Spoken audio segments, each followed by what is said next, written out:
It's Michael Stipe and his boys from Rapid Eye Movement. Bad day, I hope you're not having a bad day.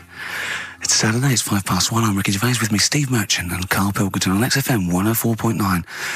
Big up and a big thank you to Alex Zane for the last 3 hours. I could do it. How long could you keep going with That's that? it. That's it? That is it. Because you see, Alex Zane, we came in while he was doing his last link, and he's an absolute pro, he really is. I was watching him, and he was, at home, you probably think that he's giving you his full attention. He's not. He was looking through a listings magazine, probably figuring out what movie or theatre piece he's going to check out, with a lady later. Yeah. Probably going to cruise down there with a couple of, chicks. And he really is an absolute pro. Yeah. Looking at you, Ricky, and it's you can sustain it for a while. Yeah. You're a talented performer, but it's sort of, I don't know what it is. Is it concentration with you? It just ebbs away almost instantly. And you try and do 2 things, 3 things at once, but normally on air, that's you eating, picking fluff out of your belly button. I never once, when we were on the set, we were filming The Office, and I'm trying to put off actors, just coming up ways, instead of like memory lines, coming up ways to sort of ruin the shot or make them laugh.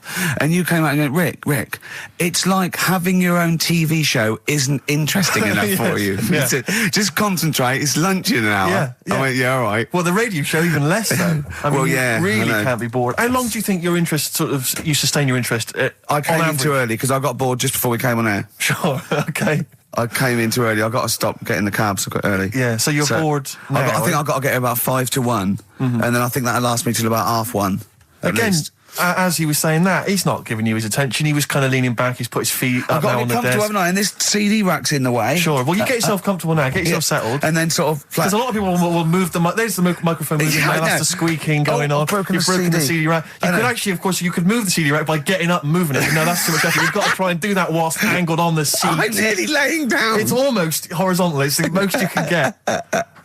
Well, I'll tell you what. I don't know what those listeners are thinking of what Steve Merchant say, but don't believe a word. All right? Oh, nice. Classy. Yeah. 5 minutes past 1 o'clock on XFM 104.9. Ricky Gervais, Steve Merchant, Karl Pilkington. A retro cut there, Thin Lizzy. Don't believe a word on XFM 104.9. I'm Ricky Gervais, with me Steve Merchant. Bubba-doo-boo. Who's that over there? It's Carly Pilk Boys. You all right, Carl? Oh, that's clever. How you doing? Yeah, I'm all right, yeah. Yeah, come on, up, bigger bagadoo, up, yeah? Project. There's people out there wanting to, cheer up their Saturday afternoon. We're the boys for it, yeah? We're like quick fitters. Come on. All right, Carl? Yeah. Come on. I'm all right, I'm up for it. That's it. This is the height of excitement. This is it, is it? That's this how is you sound when you're 100% This is you off your head, is it? High on life. Christ. What did Suzanne say about you saying about a big ass? Go on. She heard about it. Shall we recap what happened last week? Well, the week before, he said that her haircut looked like Dave Hill from Slade. She didn't like that. So next week I said, she was a bit grumpy. He went, I didn't mention her fat ass. Still thinking that she would never hear about this. What happened when you went home? She heard about that off a mate. Yeah. And we sorted it out. Didn't have to buy her anything. I just sort of said, come on, what the show's about and that. Stop moaning. Yeah. Right. That was all right until about Thursday, when I was reading about... do you know, like they say, there's like 2 worlds and that, and whatever I'm doing now here, there's another one of me doing the same. Yeah, but he's probably taking some time off. He's probably having a week off. Yeah, but I was just talking about that, and she was saying, "Nah, that doesn't happen." And I sort of said, "Well, they definitely want a haircut like yours, right?" And that sort of started the argument again. It's almost like you haven't learnt your lesson. Also, it's like you're talking about it again on air almost, in a way, so our mates could hear again. It's very short learning curve. Carl, if there was if I cut a hole in a box and you knew there was an orange in there, right, and you put your hand in, would you be stuck there trying to get that orange out, do you think? Or would you just let it go and sort of tip it upside down to get it out? What do you mean? I think that answers your question. Is that a cardboard box on your hand? So is there any other things you want to criticise Suzanne for while we're on air? Anything else? Anything that's been niggling that you feel you should get off your chest? The hair, the arse? Nah, leave it. Everything else is fine? Leave it. I think so. Okay. That's good. I think leave it. Well done. Now, can we just check what other big Karl features have we got today? We got Monkey News. Got Monkey News coming up. Yeah. Got a bit of got Rockbusters. And the film thing. that Still not got a name. The film thing. just me and a film and that. And Brilliant. this week we're digging out the old the one when I'm in One Flew Over the Cuckoo's Nest. Right, so you're going to make Jack an appearance. Nicholson, brilliant film. Yeah, brilliant film. It was my favourite film till I saw Godfather. It's better than that. Well, some would say that, yeah. No, it is. The storyline's more interesting than I that, didn't know isn't there was an actual answer. I didn't. Sorry, it's what's best? it? One Flew Over the Cuckoo's Is it? Nest. That's Okay. fact, Rick. Oh, right. Okay. Where's Godfather? Because I want to know, because I don't embarrass myself. Or is it my fourth favourite film or something? Or Probably about fifth. my fifth favourite film, is it? Brilliant. Talking of lists. I suppose I like Kez and the Elephant Man, do I? Do you? Lists, Rick. I don't know if you saw in the paper. I think it's on TV this evening. It's as voted for by viewers of VH1, the music channel. Yeah. And they've basically come up with a list of the greatest pop culture icons ever. There's 100. Where's Elvis? So Elvis, for instance, is number 3. Jimmy Dean in there? James Dean is in there. I think he's a bit lower. Let me see. He's number 22. We got David Beckham at number 1. Oh, wow. Okay, well then, so Robbie Williams is in there, so it's British bias. Yeah, Robbie Williams is number 9. He's just below ABBA. Oh, Number okay. 8. But interestingly, this is of interest to you, I think. Number 66. Yeah. The Office. That's all right. Well, it is, Rick. It's nice that the show is in there, and that's a very flattering thing.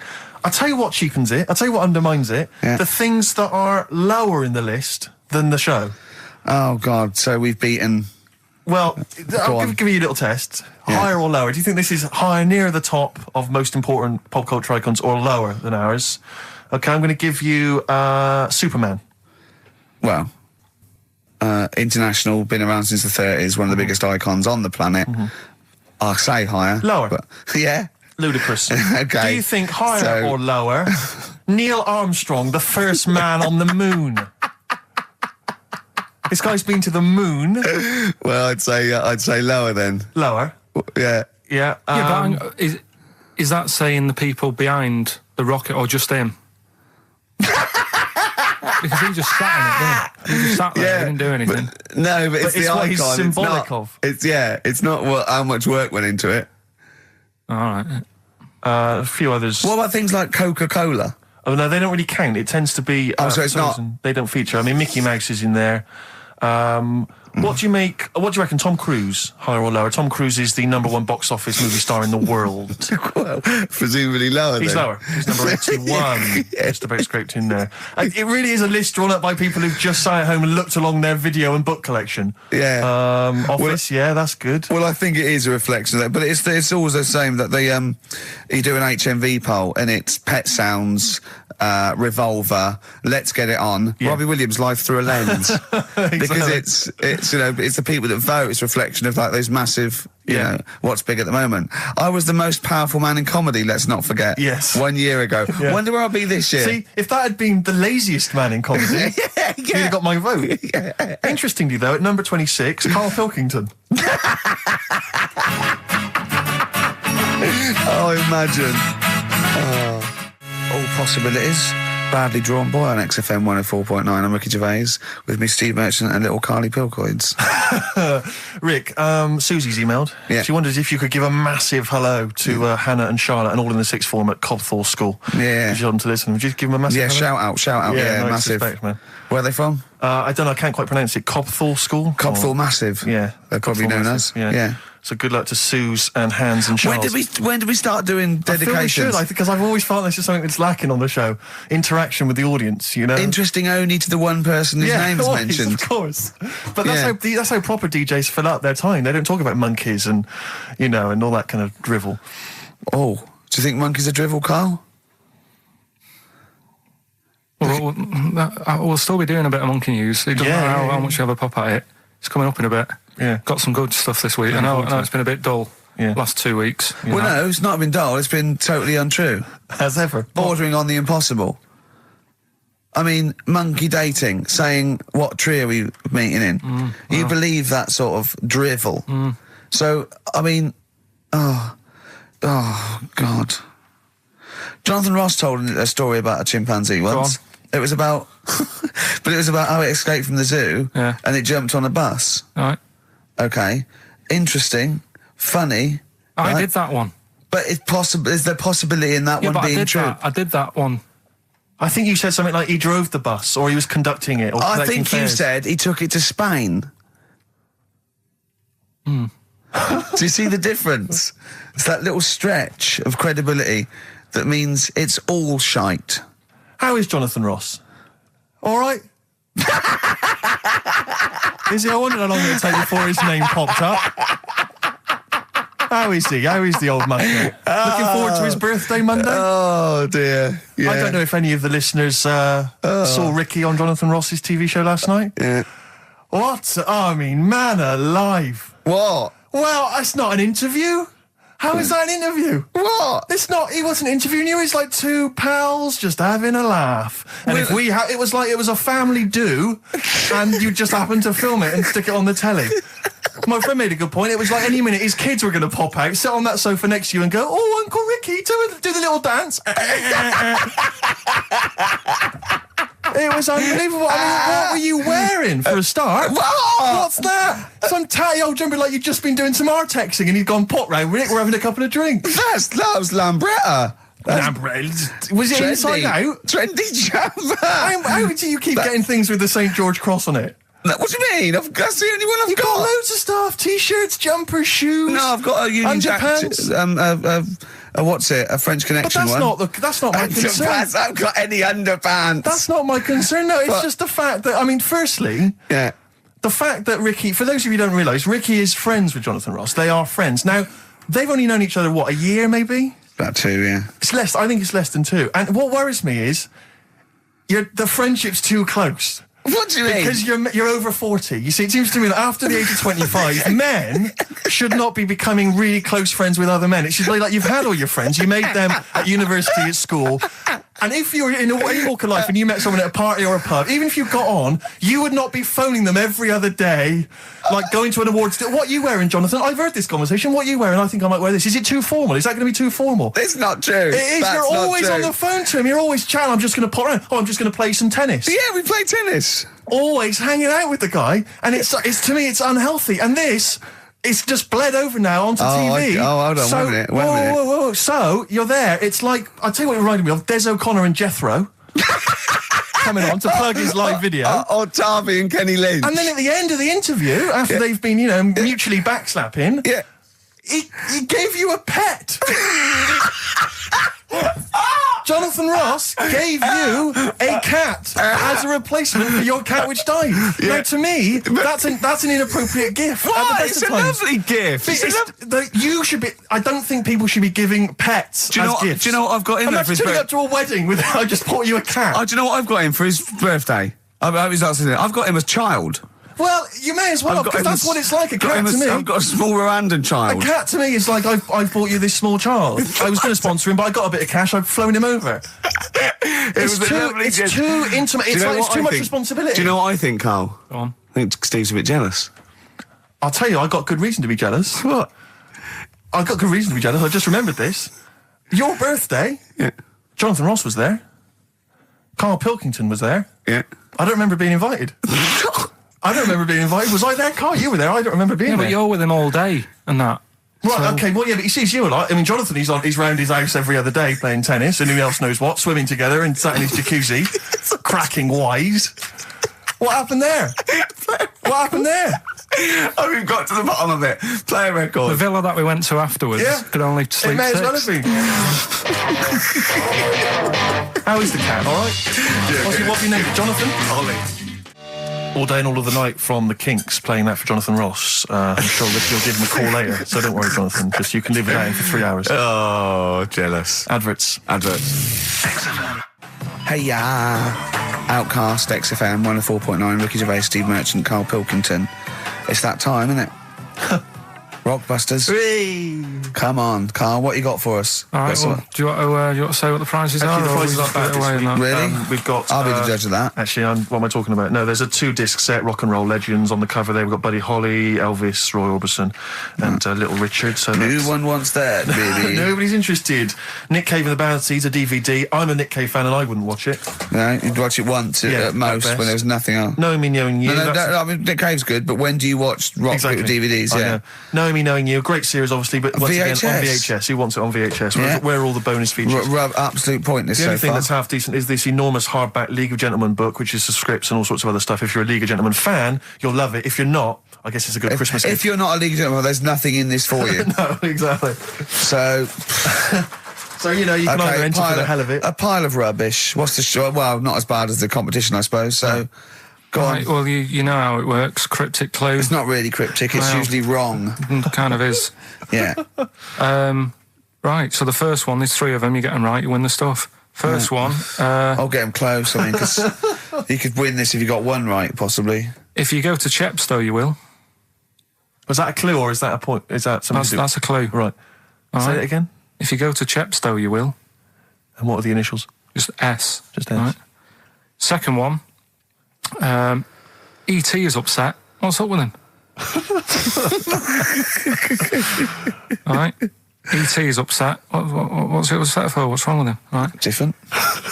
So not cryptic, so M.E. The initials there. N.E.? M. M.E. M for mother. M.E. All right.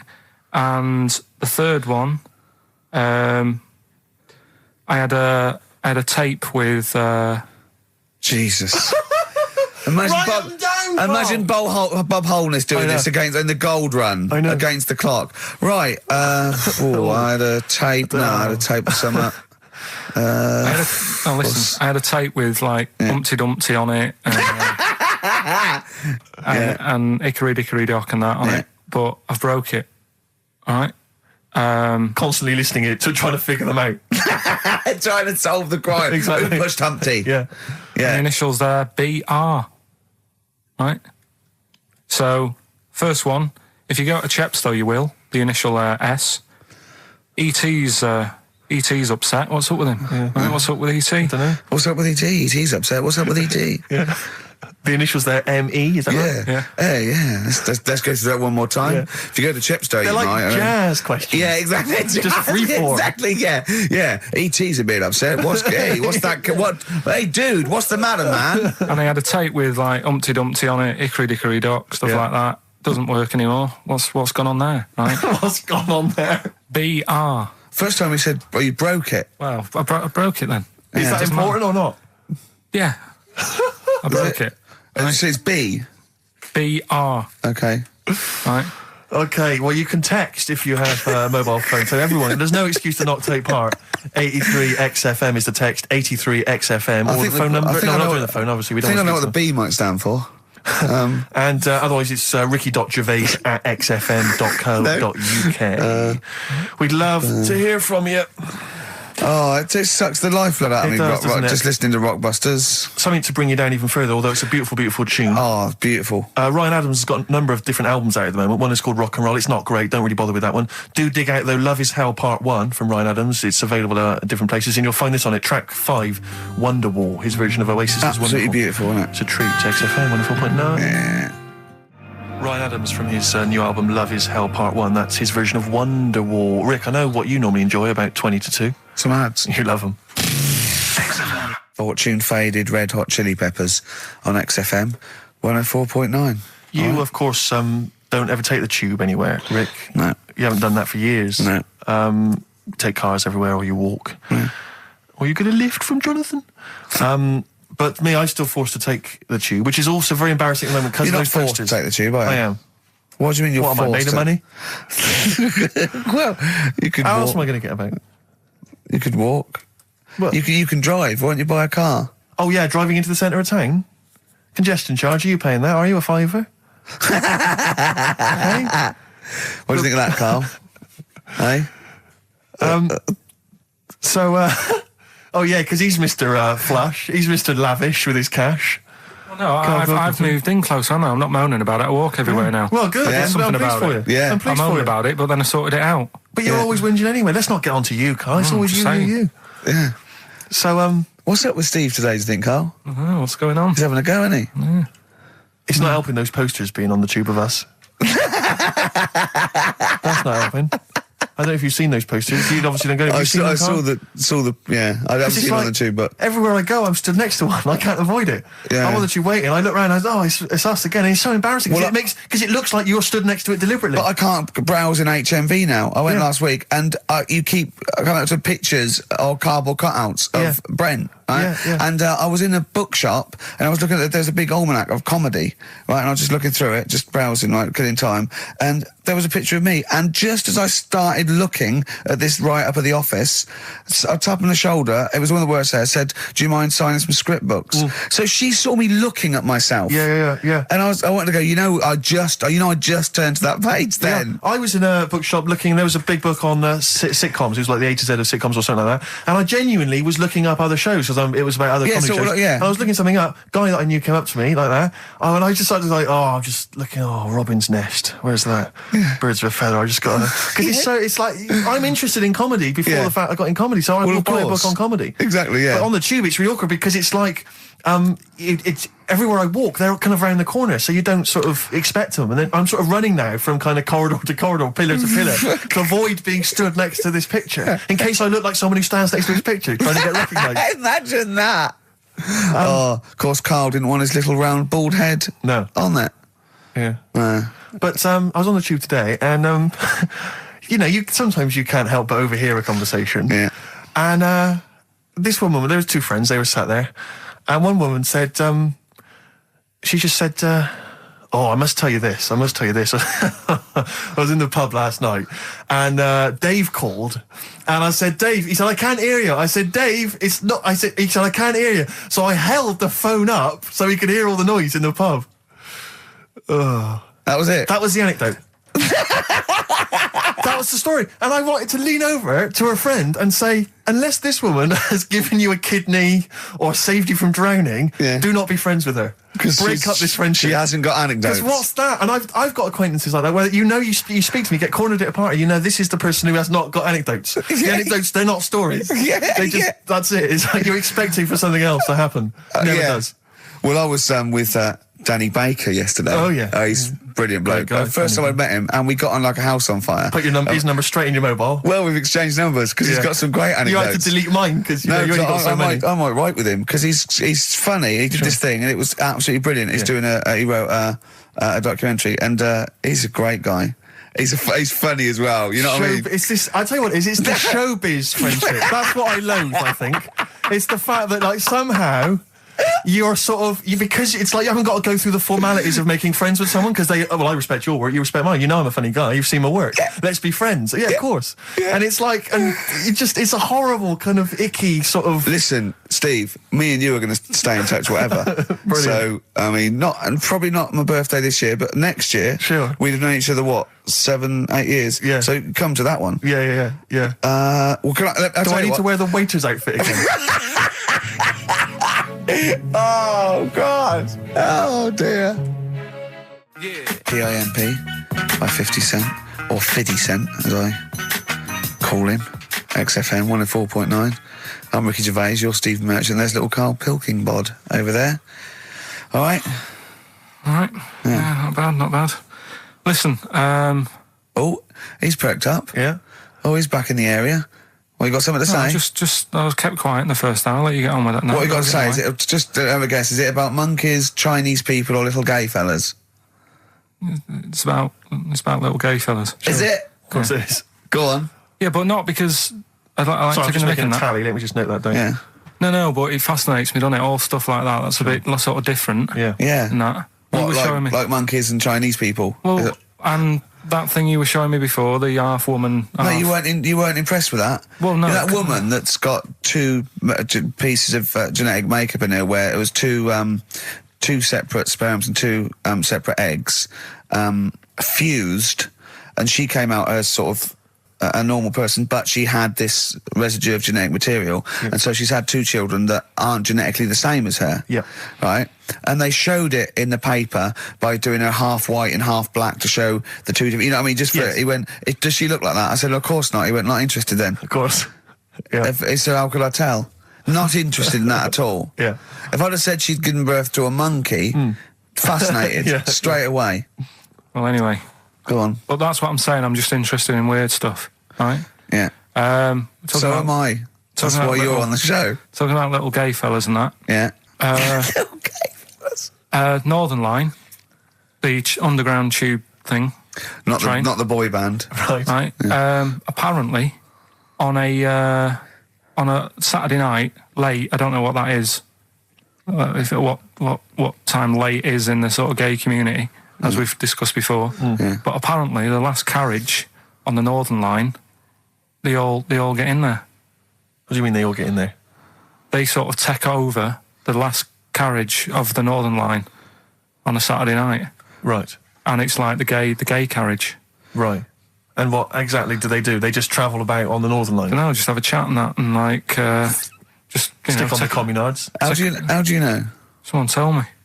See, this. I mean, I'm glad you've informed me, because it wouldn't bother me, but I feel I should be told about these things, because I'm likely to stumble onto that carriage by mistake. And I'm not. It's not that it'd be a problem. It's just I might feel a little uncomfortable if there's a lot of people in, the black, the black leather gear and the moustaches, the hats. I mean, to be quite honest, they'd be annoyed. Of course, because they'd be expecting something a little bit, What do you mean? Well, they're good looking, most of them. Sure. No, they are good-looking fellas, though, aren't they? What do you mean? What do you mean? They're just a lot of the gay, they look after themselves and that and look good.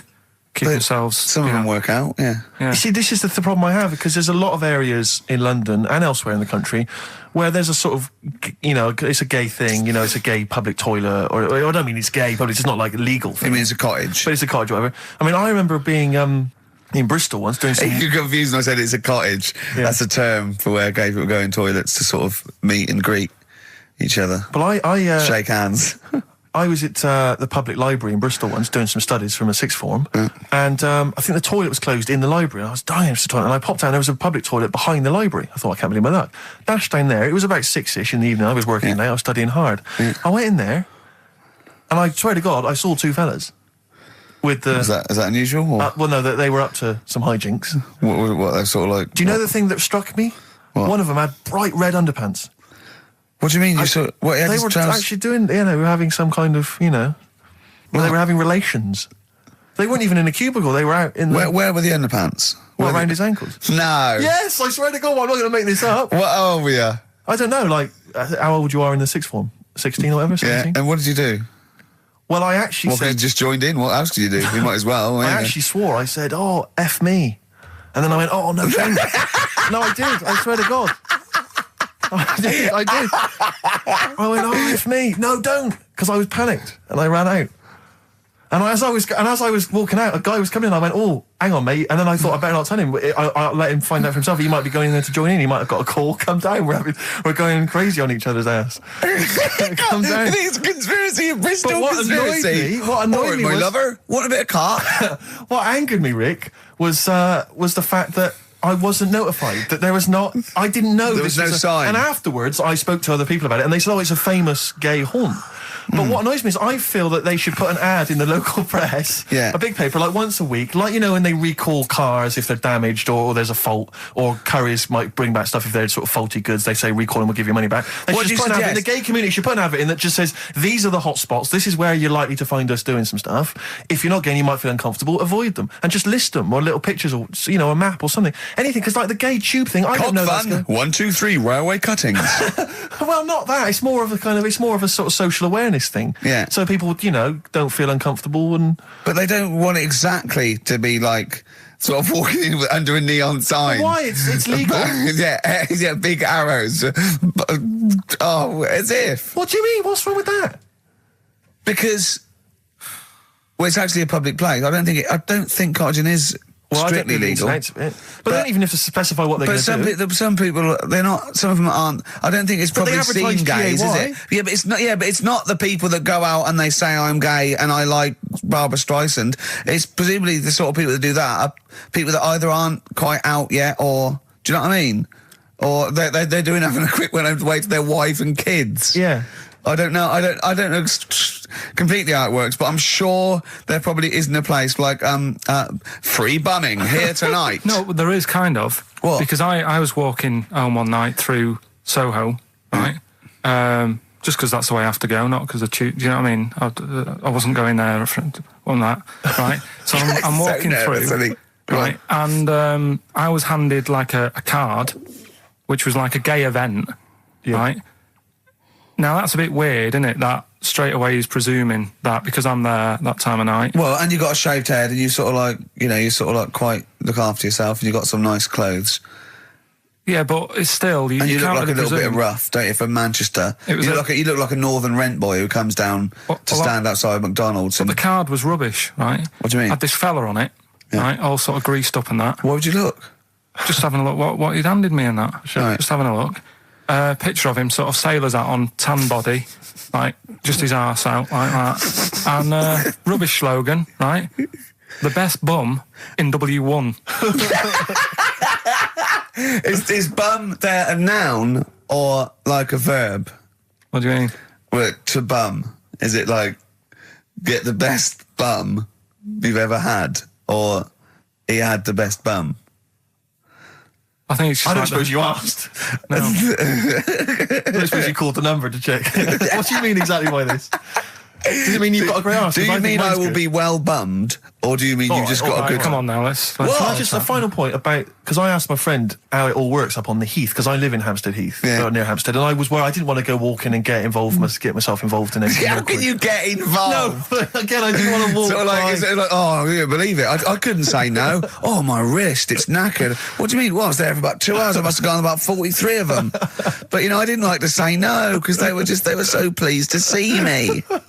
Oh, well, it's God. not so much the fear of that. It's not good skiing practice. I was doing 2 at a time for a little while. It's not the fear of that so much as the fact that, again, you don't want to gate crash someone else's party. Do you know what I mean? No. You don't. If there was a straight couple having sex, you'd want, oh, I'm sorry, and you'd want to avoid that area. Of course. But I was finding, so someone told me how it works, and apparently you just go in, like sit on a bench or something, and then a guy just sits on the bench and they just look at each other. There's not really anything said. It's just a kind of nice evening or whatever. I guess it's like 2 a.m. or whatever, and then they go off in the bushes and ding dong. But it's like I don't know how that culture's developed.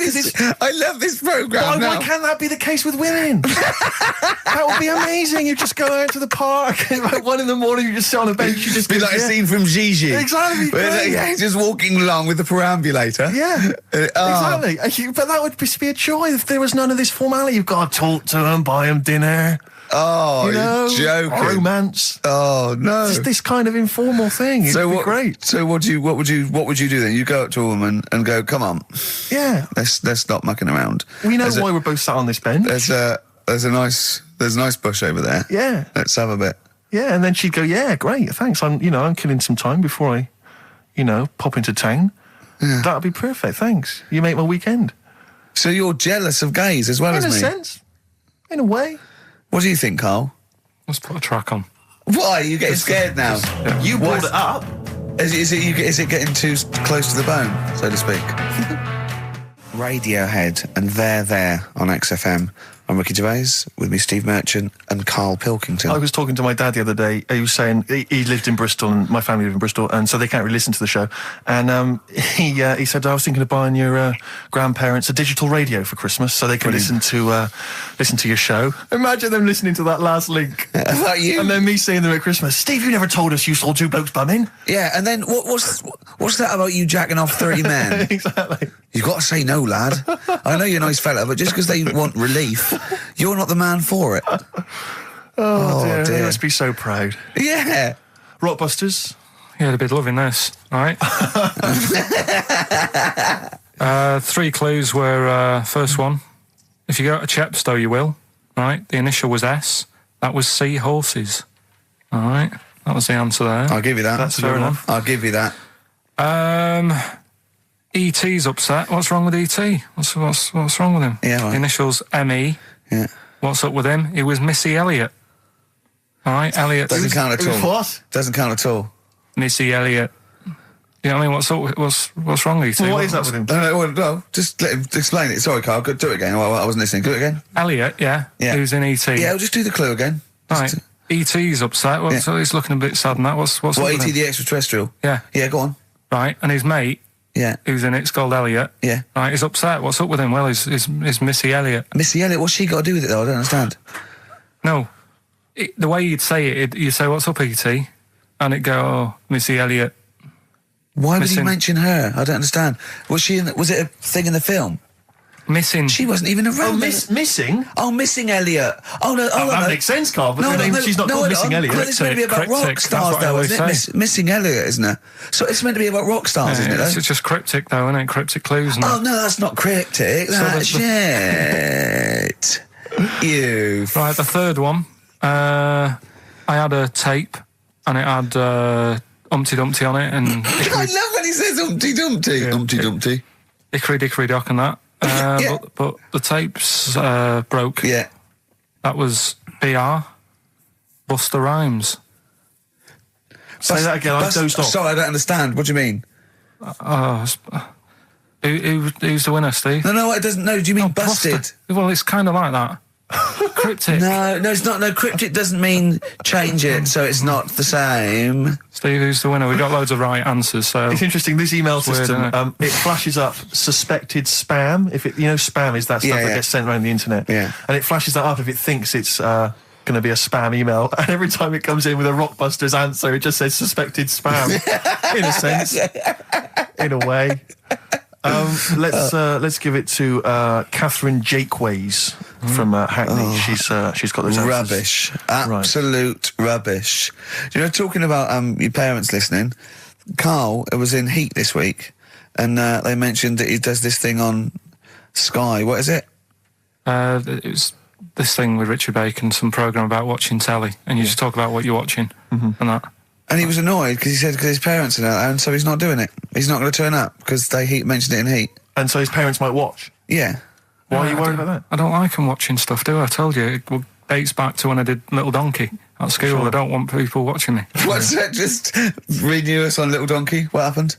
It was just, I was there to play the drums and that in We Three Kings. I was loving it, I got a bit carried away. How old were you? About 13. Yeah, right? Really? Probably. Yeah. About 10, about 10 probably. Yeah. 6. Between 6 and 13. Where old were you? What school were you at?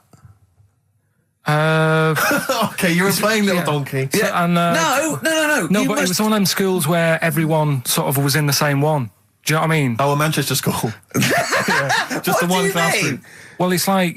sweeping chimneys in the day and then 1 hour of learning? What are you talking about? What school were you at? Was it infants, junior or secondary? They didn't really do that. It was one way... What do you mean? You did that? They still have to abide by the laws of the land in Manchester. No, but it was a lot more...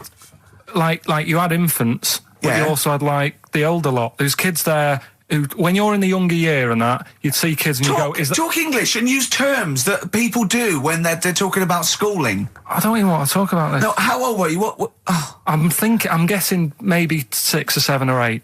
So you went from 13 to 6? Yeah, but like I say, it's hard to remember because... Imagine if you were giving evidence in a trial. Yeah. Oh, yeah, I don't know. Yeah. I mean, I don't know. I can't really narrow it down other than 7 years either way. Theoretically, he could get called up for jury service. Right, you're on... White Stripes, hardest button to button on XFM. That's a frightening thought that you came up with before the break. Carl, jury service. Carl could be responsible for someone's rest of their life. Yeah. Because jury service, that applies to anyone. Anyone could get sent the form. I think you're obliged to go unless you have a really decent reason not to. Imagine it was a really, really important trial. Well, what annoys me is that isn't it supposed to be you're tried by 12 good men and true. 12 good men and true. Yeah. Good men and true. And women, of course. The only thing I can hope is that the defence attorney would wheedle out Carl at an early stage. Oh, yeah, objection. I object. Yeah. Why? I object. Have you heard of something called Rockbusters? Yeah. Well, sorry, you can't just object on that. OK, then what if I tell you my client, standing trial, is a little gay Chinese fella? And here are some of the tapes from XFM. What would you do? He's prejudiced. So how does it work then? How does what work? What do you mean? You just get called up and you have to do jury service unless you've got a very good reason. And it's not, I normally have Mondays off. Yeah. Oh, you wouldn't like that. You have to get there at 9 o'clock. I've got to prepare monkey news. Yeah. Oh, you couldn't stand it. Just wouldn't do it. What would you say? Say, don't get me involved. Because I got involved once. Don't get me involved! No. What do you mean you got involved once? Well, with the police and that, when I lived in Manchester, I saw a bit of car crime going on. Right. And I got involved. Hassle.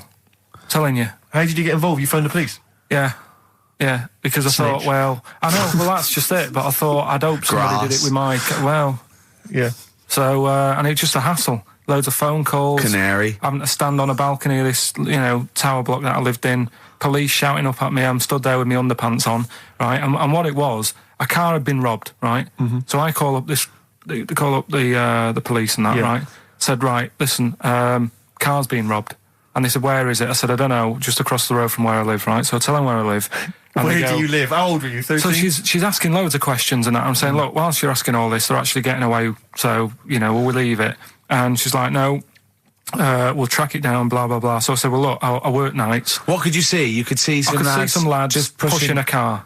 Pushing a car. Yeah. That's how they steal cars in Manchester, is it? Yeah. Everywhere else in the country, they're getting in, they're driving them away. In the south, they drive them away. Exactly. Usually sort of like In start Manchester. the engine. It could get away a lot faster. What do the police do? Push their panda car after them. Exactly. Say, come on, lads, don't cheat, don't get in the car. They're just pushing it. It was late at night and that. And I suppose you don't want to start the engine. Because you don't want to wake people up, not when you're nicking cars. Of course you don't. All right. No. So late at night? Hold on, they weren't gay. They weren't gay, were they?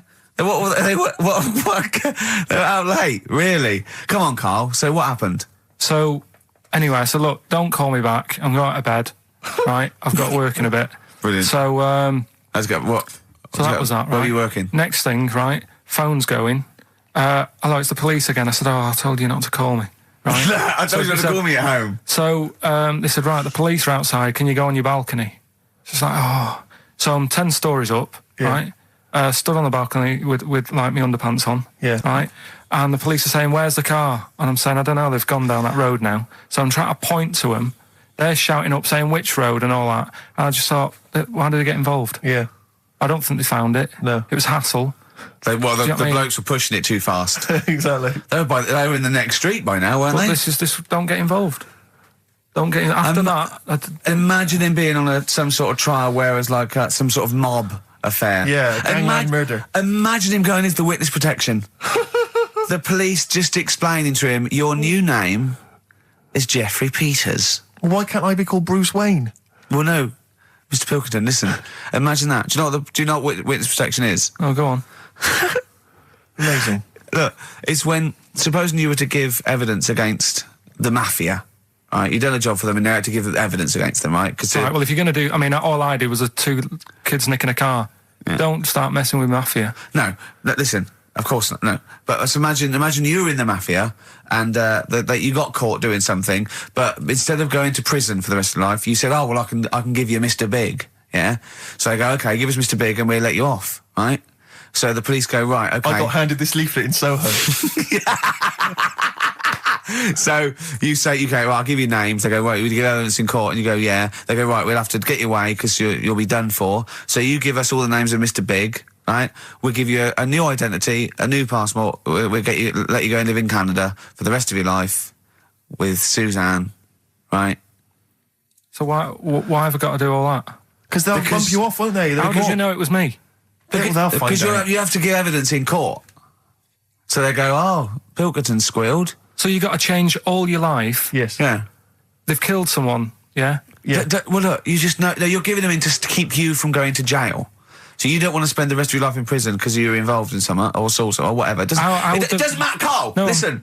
How would the mafia know that I've said something? Because you say in court, those are the people. He's Mr. Big. He's Mr. So-and-so. He ordered the hit. Don't you know anything? It's a lot of messing around, though, isn't it? So I've got to leave this job, yeah?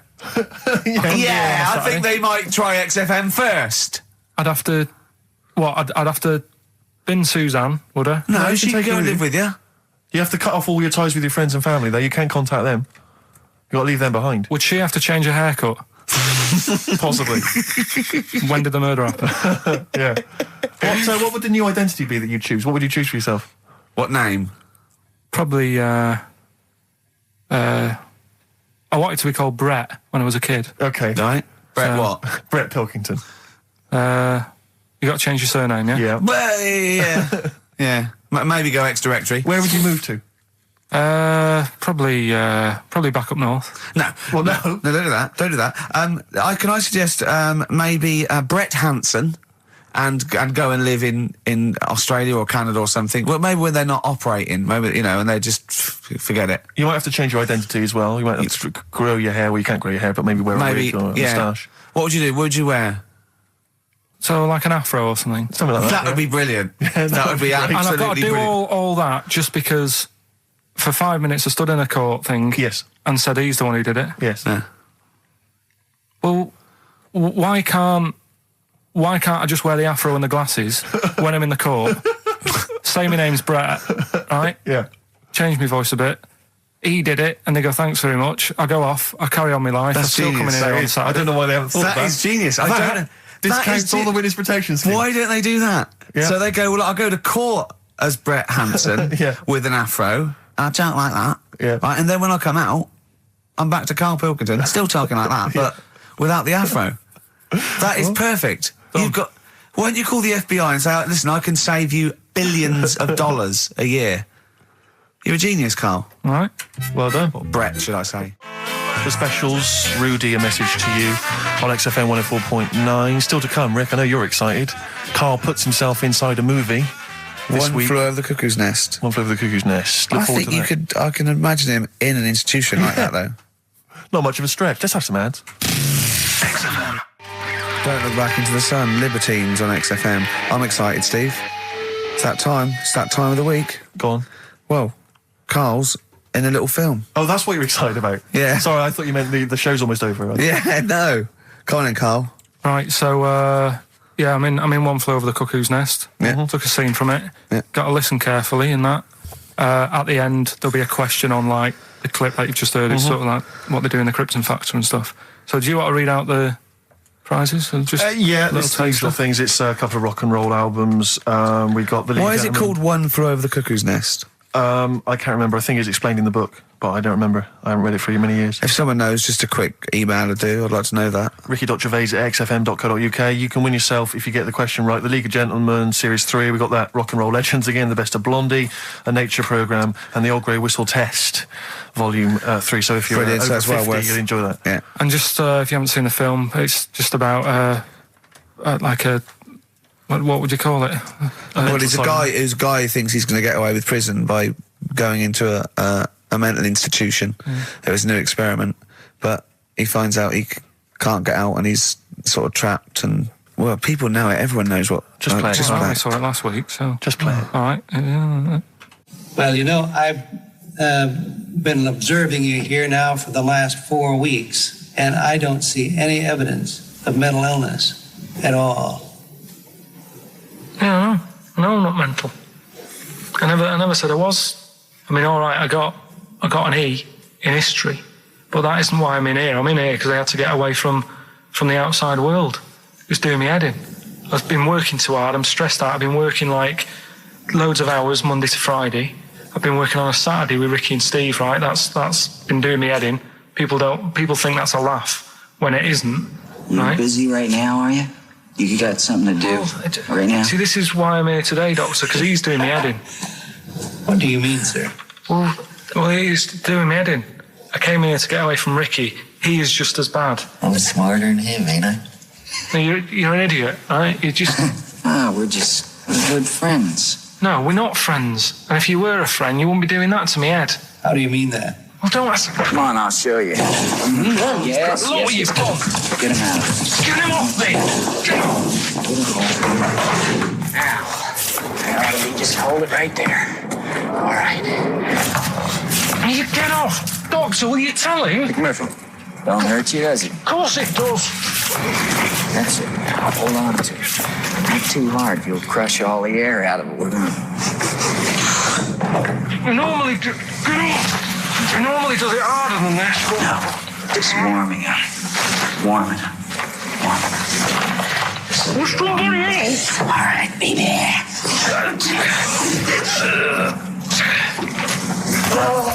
Get off! See what I mean, Doctor? That's what he's doing every day. The state of this. I don't know why you do it, because it's not as if you're going to crack it open. But I tried, didn't I? God damn it. At least I did that. I love it, the effort. Yeah. It's almost, I wonder if it's almost a strange premonition of the future. Yeah. You in some kind of home. All right, well... what's the question? Little question then. What result did I get in history? Good. All right. Yeah, well, tricky one, that. ricky.gervais@xfm.co.uk. Or text. Will we take text? I can't really bother to check the texts. All right, then. Email. Thanks for that, Rick. Sneezy. Yeah. All right, I'll play...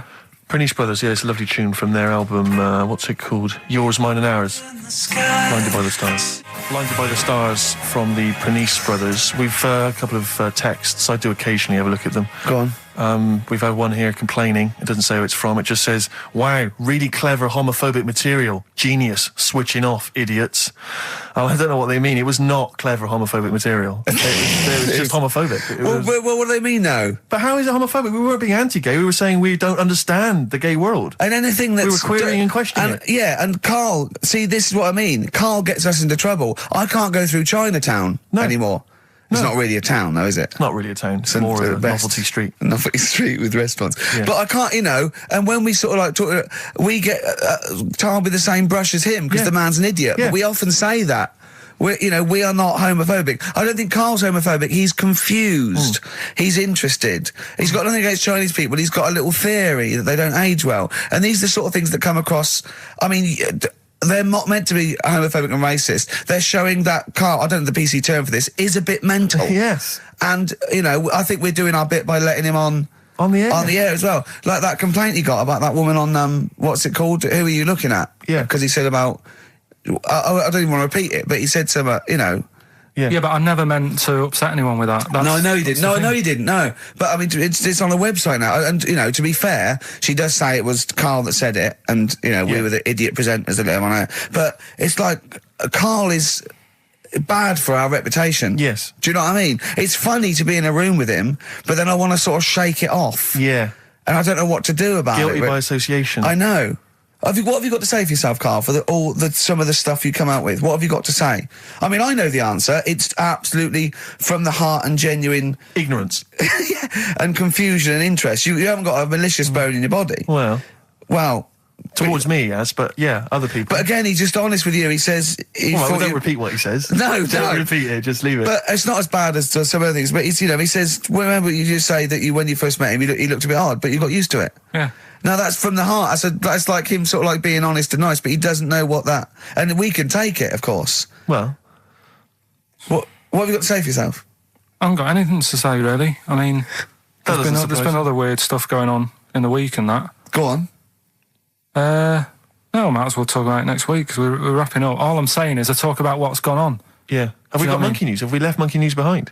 Monkey news, come on! What happened? You can't offend monkeys. I'll tell you what is annoying. What? Steve's told me about a film that is about a monkey going off with a woman. The Charlotte Rampling thing where she... It's a film called Max Mon Amour. Yeah, she has an affair with a monkey. Go on. Yeah. Oh, what happened? You wouldn't like it. We can't go into it. You wouldn't like it. You wouldn't like it. It's not like it's weird, and you wouldn't, Carl. It's not like a nature program where he wears a bowler hat and can talk. Okay, the nature programs that you seem to see. Yes, I'm trying to think. I haven't seen that one. No, yeah. Come on, do monkey news. Well, monkey news this week. Play the jingle. Oh, chimpanzee, that monkey news, Right, it's about this monkey that was knocking about in the 1950s. Right. It was known in the sort of LA area, right? And apparently, again, I haven't really checked all this out. I've just picked up bits that look interesting. Yeah. Wore a golden mask and like a cape and a leopard skin belt and stuff, right? So people didn't know that he was a monkey. Of course they didn't know, yeah. They thought it was this bloke who's going around and he was helping out crime situations and stuff. Right, you're an idiot. So this disguise, that you see a 3'6" bloke with arms the length of his body. No, but that's the funny thing, right? They sort of thought, it's a bit odd, he's stocky, yet extremely flexible. Yeah, and hairy, because he only wore a white mask and a belt. And a distinctive jawline and stuff. And then, right. apparently, like, he used to sort of get to his Nothing we say gets through, does it? You've decided you can picture this monkey going around solving crimes, and it's telling you. Let him finish the story. Time's running out. So it sort of get to its crime by like swinging from the trees and stuff. Of course it would, right? yeah. But people just thought it's a normal fella. Of course. Then what happened was This is the bit that's going to annoy me, isn't it? he helped some fellas out, like, you know, and for a reward, they were like, do you want some money? You know, you've helped save our lives during a crime and stuff. Do you want some money and that? And he just went straight for the shopping bags, got a couple of bananas and apples, right? And as he was bent down, looking into the bag, getting the bananas and apples, they pulled his mask off. Little monkey. So he wasn't allowed to work for the police anymore? It ended there. Sure. Weird, isn't it?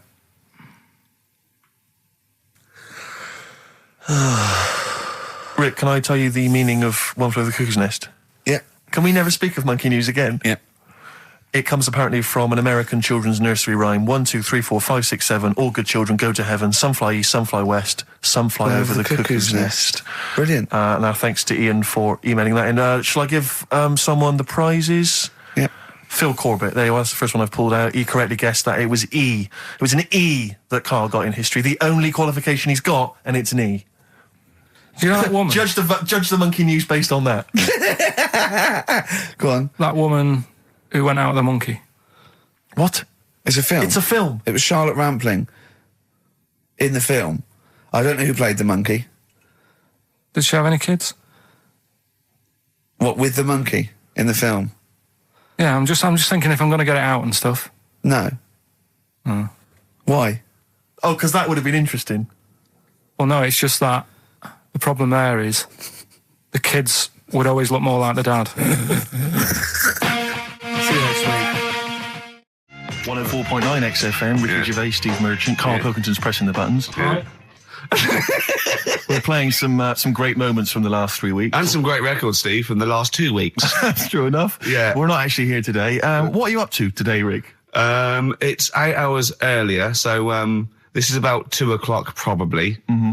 So it's about 6 o'clock in the morning. I'm still in bed, mate. I'm asleep in my hotel room. Now, where are you? We're in LA. Los Angeles. Yeah. City of Angels. Rick. Yeah. City of Angels. Yeah, and so that's what we do. We're doing stuff like that. That's why we're not here. We're not here next week either. So next week is the best of this week. All right, so here's the first bit. The reason you became king of the universe, of course, is because of your fascinating French bread anecdote. Oh, yeah. Yeah, What come was on the then. How did baguettes come about? If this is going to be someone cooked a loaf a bit wrong and said, I can still make a sandwich out of it, I'm going to hit you. No. Go on then. Right. Napoleon, when he was at war and that with Russia. 1812, yeah. Yeah, all his soldiers were like, you know, not used to the cold weather and that. So they said, take some clothes in your bag with you because it's going to be nippy out there. So they put all the clothes in the bag. Sure. They were told. It's Napoleon, for Christ's sake. No room for any food. You're joking. So couldn't they make some sort of like sandwich? No, it wouldn't fit because of all the clothes. You had to take extra gear. Sure.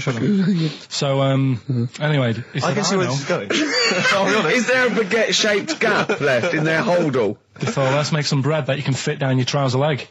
What? That's not true! No, it's not! I read it in Euston train station. I was waiting to go back to Manchester. Where did you read What, this? scrawled on the wall in graffiti? Yeah. Do you know the Was it also meet me here for cock fun at 12 o'clock? The Upper Cross Sandwich Shop, Euston Station. It's on the wall. What do you mean it's on the wall?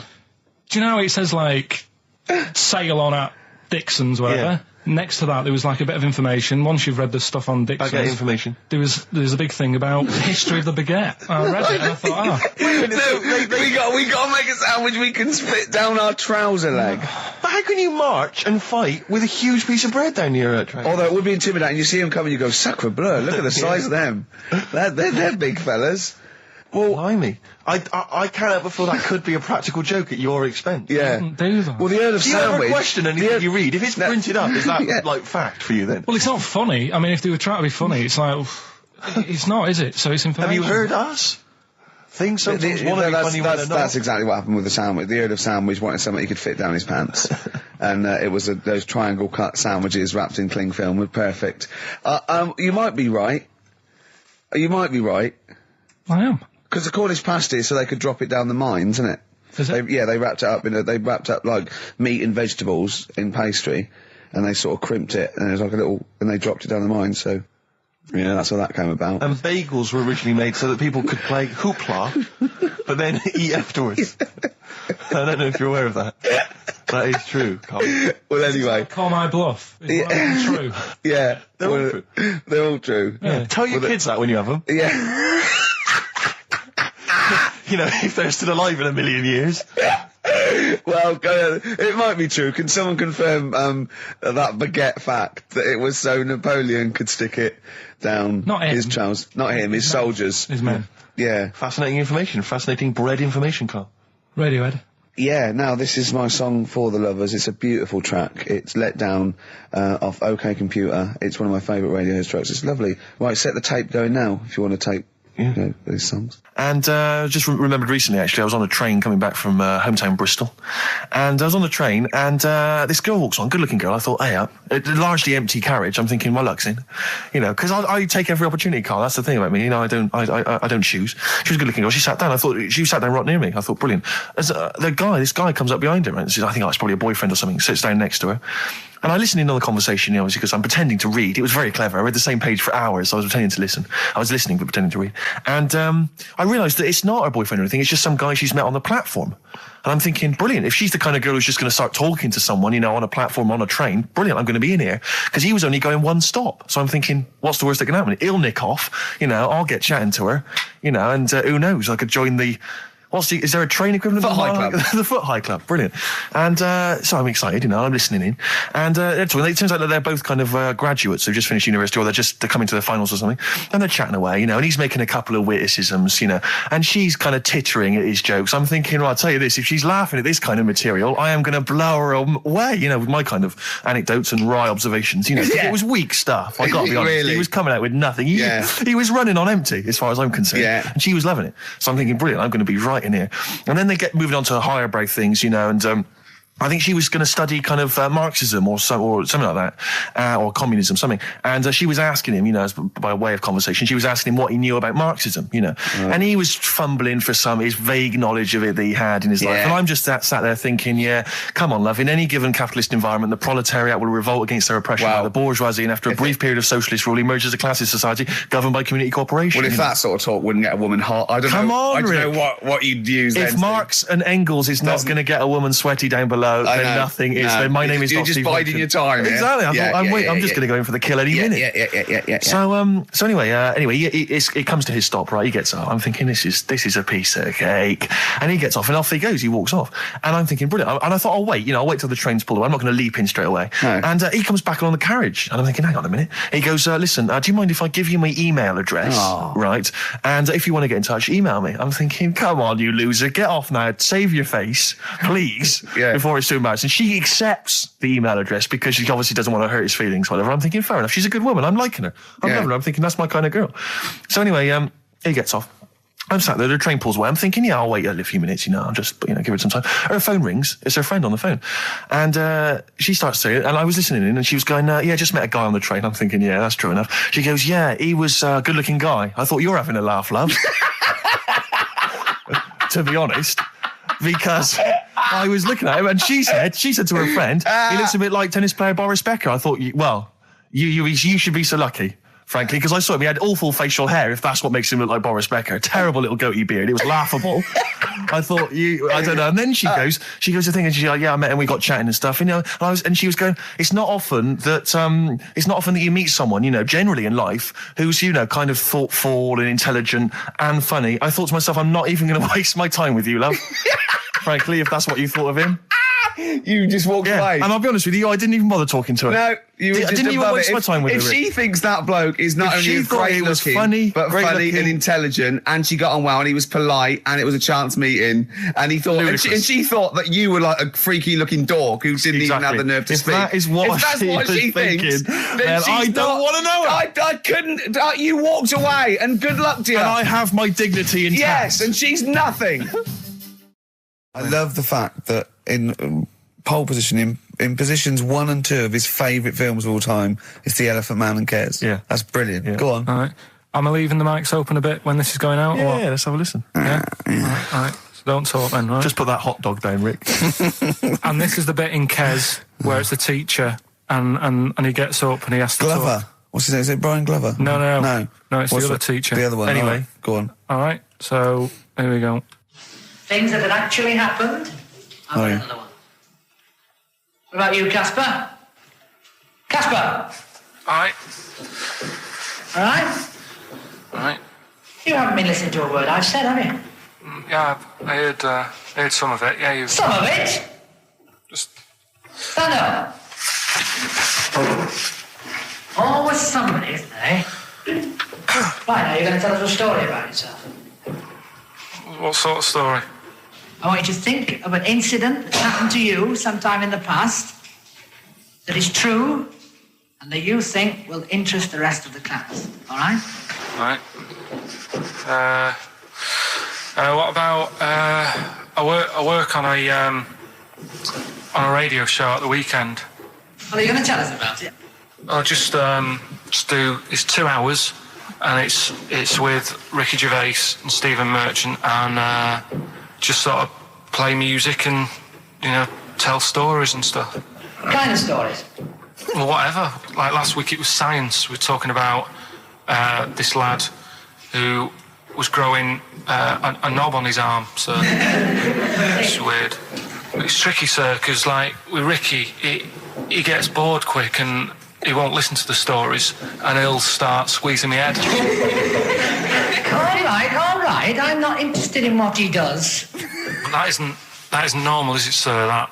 I mean, it sure is a bit gay. Is he?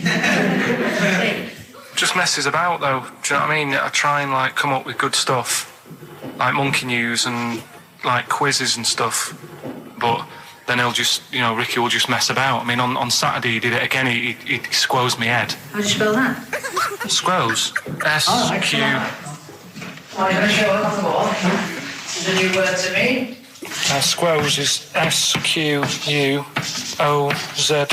Right, now tell us what it is. It's when he gets me head and he puts one hand on the back of it, right? And he puts the other hand on the front of it and he just sort of swivels it. Swivel, right down the front. Oh, swivel's not it's spelled S-W-I-V. How many times a day? How many times a day does he swells it? It depends what time he gets in. If he gets in about 12:30, he could get a good 3 in. But I think, I don't really want to talk about. You've done enough, don't you? Well done, Billy. Big round of applause. That is the effort. Yeah. Wow. That's the best thing you've ever done, Carl. This is the Best Of Show on XFM 104.9. I'm Ricky Gervais, with me Stephen Merchant. Yes. I hope you're enjoying the Best Of. I've never been a religious type. If people want to do it, I let them do it and what have you. Good of you. But out of all of them, I want one that's not going to take over your life. I don't want one where you've got to get up 3 times a day and you've got to go and pray and that you've got to get up early. Forget that. It's getting in the way. But if it's something like... I was walking to work the other day, right, across Oxford Street. There's a little Hare Krishna fella there. And he sort of had a leaflet and stuff. And he said, are you interested? And I said, what do you do? And he said, well, we're against getting stressed out and what have you. And he gave me a plum. They hand out food for some reason. But I sort of asked a few questions. It's just the imagery. These 2 bold people, one of which is wearing an orange smock, holding a plum in the middle. He hands the other one a plum. It's almost like you can imagine some kind of religious painting. Yeah, exactly. Yeah. But what is their sort of main thing? Because he didn't really tell me that much. He was a Japanese bloke, so I didn't know what he was saying that much. Why? He wasn't speaking English? Not very well. He wasn't the best sales bloke to send out for them, is what I'm saying. Yeah. But what's that? Are they you're saying they're nothing like... Well, I believe Hare Krishna is a kind of, as an offshoot of a sort of Buddhist faith. It is, I think they are Buddhist, aren't they? Yeah, and obviously their kind of trademark, as it were, is that they have to say, I believe they have to say Hare Krishna, Hare Krishna in a certain rhythm, in a certain order, a certain amount of times per day. That's why you see them walking down the street saying Hare Krishna, Hare Krishna, because it's actually a sort of religious chant which they're obliged to do. So you see, even if you go into the Hare Krishna faith, you may find yourself, in Tesco or whatever, forced to say Hare Krishna, Hare Krishna. Perhaps out loud, not just thinking it. Yeah, no, out loud. You can put it on an iPod and you can put that on an iPod. No, it doesn't count. No, I think you have to actually say it. So I guess that kind of eats into your social life a little bit. And there's the wearing orange as well. Particularly frustrating, I imagine, if you're in a cinema or a library. A little bit awkward there, midway through. Or Star you Wars, live next door to a bloke called Hare Krishna, who constantly thinks you're calling him. Yeah, that probably. Yeah, so that's in this. I mean, I don't think we've quite done the Hare Krishna faith its full service there, but so interesting to you. I mean, you got handed a plum. You've been treated well by them. Yeah, well, but he couldn't tell. I just wanted to know how much time it would take up. What are the benefits? What can you do? What can I think the benefits are they probably don't get stressed out. They've probably got that sort of that zen, that chi-ness about them, where they try and interact and quite meditative. Yeah. I've got some nice trainers as well, don't they, with their orange. What are you looking for then in a faith, Karl? You say what are the benefits? I mean, obviously Catholicism, you get the communion wine and bread, so... Yeah, but I can afford that. Right. Probably, just I like the Crusaders. I was forced into joining that as a kid, because a mate sort of joined it, and he sort of said, "Are you joining?" I sort of swore at him. I said, "I'm not doing that." Right? Yeah. He said, "Right, if you don't come with me, I'll tell your mum that you just swore." So I was like, "Oh." So I went. So I went along, and I used to just go on the Friday when they played, Sabutio and stuff. And then I went on one Sunday, and it was totally different. There was no Sabutio. There was no sort of table tennis. The thing where you hold a thing and knock things over. Skittles. There was all that on a Friday. Went on the Sunday, it was rubbish. He said, "Right, sit down in this room." They gave me a Bible. Thought, this looks too heavy, this is too big, I'm not interested in this book. And I never went again. I used to hide on a Sunday when they came round. And that's been the only sort of... I suddenly, why did it suddenly turn out to have to hide on a Sunday when they're coming round? Because they wouldn't leave. Who was it? Were they adults? It was well, he seemed like an adult to me at the time, but he was probably about 27. Well, that is an adult. Yeah, but do you know what I mean? He seemed a lot older when I was a kid. Yeah. And he came knocking and that, and he used to say to me, "Mum, I'll just tell him I'm ill or something." And he used to hang around to see if I'd eventually come out to play and that. And if I did, I think they would have grabbed me and took me there. I love the idea that for you, religion has to bring with it some kind of gift. It's like, join our faith and you get an alarm clock radio. It's like something like I think religion does bring a gift. Usually, it's the gift of the Lord. Well, the gift of everlasting life, isn't it? And that's the problem with it, A lot of people believe in it because they think... But for Karl, his feeling is like, that should be a given. That's safe. I'm definitely going home with eternal life. But what else can I have? Is there an iPod? Do you have to have a religion? Because obviously I don't have a religion. I don't miss it, and I wouldn't want one. I'm an atheist, and that's out of belief. That's out of logic. And we don't get into the politics or the morality of it. Why do you feel you need a religion? Why don't you just get a hobby? Well, I didn't want one. I don't want one. I just was saying that, if I was to get one, which one would I go for? Is what I'm saying. I'd like to see you perhaps as a Jew. I think Judaism would suit you well, I think. What are the hours like for that? Tough. Can be tricky. That's what I mean. I don't want anything that's, And they have a day where they don't eat and stuff. I couldn't be doing that. So then they have days when they eat too much? Yeah, but what happens if I'm not that hungry that day? Like I say, I don't like change. No. I like my Cheerios in the morning. I don't.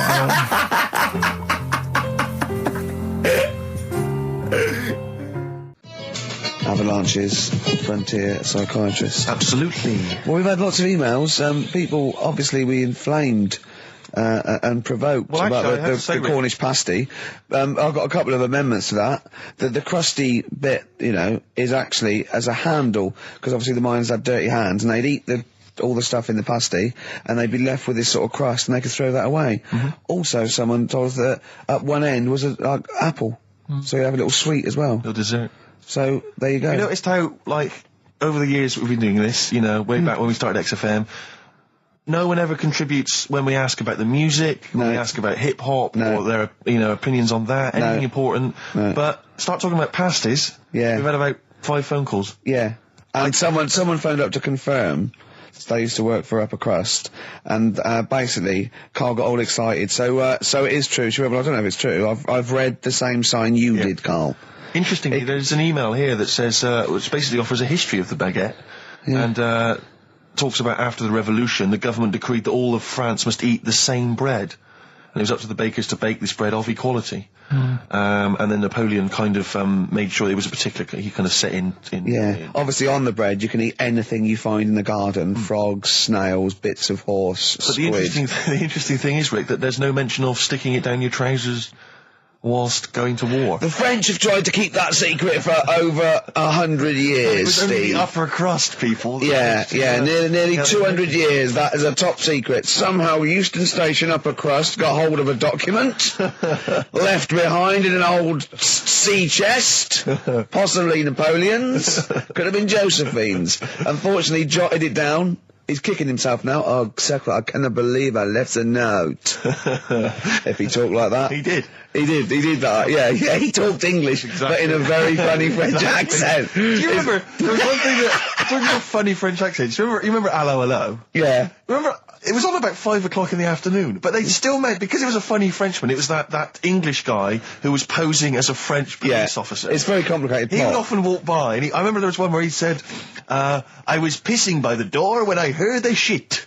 Oh yeah. Now that's passing by the door. I'm allowed to say Passing that. by the door when I heard a shot. That's what he's saying. I'm allowed to say that at 2 o'clock because I'm just saying I'm talking in a French accent. Yeah. I was pissing by the door when I heard a shit. Yeah. That's fine. Yeah. Because I'm speaking French, Carl. Do you know what I mean? That's the rule. I'll tell you something I do know. Go on. Right. But I can't really get a question out of it. Go on, just tell us. There's a shadow somewhere. It's already good, isn't it? I'm loving it already. No, right. There's a shadow. I think it was in America. Yeah. And it's on a quiet road. I'm guessing somewhere like Boston. That's what I imagine. Okay. Right? No. Somewhere like Boston. And people at night used to see this shadow moving about, and they'd go, "What's that?" Right? And it got known. The town, the little local town, got known for this shadow, but it didn't cause any problems. What are you talking about? You lost me. What are you talking about? Do you know, like, some places get famous, like Scotland's got the Loch Ness Monster and that, but it doesn't cause any. Yeah. But it doesn't cause any problems. It doesn't exist. Go on. Right? So there's this shadow walking about on the road. What do you mean? No, what's he again? Rubbish. Right? So it's walking Nonsense. about. Where did you read this? Where did you see walking this? about. This was on the internet, and I'm sure. Sorry, sorry. Right. I thought it was shite. I didn't know it was on the internet. Right, so this shadow is moving about, and independently of an object. Yeah, and the local mayor and that is like, yeah, it's a bit weird, but it's not harming anyone. The mayor involved. Was he elected to that post? Hey, Mayor, we got a problem down here. Seems like a shadow. Well, it's not causing any. No, it's just causing any problems. Yeah, but that's the thing. It was left for years, and then it did start causing problems. I see. That's it. If you leave these shadows to go unchecked, Rick, they go crazy. Yeah. You let them run amok in the city. Yeah, you've got to stand What did it do? What did it do? What did the shadow do? It was pushing people off the bikes. It was what? It was pushing people off the bikes. Oh, I'll find out more for that next week. Right, that'll tease them. Oh, you're a maniac. We'll do more on that. We haven't had time for educating. Please never have children. Right, listen. Just promise me now you'll never have kids. Like I said to you, though, the reason I did this was to get that kitchen, right? Now, brilliant. As we speak now, right, Builder's in the flat. He's been annoying me. Of course he has. Of course he has. What's he been doing? Well, when he turned up on Monday, right? Yeah. Wanders in, and the first thing he says to me is, said, "The pub across the road, is it any good?" I said, well, it doesn't matter, does it? You're working on the kitchen. Think of saying that to a builder. Probably making conversation. Probably meant, do they do a toasted sandwich? Because I've got a half-hour lunch break, not an hour, like Karl Pilkington. So I'll probably go and get a nice, cheese and tomato sandwich. So is that genuinely what you said to him? Yeah. So Suzanne had a go at me saying, why have you said that? He hasn't even started on it yet. I cannot believe that. You're unbelievable, Karl. And you say it's us that are rude, crass, I wasn't being thoughtless. rude. I just was letting him know. Do you know what I mean? I know what He they're up knows to. what he was there for. He had it down on his little docket. Do the kitchen this week. He didn't come there and go, what did I come out for? Was it to go to the pub for a week? Why am I wearing these overalls? Yeah. Who's the little bald mank twat insulting me? Let me just check. Let me call the head office. I wasn't having a go, though. I mean, they should have finished it yesterday, and they're there now, right, on their own. And what annoyed me is they turned up late today. Hold on, Karl, I've just realised something. They're probably listening to the radio. This, I assume, tuned to XFM, isn't it, in your kitchen? Yeah, but they don't know it's me, do they? Do you know what I mean? No. They'd go, he's got a whiny mank voice as well. So's the bloke who owns this place. And the bloke who owns this place, when I said, what's that pub like across the road, said, well, you won't be bothering that. He's working on this. No, he won't be able to put two and two together, will he? You've suddenly, the penny's dropped, hasn't it? You've suddenly realised. Look at his face! Yeah. He's suddenly realised they might know it's him. And they could be listening, and they're going to clean you out, mate. Oh, if you are the builder working in, where is it? I won't say the address, but it's Central London, isn't it? Yeah. Go mental. Have whatever you want. Opposite that pub that you like, He'll probably be in there now, so he won't be listening. Oh, insulting a British workman. He should have been in today. Mental. He should have been at 8 this morning, which annoyed me anyway. Mental. Why? I really don't understand why they've got to start so early, right? Yeah. But he said he'll be there for 8, turned up at 9:30, right? Wanders in, and what annoys me is he could have left all this downstairs. He had a paper under his arm, one of those crossword books, and a pot noodle. Now, I'm not being funny, but most of them take quite a bit of time. A crossword book, he's not happy with just the one that's in the paper. If you're listening, if you are the builder that's listening now, doing Karl's flat, what about pissing in the laundry basket?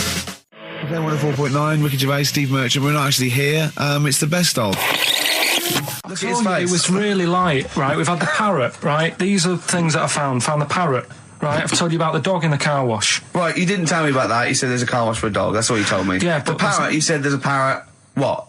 It's a problem at funerals. Yeah. That's nothing. That's nothing. That's nothing. Do you understand? And they used to eat cats. What else have we got? There's an elephant in India with sore feet. Why? There's an elephant in India with sore feet. No, I'm interested. Why? Tap dancing. Why? See, I didn't write that He's much trying about to break Roy Castle's record. He's still going. Go on, what is it? What is it? Think. It's an elephant, and it was really old. It was about 76. Right. And it had sore feet, because it's old, and they don't make stairlifts and the that big, do they? roads are bad and that. Yeah, go on. So, they said, what are we going to do? And the town was like, oh, we're used to seeing it around, it's part of the thing, we don't want it to have sore feet. Yeah. So they got some slippers made for it. And it had like a picture of the elephant looking happy wearing some slippers. I love him! I love Karl, his world! Think of it, where did you see this picture? That was on the internet. Right. That's a lesson, though, for any elephants listening.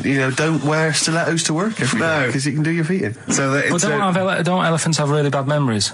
No, they have really good memories. Oh, do they? Yeah. Oh, well, that's good then. No, I just thought they'd forget where they put them. I thought there was something about elephants having bad memories and that. It goes on, where's my slippers? Yeah. I'm sure I left them by the test. So sorry, there's an elephant walking around wearing slippers? Yeah, that's in India. What kind of slippers? Those sort of old man ones with the sort of check. Well, round ones, I imagine. Yeah. Big round ones. There was that going on. And is it happening? Is it happier? I mean, does it feel more satisfying? It looked it. Did it look? How can you tell the elephants, please? What else is there? There was a woman who's had a breast insured for 150 grand. Right. Okay. Any more information there? What? Third party fire and theft? Don't know. It had a picture of her with them, out. I just thought, he should get them covered. Oh. He's done another real joke. Brilliant, that's a proper joke. He's done, look at his little face, he smiles. I'd like to see you on one of the sort of TV panel games. If they could bring back sort of celebrity squares, he'd be amazing as the centre square. Oh, that would be incredible. Or on that countdown in Dictionary Corner. I imagine him in Dictionary Corner. I've come up with cat. If that helps at all. Yeah. Memblent. Yeah, what does that mean, Karl? Just anything you want it to mean. What I've got. There's a dog that's got a cough in Singapore because it smokes 20 a day. Right, okay, another one. No, it's the last one, innit? So we'll save it. The last one we've got is... Last week when I did Do We Need 'Em, do you know when I called up one of the museums, a science museum? Yeah, are you talking to me? Yeah, I'm just saying, I wanted to tell you before when the song was on, but you're so busy listening to it. Yeah, was I so busy listening to a song I was playing? Yeah, but we're doing a radio show, aren't we? All right, what's your point? Well, I just wanted to say, she emailed in to say I got her name wrong, so I'm just apologising for that. What did you call her? I think I called her Jessica. What was her name? I don't know, I've got it on email somewhere. This is not an apology! No, I'm just saying... You've got it wrong again! You've not even said her real name! How is that an apology? Well, I remember, I read the email, so, yeah... But who are you apologising to? I think her name's Jackie, I think. Oh, you've got it wrong again, haven't you? Well, anyway, and she just said if you want to see dinosaurs and that, go to the museum. You were complaining about that as well, weren't you? You went to a museum and there was too many dinosaurs. He said you just need 4. No, well, Steve, have you been to the one in Knightsbridge? I think this so. One that I called up, right? It's nice. You go in, you get a good collection of stuff. You walk in, there's 3 or 4 dinosaurs. You've had enough, right? I went into New York, right? I went to the museum there, hundreds of them. You can't move for dinosaurs. Yeah. It's almost like they're responsible for them being extinct. There's loads of them. So all I'm saying is, if you want to see a dinosaur, go to the one near Knightsbridge. They've got a nice selection, some old vases and stuff. It's worth going. So, Carl, you're a second-time buyer, aren't you? Yeah. Bought one in Manchester. Lost $7,000 on that one. Well, don't buy in Manchester. No, it's a good flat. It's just it wasn't. I didn't buy it to sort of make money. I thought I was going to be living there like all my life, and then a job came up here, and it was like, oh. You bought your first flat in Manchester. You assumed you would be living there for the rest of your life. Well, I wasn't in a rush. Play record. You're an idiot. Hang on a minute. So have you got a property portfolio? Have you got the 2 houses now? No, I've got rid of that one. Oh, you sold that one? Got this flat. £7,000 loss. Got this flat. I'll tell you something that is interesting. Hold on, though. What? £7,000 lost. Yeah. It's a flat in Manchester, but it could only cost about £8,000 anyway. Right, Steve, something they do now, right, they've got to do by law when you're buying, right? I was looking at one in London, right? It's haunted. They've got to tell you now. Right, don't talk shit. I'm telling you now. Play a record. I'm telling you now. Yeah. There's no such thing as ghosts. That is ridiculous if that appears on a legal document. Right, if there's anyone who sells flats and that, does that for a living. Yeah. Right, email in, because I'm telling you now, that is a fact. She sort of dropped it in. She said, I said, oh, nice feel here. And she said, yeah, well, that'll be the ghost. Just dropped it in, that's all they've got to do. And then I was like, what? And they went, oh, yeah. That's all I've got to do, is it? So that's the legal thing. Did you drop it in? So in court you go, did you drop it in? Yeah, I dropped it in. Play a record, you're an idiot. Did you have to have that thing done where they say, what side do you wear your member? What side you dress? They don't say what side you wear your member. That would hardly be a euphemism, would it? So they say, what side you dress, sir? It means what side your little John Thomas leans, doesn't it, on rest, usually to the left, isn't it? Your little left testicles. If I said to you now, what side do you wear? Do you know? It would be left. It would be the left. That's what I mean. If standing there, right, with nothing restricting it or holding it in or holding it up, right, it sort of leans. Your one ball is sort of like slightly back and lower, isn't it? And your little John Thomas rests there, so it's left. And the reason they ask it is so they don't put the tape measure up on the left and squash your willy or touch your willy. So it's nothing to do with like, well, you'll need a bit more room of sort of more material on that side, or. Well, no, I don't think they compensate. It's just when they when they stick that up into your groin, they don't want to come in contact with your little. The thing is, I don't know what side I wear stuff on. I just sort of pull my pants up and wherever it wants to go that day. But maybe it's not big enough to sort of make any, real decision. But like now, I'm sat here right with my jeans on. I don't know where I am. Well, that's clear from hearing you talk. No, but what I mean is, if a fella said to me, "What side are you? What side's your member on?" Member? What is this use of the word member suddenly? Well, it's usually not appropriate, and also, I imagine in the old days they had big baggy pants and used to sort of like hang down, and now, you know, like with those stretchy boxers and briefs, it's sort of held up in a nice neat little parcel, isn't it? So it's probably not appropriate. It doesn't come in contact with your little snake. So, you know. Have you ever heard that? Are you telling me a tailor has asked you that and you went, what do you mean, mate? No, I've never, I've not really had one made to measure. I had one made when I was a kid, but since then I've sort of bought a suit off the hook. But when you were saying about buying a suit, I know that question sort of crops up and I don't know what the answer is. It just annoys me the way I don't know, there's no surprises anymore. Do you know what I mean? People know. What do you mean? He's going to go, right, I'm going to measure you now. Which side shall I measure? Go, well, pot luck, go on, have a look. Right, there you go. Oh, you got it. You checked me out. What do you mean there's no surprises anymore? What are you talking about? Everything you say is a surprise. Everything you say. Every opinion you have is a surprise to me. What I mean is, why aren't people just happy just to go, well, depends, doesn't it? I'll just pull the pants up wherever it wants to go. I'm happy. What do you mean? Why is this such a big issue? But Carl, when they ask you this question, they're not making a note of it somewhere. It's not statistical research to find out what the kind of common leaning is. It's a question so he doesn't touch it when he's using his tape measure. Just be careful. But he is being careful by asking the question. But what's wrong with him touching it anyway? If he's, I mean, it's only like a slight. Fair enough. But if he just sort of, knocks it a little bit, you can just go. Do that again? To me, it's the same as the prostate thing. It's just happening all over again. But the doctor doesn't go, oh, what side's your arse on, sir? Trying to avoid the arse. He wants to go, he knows where your arse is and he's aiming for it and he wants to get it up there. He's aiming for it for a good cause. This little fella's going, well, I've got to measure his leg. I don't want to touch the knob. I'll just ask him, sir, do you mind telling me where your cock is so I can avoid it? It's a big difference. But like I'm saying to you, I'd have to have a look first to let him know. I don't know where it is now. I don't know. It could be the left, could be the right. Are you telling me you don't know where your knob is without looking? Well, what do you mean without looking? How could... Well, you're saying it as if like... Should we have a guess? Well, have a look and tell us where it is. What are you wearing? What sort of pants are you wearing? I've got my jeans on. But you got pants on underneath them? Yeah. What are they? Briefs or boxer shorts? Boxer shorts. Boxer shorts. Well, it's probably free, but the jeans are probably strict in it. I think it's probably either in the middle, dressed in, or just slightly to the left. Have a look. We'll tell the listeners after the break where's Carl's knob. It's a good competition. Oh, brilliant! We've got to send this to the Sony Awards people. Well, big question. Where was Carl's knob? That's what people have been hanging on for. Yeah. Where was it? Well, I can't believe people have been texting in. Hey, well, guessing where it is. People saying, is it in the middle? Is it in the left? It cost them 10p. It cost them 10p to find out. Just wait, I'm going to give out the answer. You don't win anything, right? Like, strike it lucky. Right? Bottom or middle? Right. It was to the left. Oh! Yeah. I went with the right. That's annoying. See, I thought it would be to the left. If not, maybe if it was all scrunched up, sitting on your lap, right, it might just pop up to the middle. Just pop out, like, Well, next week we'll be finding out where yours is. Where's Ricky's bollocks?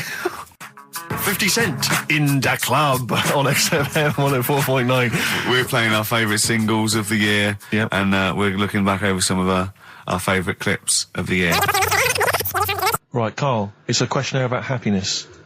Oh, yeah. There's one person... Well, that should answer it right where. The first question, Carl, on a happy scale of 1 to 10, where are you on the happy scale? Is it at this moment or in general? Well, I would say generally. Okay. Yeah, but you don't always have to, like... I mean, I think I'm happy in that, but I don't always show it. You never show it?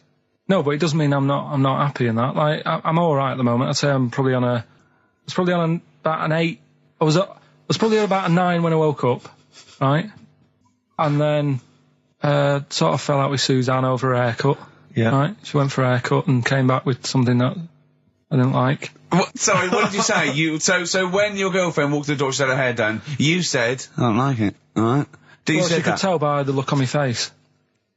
But don't you say, no, I'm happy with it, I just can't tell. I'm loving it. Because then she might have it done again. Oh, Carl, I just cannot get over you. I really can't. No, but you haven't seen it. Right? So then I was fed up, but then I thought... Sorry, what authority have you got to talk about haircuts? Yeah, you had the officially from a barber in Manchester above a railway station in a shack, it was £2 a cut, told you have the hair of a Chinaman. Well, you wish you had the hair of a Chinaman now, you got no hair. You're a little bald mank with your mouth open, so don't... Is she listening to this, Suzanne? Sitting at home with a woolly hat on? I don't know. But she knows now, doesn't she? What did you say? What words did you did do say? about it, I just said you look like someone out of Slade. Interestingly, that's what I look for in a girlfriend. Oh, God! Which one of Slade? That one with the funny... Not Dave Hill. Yeah. The one with the crooked fringe and the goofy... She had her teeth done as well, did she? She had 2 front teeth put in. Dumper. So anyway, So prior to that, you're on a 9. Then you saw the haircut, you're on an 8. Yeah. Yeah. And Now then, what you on? I'm probably on about a 6 at the moment. Why? What's happened? Well, while Star Sailor was on, bit more head squeezing going on. So, yeah, about a 5 or 6. So generally speaking, what would you say you are? About 4. You're on a 4 for normal. Alright. What would you give someone who wasn't very happy? What would you give them? What are you thinking, Carl? Depends why they're not happy. They're low, okay, so what would you give them? I mean, yeah, depends, innit? If it's someone who's just lost their arms and legs in an accident, you don't give them a lollipop. Sure, or some mittens. Yeah. You give them a hat. Yeah. Yeah. And dare I say it, a smile. A skateboard. Yeah. Yeah. I don't know. You don't know. You got to answer the question. Alright, so hang on, let's assume that you've upset your girlfriend because you slagged off her haircut. What are you right? going to do now feel to go and guilty. make her happy? How are you going to cheer her up? And not buy her a baseball cap. I don't know yet. I haven't thought about it because I've got this to sort out, haven't I? So when I get home, get her some gel or something. Oh, God! Oh, Christ. So, would you like to start on your... to Steve, because I've heard all these. Well, we won't do them all. Well, we'll start off with the Mr. Freeze. Tell Steve the story of Mr. Freeze. This is the first time he nearly died. This is the most serious of the lot, really. So, what it was, do you know, like, don't know if your mum and dad did the same thing, but, like, they do the weekly shopping on like, a Friday. Yeah. So when you got to Thursday, there wouldn't be much stuff left in the cupboard. It'd just be like, you know, your Jacob's crackers and stuff like that. So when they'd been to the supermarket and they came back, I was like, you know, what's that saying? Like a pig in... You know, I loved it. It was like loads of food coming in, loads of biscuits. What is that saying? He nearly said pig in shit. Right. Is that the saying? Yeah. Right. So yeah, all this food comes in. Thank God he didn't. Otherwise he'd have been in trouble. That's true enough. Because he's culpable for our actions because he's the producer. So technically, that twat's in charge. Go on. Right, so anyway, so there's loads of food, and I'm like, oh yeah, look at this, and chocolate biscuits, and, you know, penguins and stuff. Bacon. And bacon. Just in case, you never know. So anyway, my mum and dad's putting the food away. Me and our kid are like, he's already grabbed something, gone back upstairs. It's like feral children. it's like a quest for fire. And then they run upstairs. What did you sit under the bed, gnawing at some sort of pig's trotter? So I saw, do you remember Mr. Freeze Pops? I do, yeah. So they're kind of like popsicles, icicles. Yeah, but really long, like a foot long, right? Yeah. So I thought, I'll have one of them, so I grabbed it. Went for the nutritious stuff first. Absolutely. And like my mum and dad are putting this stuff away and what have you. And I rip it open and knock it back. Right, straight away, just right back like Swallow that. it, Right, yeah. But it went down the wrong way, right? So what's down your shirt? So I was like, oh God, I can't breathe. And my mum and dad didn't even know what I'd ate. Do you know what I mean? I ate it so quick. Yeah. And I'm sort of tapping my mum on the back, going, and she's going, oh God, you know, he's choking again, because I was always choking. If it was one thing, I don't know if I've got like a small throat, but I mean, even Ricky knows I can't drink that much, can I? Yeah. Do you know, or eat pebbles. I'm not a quick drinker. I'd always, I think I'm scared of like swallowing stuff. Yeah. And it was like bottle tops and mint imperials and stuff. I was always choking on stuff. Oh, jeez. So anyway, she's going, oh God, what's he picked up on it now? Drop it. So, and hit his nose with a stick. So I was going, I'm choking. At this point, my dad had I think he'd put his share away, you know, his food away, and he'd gone. His share, I love it. Yeah. He'd gone to watch winner takes all or whatever in a lounge, and I was in the kitchen, and I was starting to I didn't care anymore. Do you know what I mean? I just got to that point where I wasn't struggling anymore. You just thought, I'm done for. I just was falling to the ground. And my mum's going, get in here, I think it's serious. My dad comes in and sort of starts shouting at me, saying that's what you get for being greedy. He didn't even know what I'd eaten. Well, it was the moment to teach you a lesson, certainly. So he's there like that, and my mum's going, oh, look at him, and my lips were going purple, and my eyes were rolling into the back of my head. You look like Marilyn Manson. And so anyway, she grabbed me from behind and did that fireman thing. The Heimlich manoeuvre. Yeah.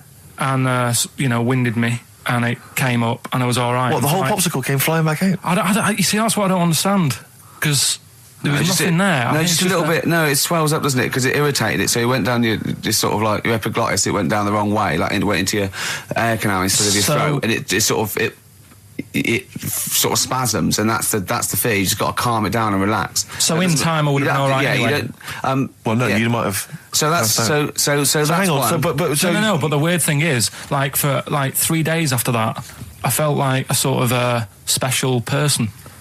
I went to school. And what's that? I'm saying nothing. I did full days. A special needs person.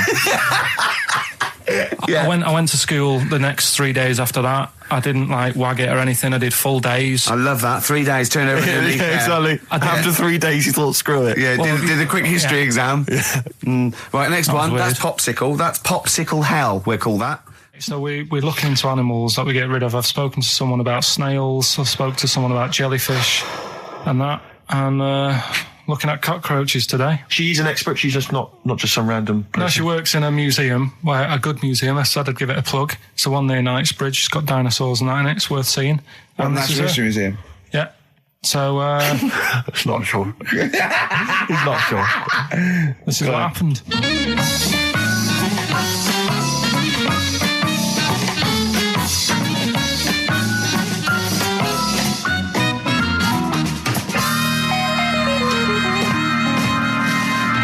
Now, what I'll do, I'll tell you as much as I know, and then you can fill me in if I'm right or wrong. And then at the end of it, we'll get to the bottom of whether we need them or not. Okay. All right. So, first of all, the first thing that I found out is that they have 18 knees. That's not exactly possible. They're insects, so they have 6 legs. Yeah. And a knee is usually the junction between femur and tibia. That's sort of classic human knees and every other animal knee. So with 6 legs, you can only have 6 knees. Could somebody sort of got mistaken for seeing one that was a bit double jointed? I think you're grasping at straws or something. All right. Well, we might have to come back to that one then. Okay. They can hold the breath for 40 minutes. Well, they don't do that because they don't breathe in the same way as us. They breathe through little spiracles, holes down the side of the body. So, no, they're not a very apt simile because the method of breathing is so different. What do you mean? Because insects have a totally different system. They don't have lungs in the way that we do and just breathing through one part of the body. They're actually breathing through every segment of the body all of the time. So even though they've got their mouth shut, they might be able to slide. Nothing to do with breathing. So only just feeding. So you see, maybe that's where someone's gone wrong. Someone's got hold of one and sort of taped its mouth up or something and got bored after 40 minutes and said, well, we'll call it right. It's a pretty unkind thing to do to an insect, even to a cockroach. Yeah, but it's all... You can't do that. Yeah, but... No. Pretty unkind thing to do anything, even a cockroach.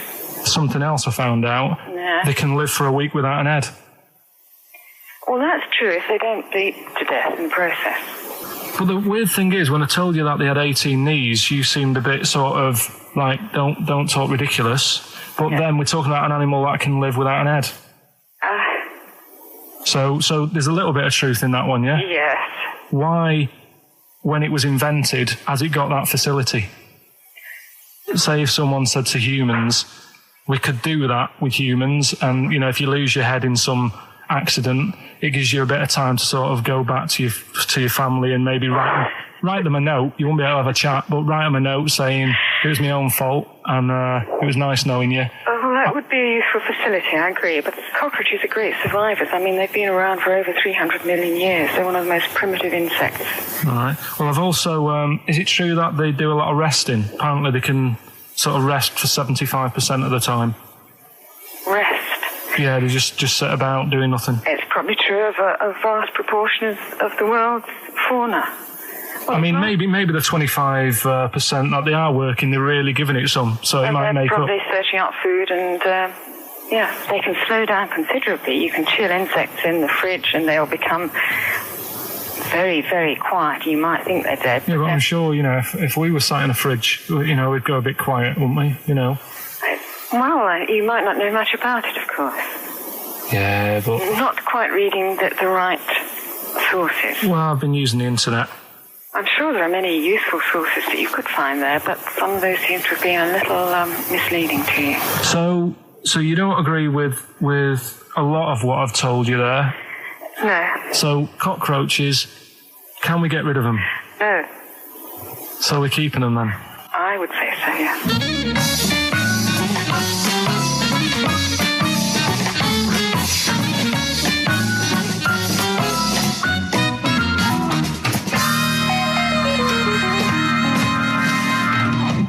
I think we should get her on more often because she sounds like she'd be a bit of an ally, really. Because she knew immediately that you were talking nonsense. She even said, I think you should be more concerned about your sources, which I've been trying to tell you for a year, right? The fact, I mean 18 knees, where did you get that from? It was on the internet. They can hold their breath for 40 minutes. I mean, I don't know what you read and take on. Mad world, don't it?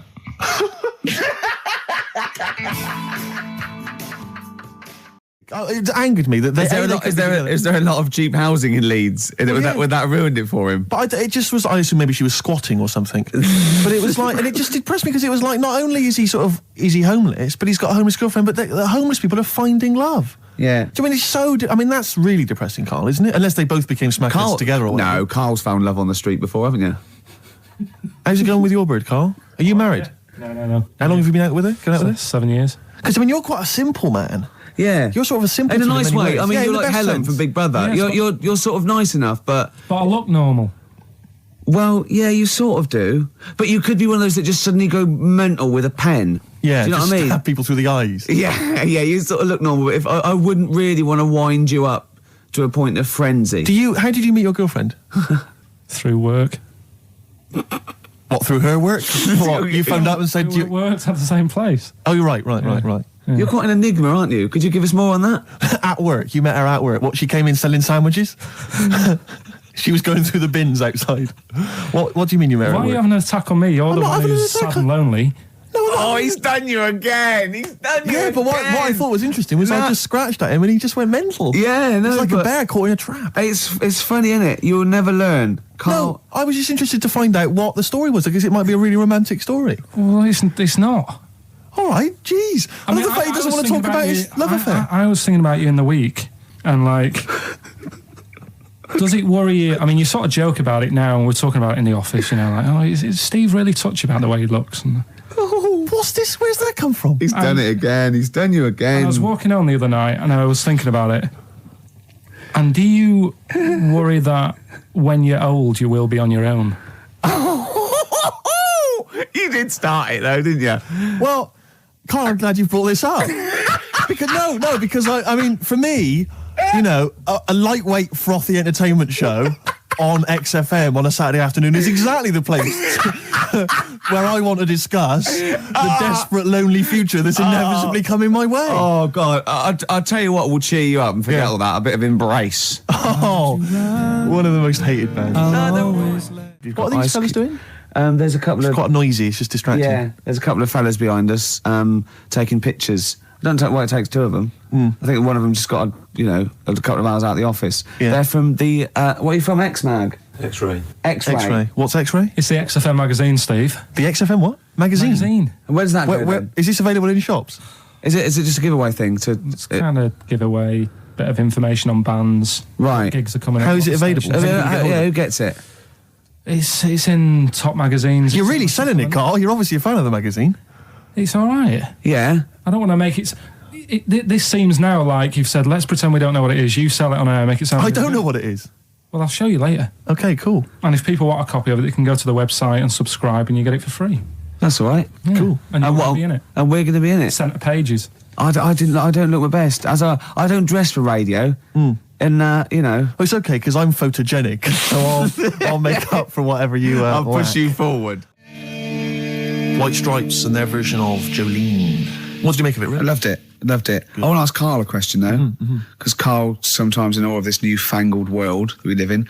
What do you think of the scenario? What do you think is going on there? Because it's a bloke singing to a woman, begging her not to take his man. What do you think's going on there? Say again. Well, that's a bloke there singing. Yeah, to his wife Jolene. Right. Were you listening to the lyrics, or? You see, I got mixed up anyway. I thought it was about that one about the person who chucks himself off a bridge. So I was thinking more about that than listening to that one. So right, listen. Well, go on it. Right. Jolene, I'm begging of you, please don't take my man. You flaming locks of auburn hair, even though you can, don't. He's all I've got. You're a beautiful woman. Don't take my man, because I can't compete with you, right? Yeah. What do you think's going on there, though? Because, you know, it's Dolly Parton singing it. We know what's going on. They're fighting over the same man, aren't we? Yeah. What do you think's going on when a bloke's singing it to Jolene? What do you think of the scenario there? That's one of them names, isn't it? That could be a bloke's name. It's like Leslie. Oh, Christ. Okay, sorry, it was a... I wish you'd not asked him that question. It's so exhausting. I love him. Do ants sleep, Karl? Which bird's got a cock? Swan. Okay, nice one. Listen, I want to play that song for various people who've emailed and phoned in saying they want requests. We don't really play requests on the show. We'd like to mention them anyway. Matt Barr, Magic Thighs. That's not Matt Barr's Magic Thighs. No. That's Matt Barr and Magic Thighs. Yeah. Kieran in Dublin, Stuart in Hackney, Lisa and Alison in Crouch End, and Glenn in Crystal Palace, who was phoning up with a nice message earlier. All of you, thanks for listening and thanks for enjoying it. Sorry we didn't play your requests, but tune in next time. It'll be fun. Anyway, I just all I wanted to say, really. Here's tragic. What's tragic? What did you want me to say about that song? Just your opinion. Your own opinion was fine. In fact, your own opinion is better than anything I could really hope for. Without doubt. Whenever I ask you a question... You constantly surprise us. Yeah. It's wonderful. So only ever carry on telling the truth, carry on saying exactly what's on your mind, and I think this could become a great... You're like a man who was frozen in Victorian era and has been reawoken and he's kind of discovering the world. Some things make sense, other things don't. It's beautiful. As opposed to one that was made in a castle in Victorian times like Steve. Oh, that's just... Oh, I've joined in with Karl. I can't believe it. I'm sorry. On my side. Yeah, no, it was irresistible though, wasn't it? I'm really sorry. Yeah, it was Karl. It was you that worked out the maths and worked out I was 28 because they just worked out I'm 27. You are 27.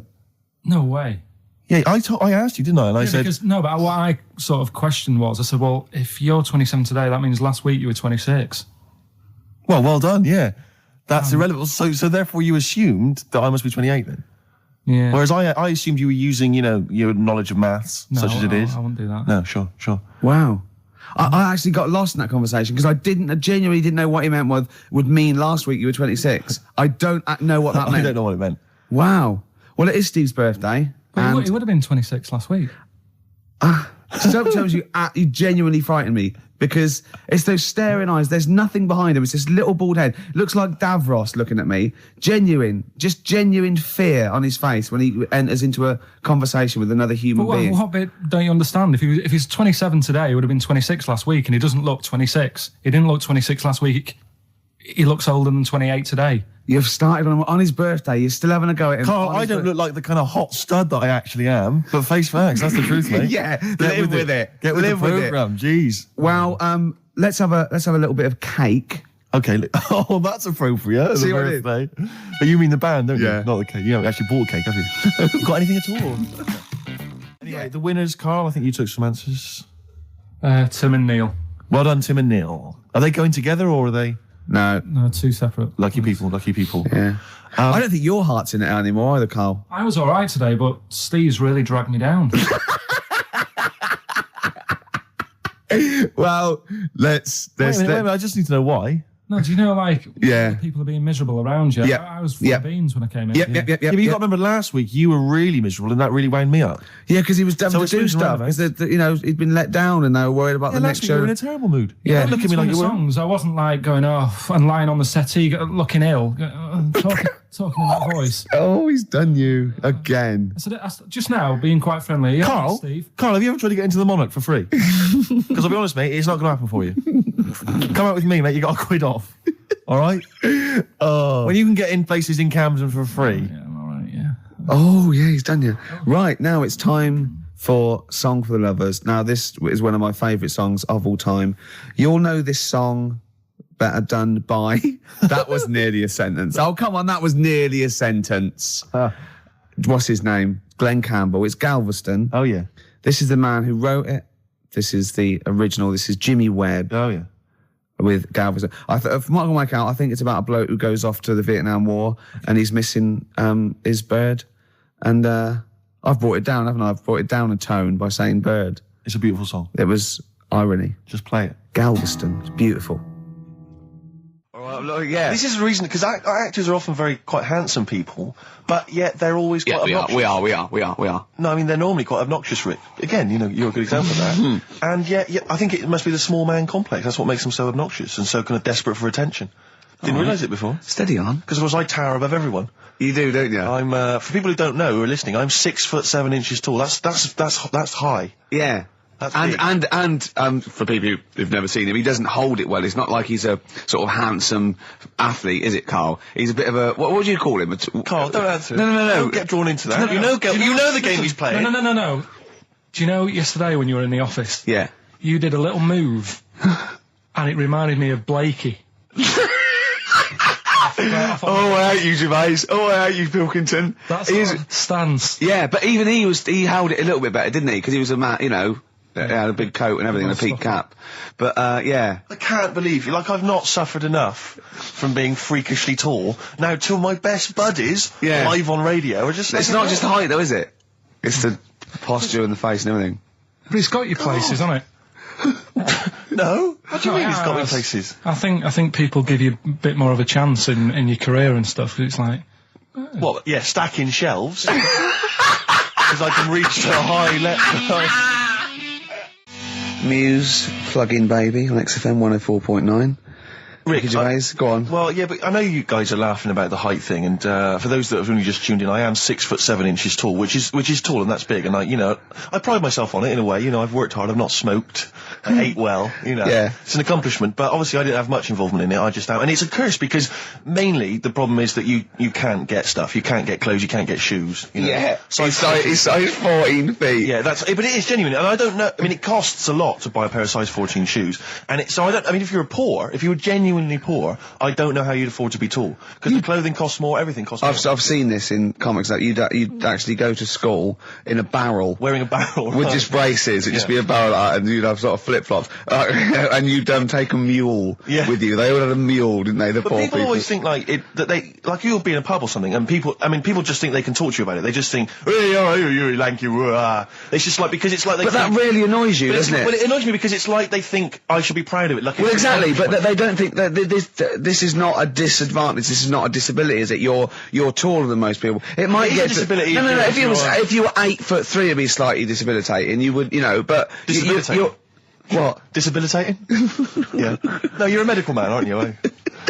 But no, the point is, it's a disabilitating because when you go on public transport, like if you're on a coach, the only place I can sit on a coach is that seat on the driver's lap, either on the driver's lap or that seat at the very end. Yeah, you know which sits into the I. Yeah, that's the only place I can. Well, you stand up, some sort of kids at the back waving at drivers. You could drive it from the back. Here he comes. Watch it. Were you a tall baby? Oh, Mr. and Mrs. Merchant, you've given birth to a basketball player. Look at his dribble already. Were you a tall baby? Babies aren't tall. At what point did you suddenly, Jesus, nothing fits me? Well, it didn't happen overnight, Carl. Let's do a little graph. How tall were you at 5? Oh, I don't know. 3 foot. 3 foot. How tall were you at 12? 6 foot. 6. Were you really? I don't know, do I? How do I remember? I don't remember this. Well, when did teachers start calling you freak boy and Really, lanky? they didn't. It wasn't Didn't they? so much. It was no. You went to a funny school. I went bowling with him once, so I'd never been bowling before, and he'd been once before, and he went, let's go to this bowl. We went to a bowling alley, right? And you have to wear these special shoes. Now, they're sort of like pointed things anyway, and they're multicoloured, sort of red and green. They look pretty weird. And the woman said to me, oh, what size? I said, oh, 8. She went, yeah. What size are you? He went, 14. She went, 14. He went, you probably haven't got them. She goes, yeah, I think we have got one pair. And she put them on the table, and it was like Krusty the Clown.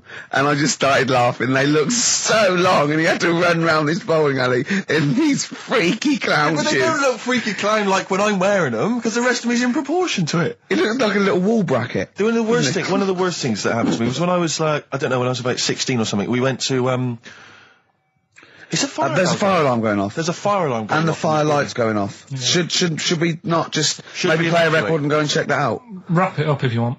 No, not wrap it up. Play a record. I'm going to go. No, the fire's gone off, Rick. It's gone off. Oh, well, we might have burnt down. Yeah, I think we'd know about it. The flames licking around our ankles would be a clue. God. I'm going to go and investigate. You shouldn't ignore a fire alarm, did you? Blimey.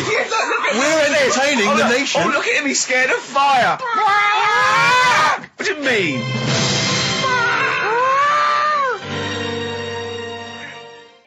The Lars, and there she goes. What a great start to a show.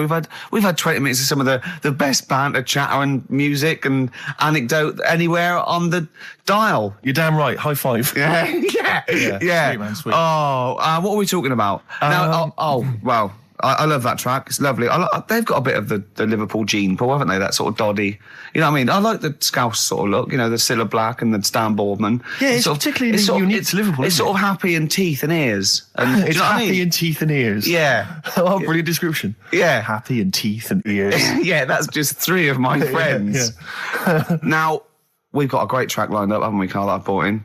So I'm going to go off. Now, I'm not ashamed. As you know, me and Steve aren't worried about being part of a trend or you know, being trendy or jumping on about it. Steve particularly doesn't worry about, like, looking good or, No, I'm saying, as a compliment, he doesn't worry about walking along like that or, you know... Well, I'm looking good. No. But I'm saying you don't mind the insults freak boy or goggle eye or... swore off a duck's back, mate. Do you know what I mean? Or a new phrase that's been coined because of Steve's face, walk off a frog's back. Who's saying that? Just a lot of friends and that. But I mean... My friends? Yeah, a lot of the people. Can you name names or? I can't really. You made promises, you can't. I can't. I can't really. Anyone up? I think it's the Kaggle. Looks good. It does look good. It's waterproof, Rick, and it's also stylish. I wear nothing underneath, so it's tight to the skin. It gets sticky in damn weather. Is that why you sort of rustle? Sexy. But what's all the? Is there abuse? What's this? No. They just say. Because I'm a pretty trendy guy, but I, as you say, I cut my own trend. You know, I make my own style. Oh, dear. So just go back to insults briefly. Go on. You know, saying. Oh, no, see, that's... Goofy, that's not fair. No, because that's what he said, it's in my head. What do you mean he said? No, when did he say that? No, I mean... When did you call me goofy? No, he didn't. He said about what's in my head. Hey, no, when it's... come on. Come off it. Don't what? start. Who's calling me goofy? No. I'm not even goofy. Goggle-eyed's fair enough. Yeah, but you can sort your look out. I can't. What do you mean I can... How could I sort my look out? I'm not even goofy. That's not fair. You've got the proper features. What? Just needs sorting out a bit. I can't help it if my hair's not good. I noticed the other day when Carl was sitting on your knee having his picture taken. It's a long story, right? He's got a completely spherical head. It's slightly too small. I'm not being funny because, I mean, you know, I'm not perfect. But he's got a completely spherical little head. He looks a little bit like a baby hamburger. You know Hamburger off McDonald's? Sure. He looks like a little baby hamburger. And it's sort of quite put upon. Suzanne thinks I look like that thing in that Dulux advert. Do you know when the woman pulls the head off that? A little plasticine morph type. And then they make a new ad for it. And it's like a little head. Really? And that's your girlfriend saying it. I know. Anyway, listen, let's get back to business here. This is a great track. It's America by Simon and Garfunkel. This is where I started saying we don't care about being trendy and all that. That was it. Because I just want to mention to people that they should be very excited. Because it's going to be Carl's special night tomorrow. You excited, Carl? Oh, yeah. Oh, this is, me and Steve, because we were nominated, we get a guest. For the BAFTA Awards. And it doesn't say guest, it actually says, partner. So I'm taking my partner. And Steve's taking Carl. Yeah. But what Carl doesn't realise is... You will have to pretend you're his partner, otherwise you wouldn't be able to... We'll have to hold hands when we go to the red carpet. Is this really your partner? It's not just a guest. That's how it is. And either we go in like that or we can't get in. You just have to be with him when you go up there. I mean, does he have to... We should hold hands, but I think what we should do is just to make sure that there's nothing at all that like it's going to go wrong. We should just do a little kiss, or be seen sort of like cheek to cheek, just to show them that you know you're not. He's like not Elton John and David he's not just getting his mates in for a free meal. You are actually partners. No, I'm not up for that. Why not? Well, because we know we're not actually gay. No, but so it's not a problem. You've come out of it looking quite good because you've got a good-looking fella.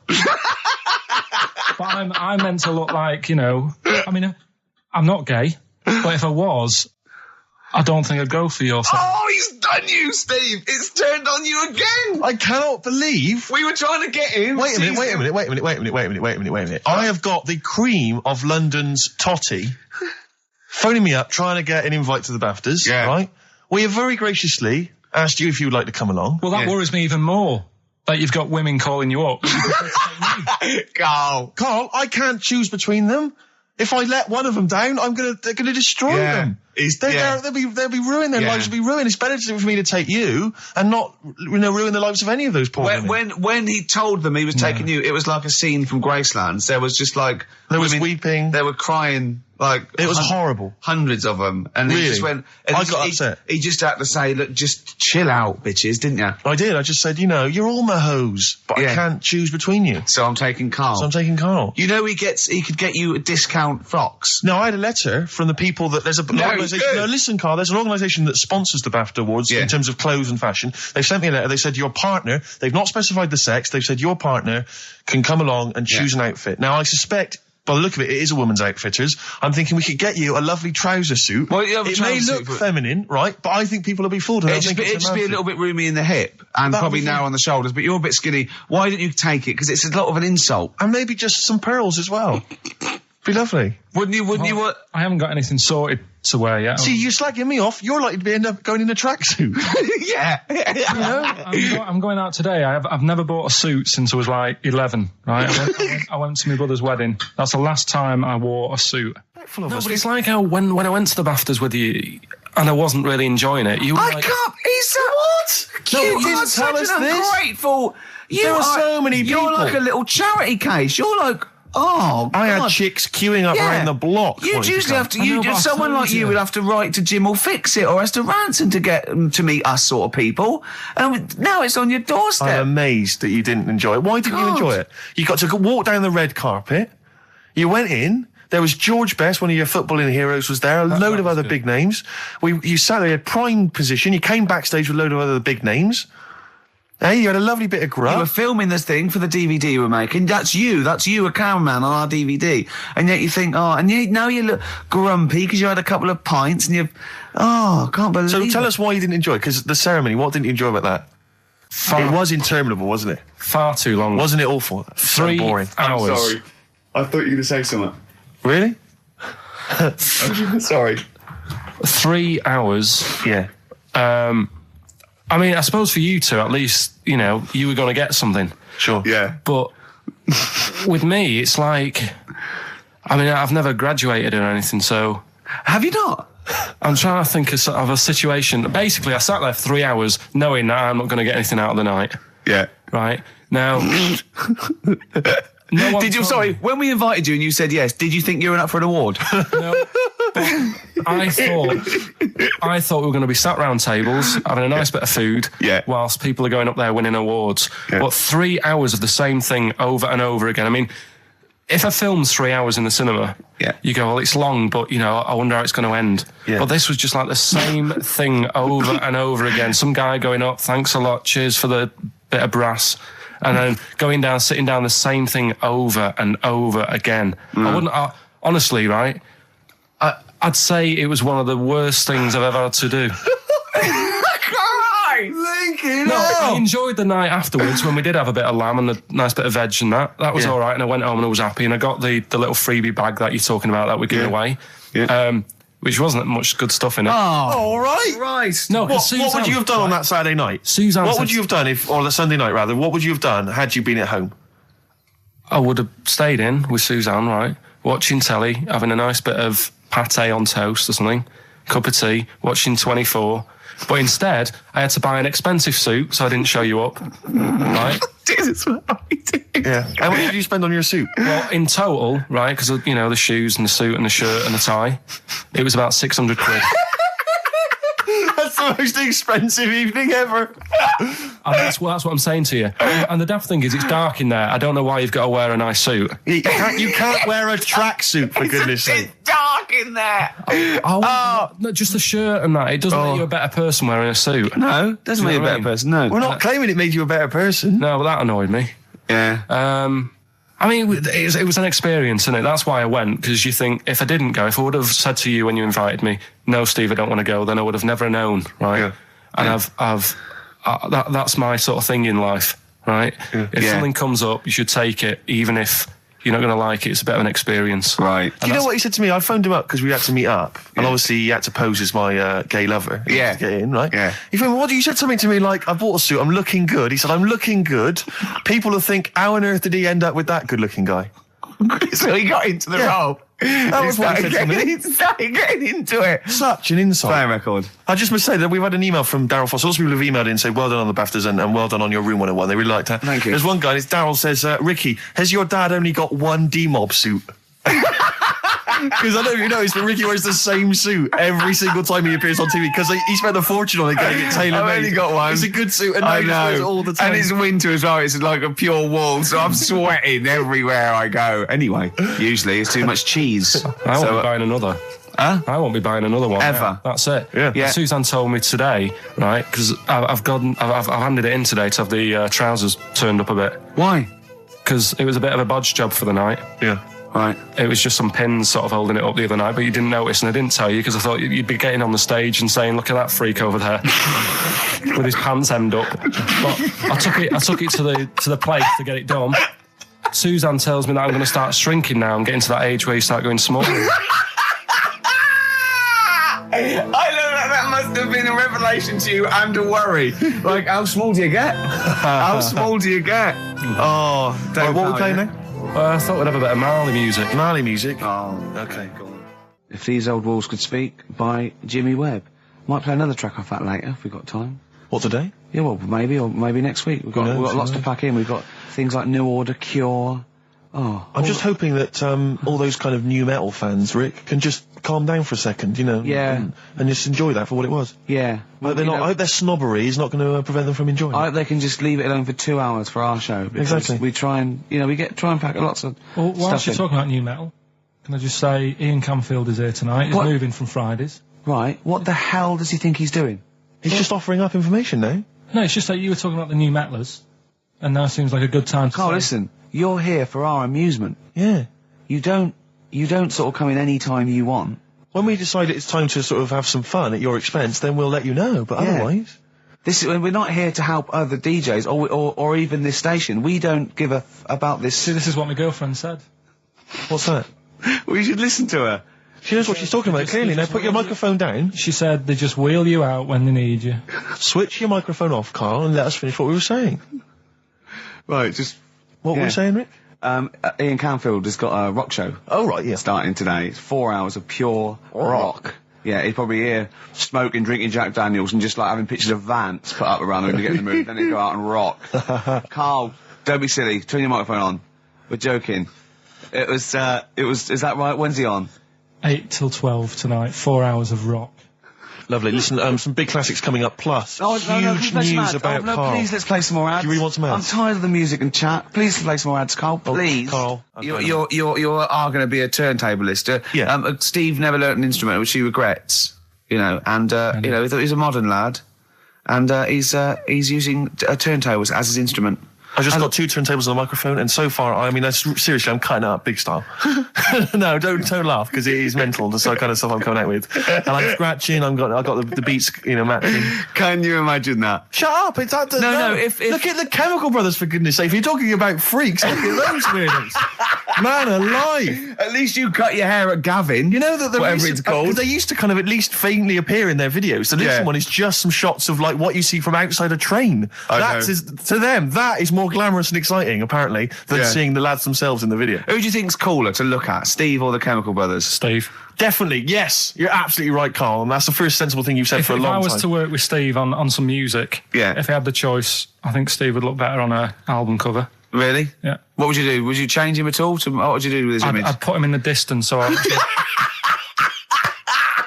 can't believe this is... No, just so you don't look as tall, that's doing you a favour.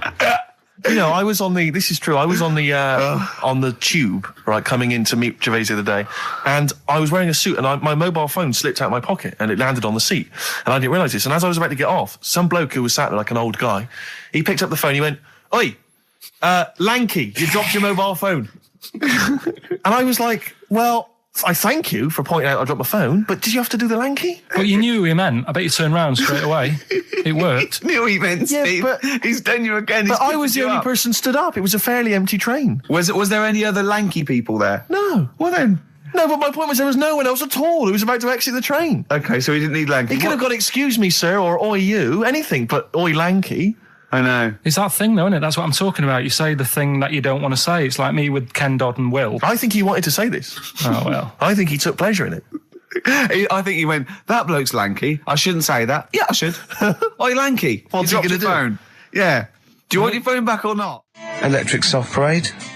Same way every day on XFM 104.9. I'm Ricky Gervais. With him, Steve Merchant. Sure. Rick, I only had one thing I had to do all week. Okay? What was that? I was so excited about getting up Friday morning, phoning, getting Bruce Springsteen tickets. Yeah. The Boss is playing in October. And basically got up too late. Well, not sold out already. You just sold out. It had sold out, but I started calling about 12:30. It sold out. I trawled the net. I trawled all the phone lines. Some of those buys are bulk buys for selling on, aren't they? They're not all individuals. This is the problem. I mean, I don't know how many people they can fit in Wembley Arena, but sold out by 12:30, and that's popular. Wembley Arena? Yeah. It's about 12,000, isn't it? I was so gutted. It was all I had to do. I was so looking forward to it. I phoned up one of those like quite dodgy ticket agencies. Do you know how much he was offering to... You know, they're 45 quid to buy. He said the starting price is 225 quid. I mean, that to me is like a ticket tout, like a legal ticket tout. Are they allowed to do that? I don't know. It's crazy. I was so angry. They'd have to say their booking fee was £150. Yeah, exactly. So but now I'm like desperate. I don't know what to do. I'm just wondering if I can abuse our position on the radio and just try and scrounge them from anyone who's listening. No, I mean anyone who's listening who's got the power to get them, you know, or... This is begging, isn't it? It's exactly what it is, Rick, yeah. Yeah, I was going to try and dress it up.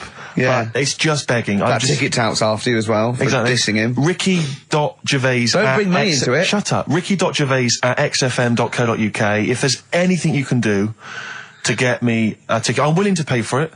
Up to the price of 45 quid. You know. Yeah, wow. No, second hand. Yeah, 30. Yeah. You don't want to throw your money around, I'll give Steve. 25 quid, come on. Don't you know who I am?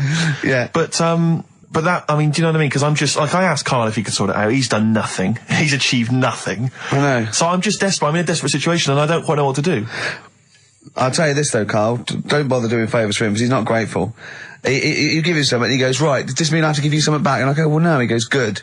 Well, I got you Cure tickets and you did nothing. Yeah, it was rubbish, that gig. There you go. It was rubbish. I went along to that gig. It was a balmy summer's night. The Cure, as far as I'm concerned, owe me a balmy summer's night because I wasted it. Hour and a half they played for. They played 4 hits. I don't want to hear their dirge from like some dodgy album from like 1984. I'm not interested. Play the hits. Boys Don't Cry, Love Cats, blah, blah, blah, blah, blah. Instead, I got nothing. I was so angry. I was just, oh man, I was You were probably angry at Carl, weren't you? I was angry at Carl for wasting my time getting me the tickets for free. Do you know what I mean, if I Carl? paid for it, Are you getting to see what sort of a bloke Steve Merchant is?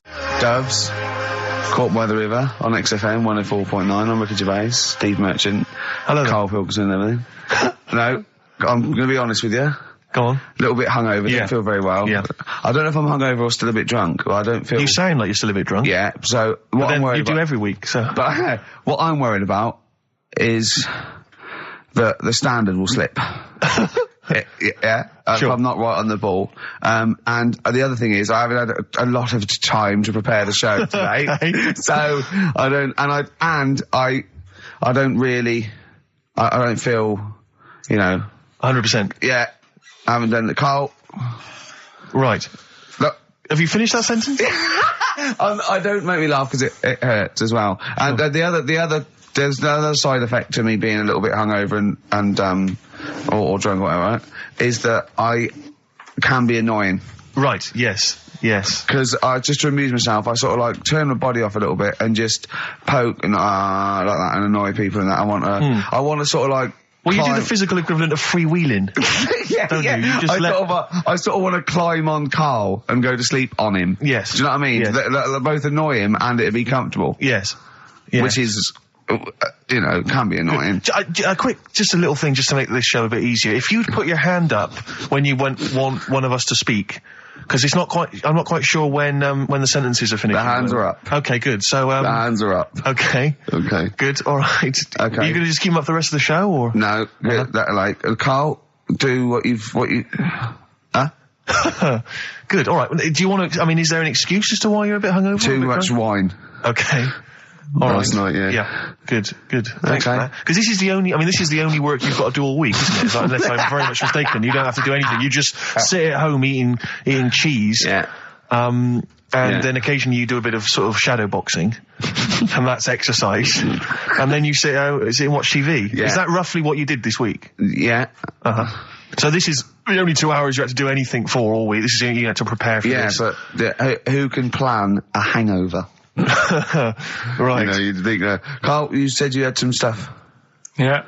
What have we got? I love the fact that, whereas I was a little bit slow, Karl there leapt into action to keep this show afloat, keep the pace up. Go on. Right, well, Karl, are you hungover as well, or? I'm just a bit annoyed because I'm with you. Do you know what I mean? He hasn't got much to do all week. You're having a laugh. What? What angers me is I kind of hope that maybe I could have quite a long career in radio, and I sort of feel like I don't know, the word sinking ship. Those words spring to mind. But because it feels like, Karl, you're just a chancer anyway. You weren't even supposed to be on air, and we've made you into something of a household name, and that's cool. Household name. And Ricky's already a celebrity. He's got it stitched up. He's got corporates. He's got voiceover work. But I've got nothing. I'm running on empty. I'm not nothing. I've got nothing. I'm sort of dependent a bit on this. Yeah. Financially. And, go on then. What and you two are sort of bringing it down, really. Right. Do you reckon I can get my own show, Karl? Karl. Tell them what I did out there with a bid. No, Karl, tell them how funny I was out there with a bid and that a minute ago. So anyway, come on, I'm bored of this. I'll tell you what. will we tease them with what we've got coming up next? Yeah, Karl, tease us after the next record. I think we've already got them for 2 hours. Yeah, we've hooked them, Karl. Don't worry, this is textbook radio. What's this? Badly on board. Yeah. Rick, can I just... Sorry, I don't mean to abuse our position again, but... Bruce Springsteen's performing in London tomorrow night, and you remember I made an appeal to try and get a free ticket. Yeah. Well, I don't even mind paying. I tried to pay, but that's good of you. No, I'm a generous kind of guy. And I thought you were me. No, go on. What are you going to say? But you were all I'm saying is, face value. I mean, you don't want to be ripped off, do you? No, don't be crazy. Ideally half price. Yeah. And I've been chasing kind of my tail, really. I'm not going at the moment. I'm not going, and I'm desperate to see him, man. I mean, he's going to do a great concert. It's his only one in London. I can't believe that being on the radio, being on XFM, the listenership's going up apparently. I can't believe I can't get a ticket. I've asked Karl. He's done nothing. Hang on a minute. No, Karl had a very good point. Nothing. Karl, say what you said when he was whinging in the but first of all, whilst you're moaning, you also asked in the week for a Badly Drawn Boy album. Yeah. You got in today. Yeah. There's one there for you. Well, yeah. But it's yin and yang. And it's like, but I do, Karl, what's Steve ever done for you? That's what you got to ask yourself. What has Steve ever done for you? Well, he took me to the BAFTAs. Yeah, but only because no one else would probably want to go with you. I can't believe that. What is this? I do not believe that. Oh, Steve, I'm going to stitch you up now, Karl. And it's in a nice way, and don't worry, it won't be too bad. He won't take it too bad. Karl sent me a little text message today. Right. No. Oh, what is this? Right, okay. Okay. I'm in a very frail mood at the moment. No, you're like this one. This is funny, because me and him have been, sending trivia back and forth to each other. Which is another point, right? I sent him... Oh, well, I'll get to that in a minute. I thought he'd really be amazed with, Well, while you're fiddling, if you can make my dream come true, to go and see Bruce Springsteen tomorrow, then give us a call on the usual number. But like I said, Steve... What? Right? It wouldn't be... Right, you just said when the song was on, can't believe it, right? We work at XFM and I can't get tickets for Springsteen, right? Yeah. We work in radio, we should get tickets. Right, now think Which of I'm willing to pay for. Yeah, but think of the... Yeah, but if he's sold out, he's sold out. Yeah. Yeah, right? But that's just something they say. Right, that's just what they say, is it? Right, so everybody on local radio stations say, do you know, I like that Bruce Springsteen, I want a free ticket, right? So another say... I tried to phone, I phoned for an hour and a half, I couldn't get through. Not long enough. I've put the hours in. Not long enough. Not long enough. What are you talking about? I've put the hours hours in. No. Right? So another 400 people turn up at the gig. They cram them all in. There's people being crushed. You know, they've paid the money early. They were up early that day when the phone lines were open, whilst you were probably sleeping and that. So they're dedicated, and they're the ones at the front getting crushed. What? Would your Why mum and are they dad getting be crushed? happy if you were there getting crushed? I don't mind. I'll sit at the side of the stage and watch him. Yeah, but I don't mind. But everyone will say that then. And then before you know it, Yeah. no one can see anything because you're Carl's on right on this stage. one. Leave Right, it. yeah, Leave just it. read, right, I'm going to give you this. I'm handing over my mobile phone to Steve to read the. You can see it's from Carl at the top, but just read it out as you scroll down. Just read it out loud. Is this a text message from... Yeah, this is a text message to me from Carl. Read it out. To see at night as well as an owl, you would need eyes the size of grapefruits. If only Stephen could turn his head right round as well. Carl, I can't believe it. What upsets me most, Carl, right, is not the fact that you've been slagging me off behind my back. It's the fact that you've got the cheek to come on here and moralise because you failed to get me tickets and make a dream come true. You've come on here trying to pass the buck and say that it's a health and safety problem, when in actual fact it's a Karl Pilkington problem. Do that. I've got it in a bin. I'm devastated. You know, I didn't thought, let's play a record. I'm I should upset. have eaten this banana off air. What's the number? It's 08700 800 1234. But if it's sold out, Steve, it's sold out. A bit of a classic here. R.E.M. I bet if Ricky wanted to go, it'd be fine. I'm sure someone could sort it out then. Who? Oh, if Ricky Gervais wants to go, then I'm you can going. come. Are you? No. You want some tickets, so? I had a bit of good news this morning. Go on. I was on the tube coming down, and I don't want to sound arrogant, I don't want to sound pushy, but I was at Green Park, and I'm fairly certain, Rick, it's not 100% corroborated, I'm fairly certain that a woman pinched my arse. So what do you think of that? Yes. There's a lot of pickpockets around Green Park, so be careful. No, my wallet was still there. Really? But even if it wasn't, you know, that would have been money well spent. But the wallet was still there, so what do you think of them apples? Eh? So what did you just pinch off? I can't confirm it at this stage, exactly what happened, but it certainly felt like a pinch. I looked round, there was a woman behind me. Right. She was fairly old. I think she's probably in her mid-30s. Right. Kind of reddish hair. Right. I don't know if she's listening. Right. But she knows where I am. And so I don't know how to proceed, really, Rick. I don't know if it's worth putting up some posters around the Green Park area. Well, what you could just do... to try and corroborate it. If you saw a woman pinch the lanky guy's arse... No, you could probably get in contact with British Rail and go back over their CCTV CCTV cameras, yeah. And then they could probably zoom in and, you know, sort of identifying sort of birthmarks, or she might have been holding something. Then I could hire a private eye. Yeah. Again, money well spent. Well, so there you go. You know, I'm just saying maybe maybe things are looking up. Things it's getting are towards Christmas. The worm has turned. I mean, you know, it's a little sexy story to get the show going. it is but pretty what do you make sexy. of that then, Carl? What do you think of that, You're Carl? quite damning. What's your answer? Well, I mean, you're quite a tall fella. Sure. So she must have really wanted to sort of reach up and have a pinch. Mm. Do you know Well, you think she was a dwarf? She did it with her teeth? He didn't say she was a dwarf. No, but Steve's taller than, you know, his arse. Yeah, but his arse isn't 6'9", is it? His arse is about 3 foot off the floor. 4 foot? What? 4 foot off the floor? No, I don't think so. About 3. She'd have to be a midget to have to reach up to pinch Steve's arse. He is very tall, but... I don't know what your point is there, Carl. You're just trying to, you're just, I think maybe just a little bit jealous. Just a little bit of jealousy. How many cats do you say you've got through? I'd say whilst I was living at home, I mean, it's still on the increase even though I'm not there. So, but whilst I was there, probably 5. God. Wow.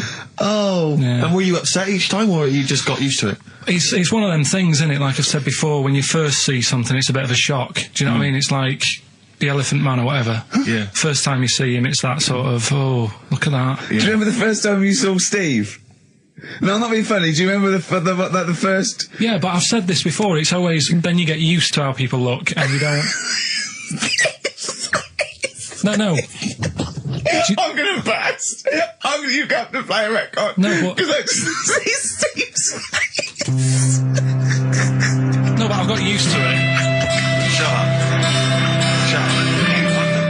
Carl, you know our mate Johnny, he's a Doctor Who fan. Yeah. Do you remember, he bought, the Doctor Who magazine, and he went to the toilet, and Steve got post-it notes and put geek on every page. And Johnny opened it on the tube, right, and it had geek and everything. And Johnny bought in the new Doctor Who magazine, I think this week's or this month's, right? And they've done the perfect Doctor Who fan, right, what the geek is, right, and it looks exactly like Steve. All right, don't have a go, Rick. It does. And I'm going to try and put it on the website. It's amazing. It's got your hair, glasses, it stands like you, it's sort of dressed like you, and it's only, it's hilarious. And he was, I mean, I'm insulting you now, it sounds like an insult, but if you'd see it, you'd laugh. Well, Rockbusters, right? Yeah. Right, here we go. Just a little bit annoyed.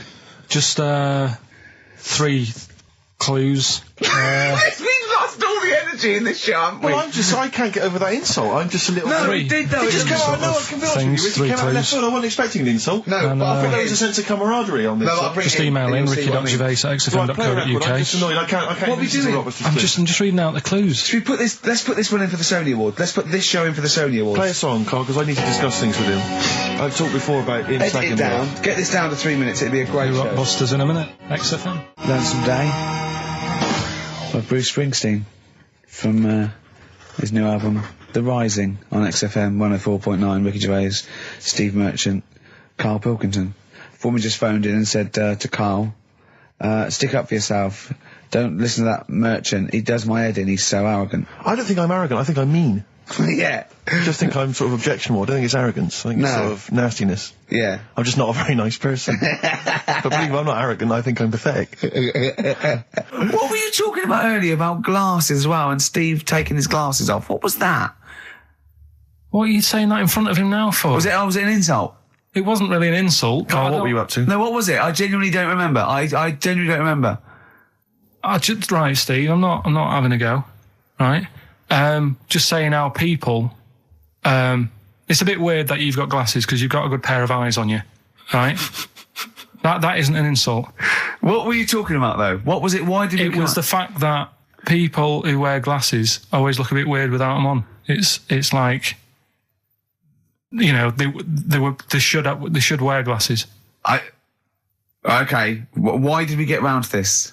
What was we talking about? I don't know. I don't know. I don't know what that was.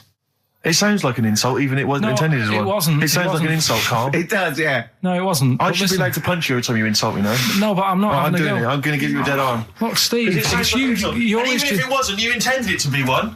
What you... Oh, that was real. Play a record. Yeah. But it's mad. Every time you insult me from That's now mad. Oh, is this the Cardigans? Great. Brilliant. I didn't even say anything. That makes me feel better. I can enjoy the rest of the show. Yeah. Before we carry on with anything, I should just tell you, we're on the subject of emails. There's one emailer we're always looking forward to hearing from. Dickers! Richie Anderson! Dicky Docky Doo! Richard Anderson, thanks for emailing. He's my biggest fan. He's now. one of the biggest fans. He absolutely loves me. But not afraid to offer some constructive criticism. Go on, that's the great thing about Dickie. And from Anders this week, he says, Ricky, I'm lazy, I talk nonsense, I'm badly organised, and I believe in ghosts. Can I have a job working on your show?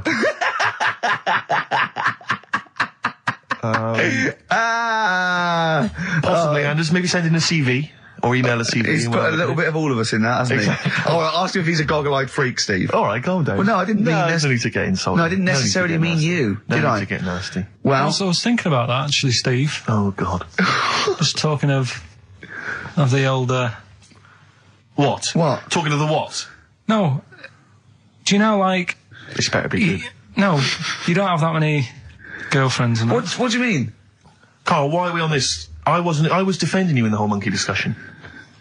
Come on, what's your point? What's your point? No, what's the point? I just was thinking... If there was an infinite number of Steves? You're an odd-looking fella. Come on, Carl, get to the... No, you know I know that. I've told you that loads of times. What do you mean, you know I know that? Well, there's no point pretending anymore. Steve, I'm flabbergasted. But also, you don't like spending money, right? He's mean and weird looking. Valentine's Day. Are you sort of... you know... You've got to love him now, haven't you? What are you happier with? The fact that no girls like you enough, right? This is really mental. Or are you happy because you don't have to spend any money on a card for someone? A little from column A, a little from column B. Wait, let's have more monkey news. What have we got? No, we've got so much to get into this show. Insults. We don't need the insults. I think we've got enough. We don't need the insults. Yeah, there's no more insults. What angers me with Carl is he's been planning that. No, I haven't. I was thinking about it on the way in because Valentine's Day is coming up and I'm not a big fan of it. Condoms? You bought your girlfriend a box of condoms for Christmas. I don't think you can have a go at me. To be fair. No, but I don't just treat her on Valentine's. I'm always... Do you know what I mean? You don't even treat her on Valentine's. You don't even treat her at Christmas or on her birthday. When do you treat her? Hang on a minute. Wait a cotton picking minute there. Oh, why I order. Wait a minute. What's that? Tiffany dog. I treat your girlfriend better than you, and I've only met her twice. I took her out last night and she enjoyed herself. Where'd you go? Until she had to write the check. Where'd you go? To a chippy. A really... No. Play a record!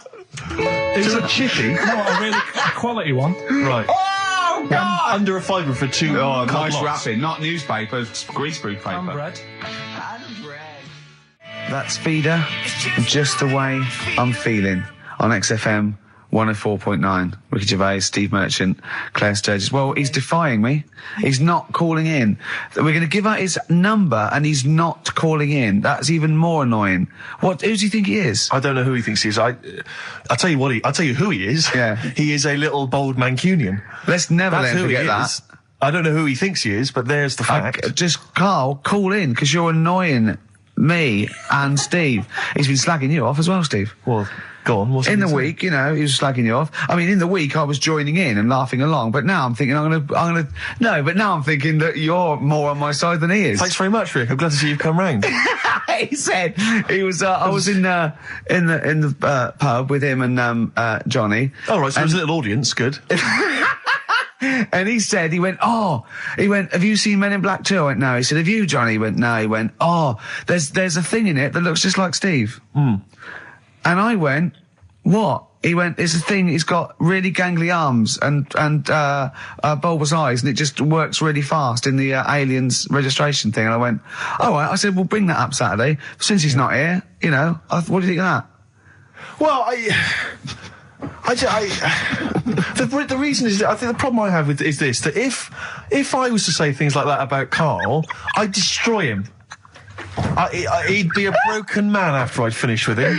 Call in, Carl, or Steve's going to say a few things about you. I'm going to get a couple of home truths out there. I can't believe it. I cannot believe it. Yeah, we were, at the time I was joining it, we were having, slagging you off on other things as well. Sure. But now I'm thinking, maybe you were wrong. Maybe I was taking the mickey out of the wrong person behind their back. If you receive any phone calls from people you don't know, we don't know anything about that. Instantly, we don't know why that is happening. That is just going to be a weird, spooky thing. So and don't bother telling the story about Men in Black 2 either, because I don't think people will be interested. Actually, on the subject of Men in Black 2, what? Have you seen that, Steve? No, I haven't, Carl. Tell me about it. You should see it. Go on. Why? Because there's this thing in it. Go on. What, a stupid, bald Mancunian tosser? No, weirder than that. There isn't anything weirder than that. Big eyes, it was gangly. Keep talking. You've got to see it, because you wouldn't believe the likeness and that. You've got to get the film out tonight. Right. It's not as weird, it had a normal voice, right?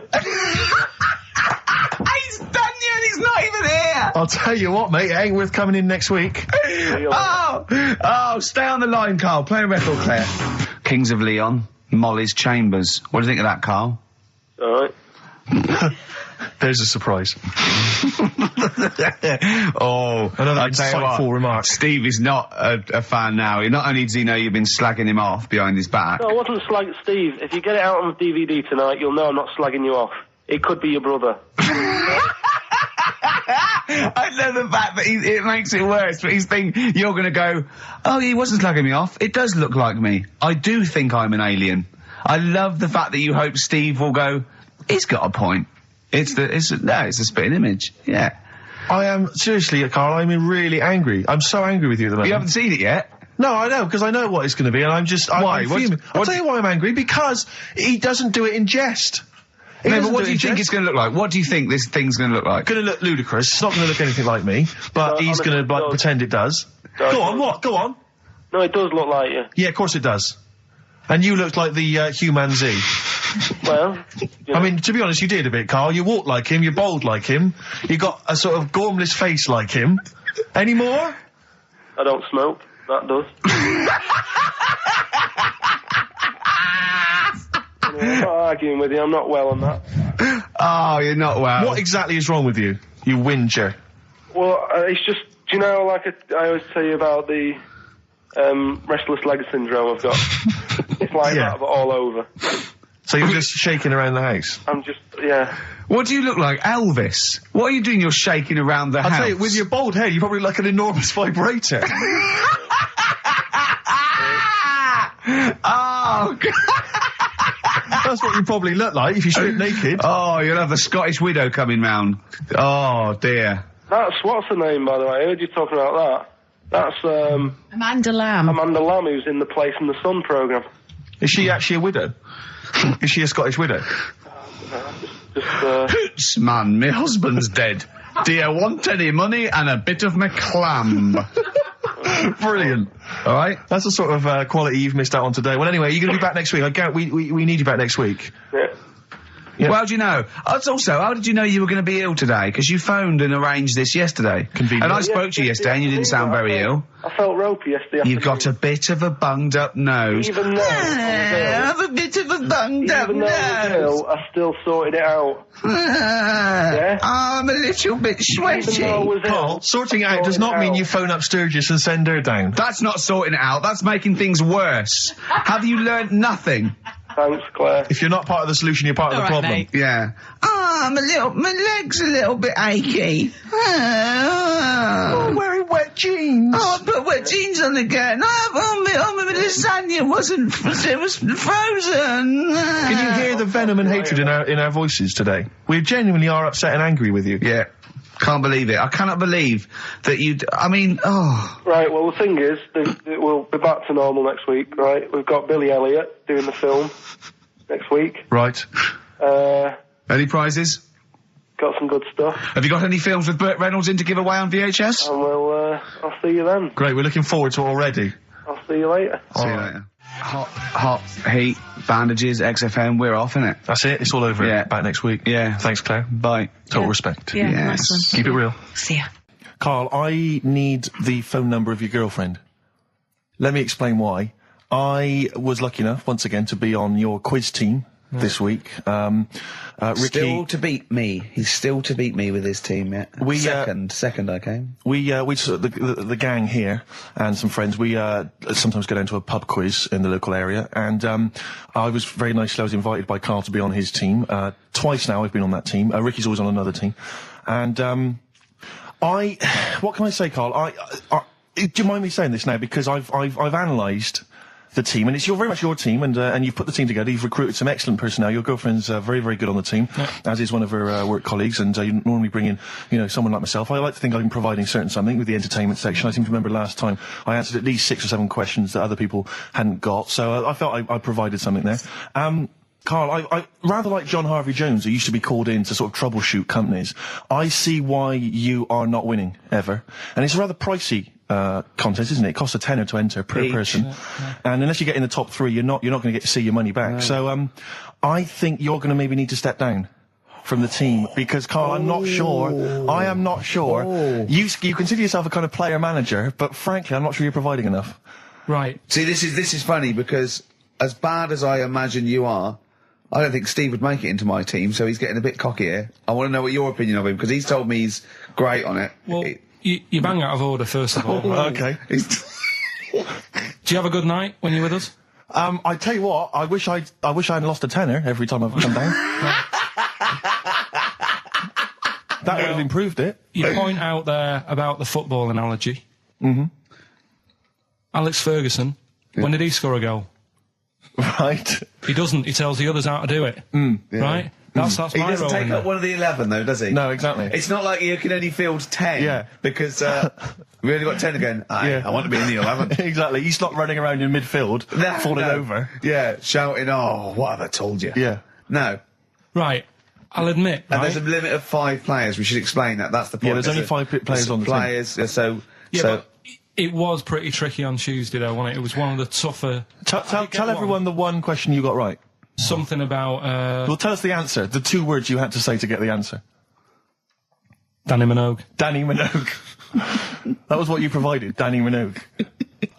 Is this valuable? Well, no, not really, because there was at least 2 of us who also knew the answer. Oh, well, we gave him. No, exactly. We gave it to Carl. We massaged his ego. I just feel Carl. Do you know what? I feel a bit bad now because I just sort of either had a crushed face. Then. Can I just tell you right now? He just can't believe this. Can I just tell you right now? I think the problem is this. I think there's that precious 5th position that is not being filled at the moment, I think, consistently enough by a decent player, right? You've got a solid team. I'm thinking if you want to remain on the team, you are going to have to pull your finger out and find a 5th member that is going to provide, and I'll tell you where the weaknesses are. I can tell you right now, mate. The weaknesses are natural history and science. Something which Ricky Gervais is scoring on week in, week out on his team. There is a few. Now, if he was available for a transfer, we could be fine. But we've got to find someone to fill in that space. Otherwise, I'm either going to quit or you're going to have to step down. Because I don't think I can be on a team where there is these obvious deficiencies. There are visible deficiencies. And, you know, the £10. That's £10. I'm not made of money.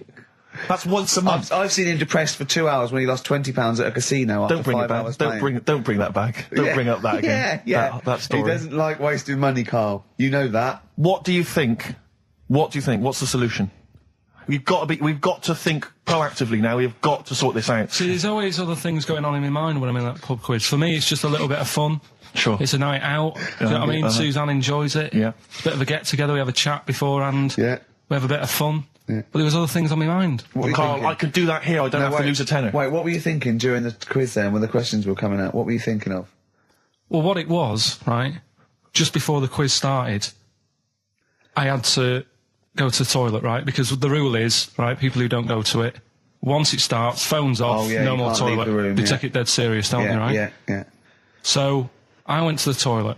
Now, I'm not being out of order here, it just got me thinking, right? I went to the toilet. The gay fella in there, right? There was a gay fella in there? Gay fella in the toilet. Now, how could you tell? How did you know? Just typical, you know, everything about it, right? Everything about it, right, yeah. Oh. What, large handlebar moustache, leather cap. Butt plugs, amyl nitrate. Could I just say that these views do not reflect the views of the management of XFM or me and Steve. Or most of the people in this country. Go on, Carl. What's your problem? Yeah, but this is what I'm worried about, really. But this is why I only got Danny Minogue right.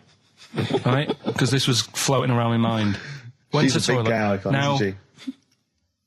Go into the toilet. They have like men's cubicle and they have women's cubicle. Yeah. Now, without sounding out of order, is it wrong for me to think gay men should have their own little cubicle? Go in. They should have their own... Well, not cubicle, you mean an actual toilet, I suppose. When I was at the urinal, normally, you know, there's a fella there and then you go, all right, and there's no pressure. But I couldn't go. I was thinking, should I wait? If I go into the toilet, it'll look obvious. Yeah. I had loads of pressure and but this was going on. What were you worried about? I'm so sorry. What were you concerned about? Viewers? I'm so sorry. Well, it's like, right, listen, when I was a kid, right, and it's all right for you to go into women's toilets when you're a kid. It's like, oh, it's a bit cute, right? As long as you're not, like, over 15 or something, right? Right. But when I was a kid, I went into a toilet, and women, when they use their little cubicles, they don't shut the door. Some of them just sit down on the toilet, right? And you see everything. And, no, seriously, that's probably one of the first times I saw, like, a woman. Yeah. That, right? And my Auntie Nora when she was staying over. What happened with your Auntie Nora? She was, she's into wearing caftans. Into wearing what? You know, caftans. Oh, yeah. What are caftans? Big, bellowy sort of dresses. Right. And, yeah, I used to sit on the floor at home in front of the telly. Sure. She was on the chair behind. Yeah. She did a bit of a sort of a Sharon Stone scene. Oh, God. Yeah. Did you see it? There was no underwear? No. What age were you? What was it like?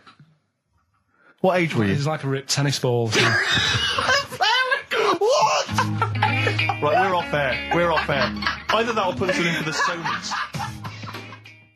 All right. Here we are then. 1 o'clock. Yeah. Hey. XFM. I'll tell you what you should play. No, I'll tell you what, before you say, Yeah. we're back then. Yeah. We're back in town. Well, that was what I was going to say. You should play Boys Are Back in Town. No, this is Boys Are Back in Town. You should play that then. It's just a sec. Talk then. Someone should talk.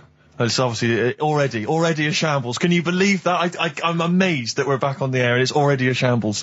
What are you doing? What? What are you talking about? I'm talking. No one was speaking. The record was ending. No one was speaking. It was just. Well, I might shut off. Already, I might shut off. It's like nothing's changed. Boys Are Back in Town on XFM 104.9. We're back then, aren't we, Carl? I'm Ricky Gervais, with me Stephen Merchant and Karl Pilkington. I'm not coming back. I'm definitely not coming back. Oh, care that I'm not coming back. Rick, I seem to remember the end of the last time we were on. What was that, 3 months ago? Yeah, 3 months ago. Carl said he's never going to do the show again. There was nothing that was going to bring him back. Yeah. He didn't enjoy it, wasn't going to do it. All a ruse, right? Really? Yes. I've only been coming back for about 2 months, because he's got our agent now representing him. I thought he was a fool. Really? Why? Well, what's he done for me? What's he done for us? No, I know, but I mean, he's your agent, so, and he's sort of calling Graham. And it was all a con, so Carl could get Mondays off. Poor Graham, the station's struggling enough as it is. Yeah. It's like running around like a headless chicken. Yeah. No one's listening. That's why I don't bother talking on a record then, because there's no loss to London. Sure. Right? It's pointless, this show. We don't do it for the money, we don't do it for the kudos. I don't know why we do it. No. Is there anything on telly at this time? I'm going to have to lie in. I know. But, it's all a ruse to get Mondays. He's got Mondays off now, because he has to do the show, 2 hours, right? And he's still getting paid. And it's all a con, because he knows that he's holding him over a barrel, and it's like, we've got to keep Carl happy. Right?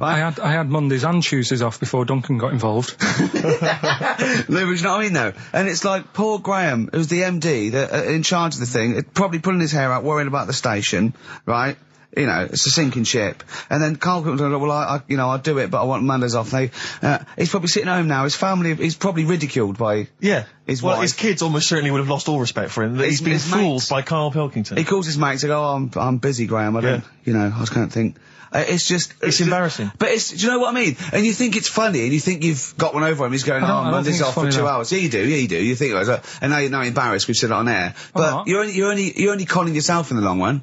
Because, do you know what I mean? I hate that sort of, the world owes me a living, what can I get out of the world? What are you going to give back to the world, Carl? What are you doing now then? Are you going to prepare Mondays? What have you prepared for this show now? You've had 3 months to prepare. Yeah. What have you got? What have you got for us? Okay, what's happened in the last 3 months? What? In this place or just my life? Well, what have you got for us? With 3 months, we're turning about. You get Mondays off, you're getting paid for it, you've got a cushy deal, you're having a laugh, you're taking the piss out of the management, right? So, what have you got for us? Give it to us. I've kind of, updated Rockbusters a bit. Right, brilliant. Yeah. Right, so, and you said don't mess with it. If something's good, don't mess with it. What do you mean it wasn't good? It was never good. It was never good. Of course we had to fix it. It was fun to do. It was a laugh. I mean, much more. I imagine it was much more fun for me than the 450 listeners. You know what I mean? I enjoyed it. I enjoyed squeezing your head and dressing you up. No, but that's just it. When I had a meeting with Graham, right, I said, look, I'm not being funny. I don't want to do it anymore. Yeah. I've had enough of it. Yeah. And he was like, oh, what's up with you? You sounds like you have a right good laugh. I said, yeah, but that's all good acting and stuff. I said, it's hell in there. I said, he's talking about Vietnam. Yeah. I said, having my head squoze, right? What? Squoze is still not a word. We've been away 3 months. It's still not a word. Right. Yeah. I said, he's putting a dustbin lid on my head. Yeah. You told this to the MD. He's hitting me with a tray. Yeah. He's chucking toilet paper at me. Yeah. And he said, yeah, but that's all over 2 years. I said, no, that was the same day. Okay then, what has changed in 3 months? They're listening, they've been listening for 6 minutes now. Come on, give us something. Bit of Nickelback. What's happened in 3 days? Play a record and let him 3 months? What, in my life or in here? Nothing's happened here, nothing's changed here. Right. But, I don't know, do you know last time we were on? Yeah. Right? And, I was telling you about the woman over the road, where I live. The one that walked around naked? There's a woman who walks about the flat naked, This right? is when Carl was watching a woman naked.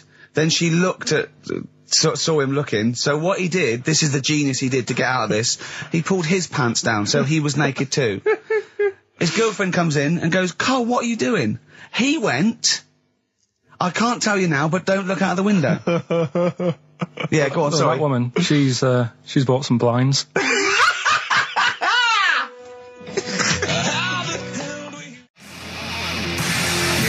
Darkness. I believe in a thing called love on XFM 104.9. I'm Ricky Gervais. You're Steve Merchant. Sure. That's little Karl Pilkington over there. Where is he?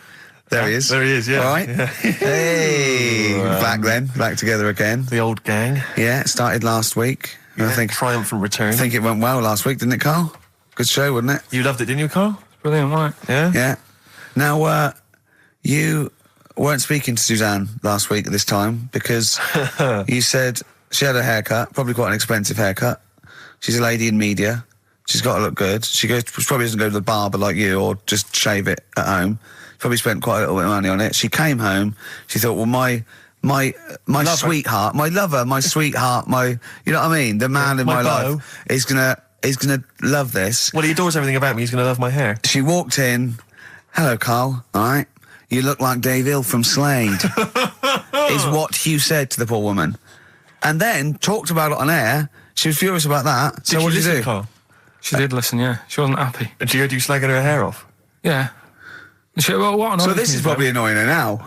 Well, no, it doesn't matter. We can do a lot today because she's at work. So, and of course, no one's going to tell her. Let's have a chat about a fat arse, shall we? Let's get it all done.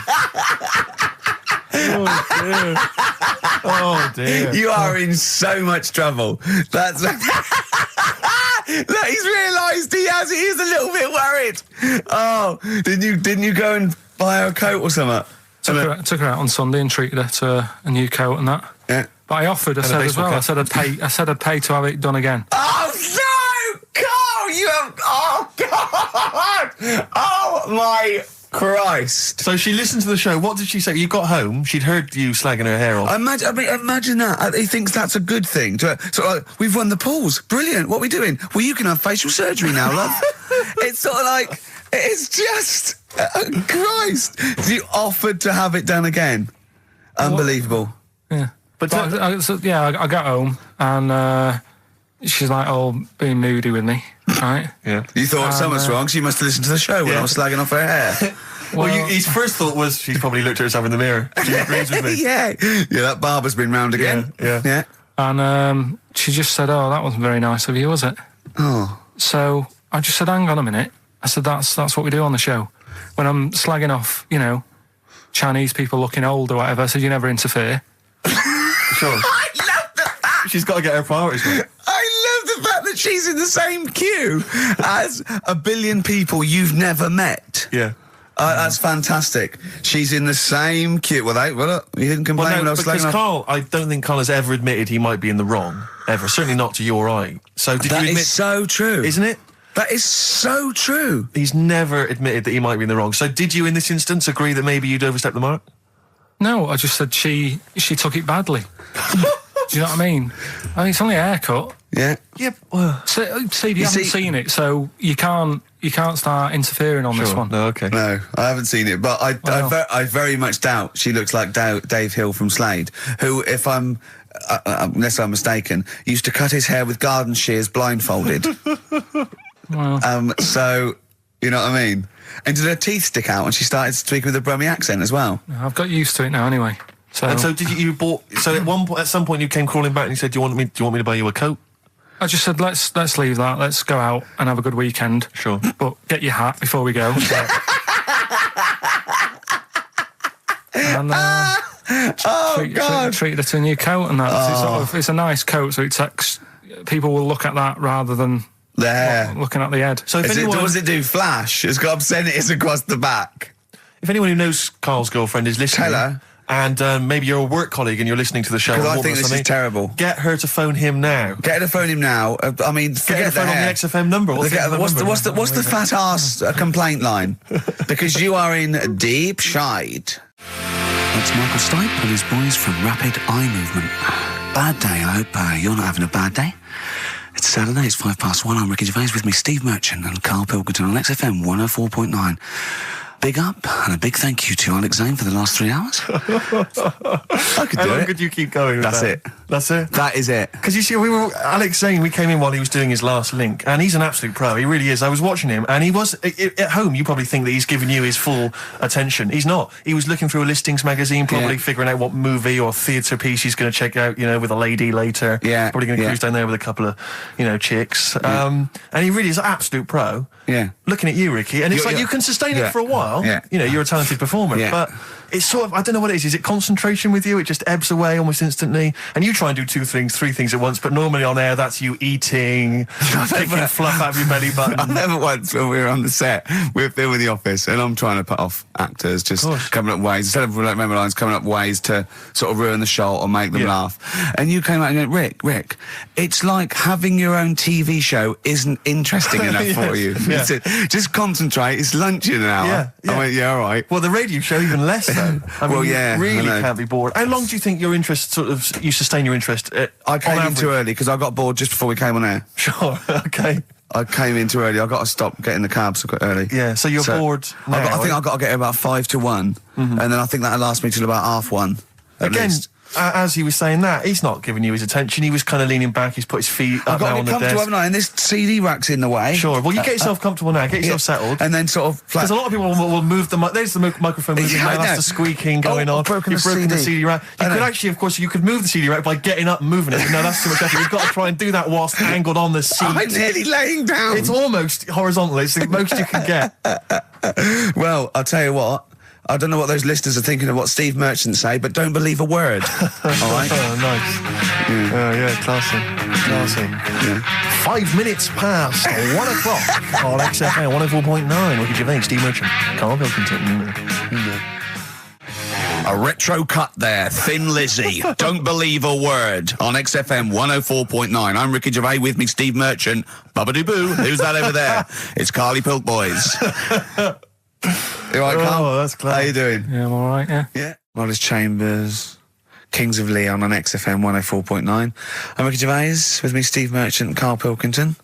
And England are world champions again then, so... Oh, it's brilliant. It was amazing, wasn't it? See, I'm not a rugby man at all. I never watched rugby. I think the last time, was when we won about 12 years ago, whenever it was.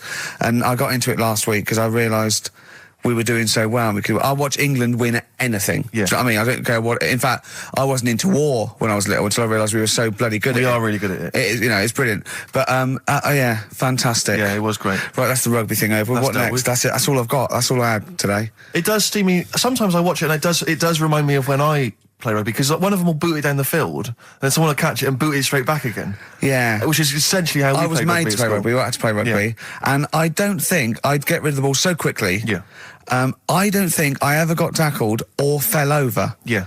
I think I touched the ball about 20 times in the 2 years it was compulsory. Yeah. I was terrified. Yeah, absolutely. And, same as cricket. I can't... I'm a terrible batsman. I'm all right at bowling, but it seemed like the pastime for people I went to school was to injure you. Yes. It was funny to see someone poleaxe. It was funny to see someone get a cricket ball in the head. Absolutely, yeah. You know, I never relaxed into rugby because the first day I was going to play it, my mum, I swear to God, my mother said, "You're playing rugby today. You got the kit and everything. Enjoy it. Be careful." There was a kid at my school who broke his neck. And cheers, thanks very much for that. See you later. So I just went to school absolutely one thing, broken neck, is that or you get better in a couple of days? Oh, you can find your wheelchair. No. Enjoy the game, though. Yeah, no, it was absolutely I was just petrified from that day. See, at least American football, got helmets. The padding, the helmets. Yeah, but anyway, no injuries, thank God. Thank goodness. So, well, I tried to play rugby, but it's awkward when you've got glasses. I don't know, there's something about you didn't really play with glasses on? Yeah, well, I couldn't see anything, could I? I couldn't see anything. How else was I going to play? Oh my God! So you're bound to be cautious, because inevitably you're a bit more cautious when you've got glass next to your face. But you were the tallest person on the pitch as well. Yeah.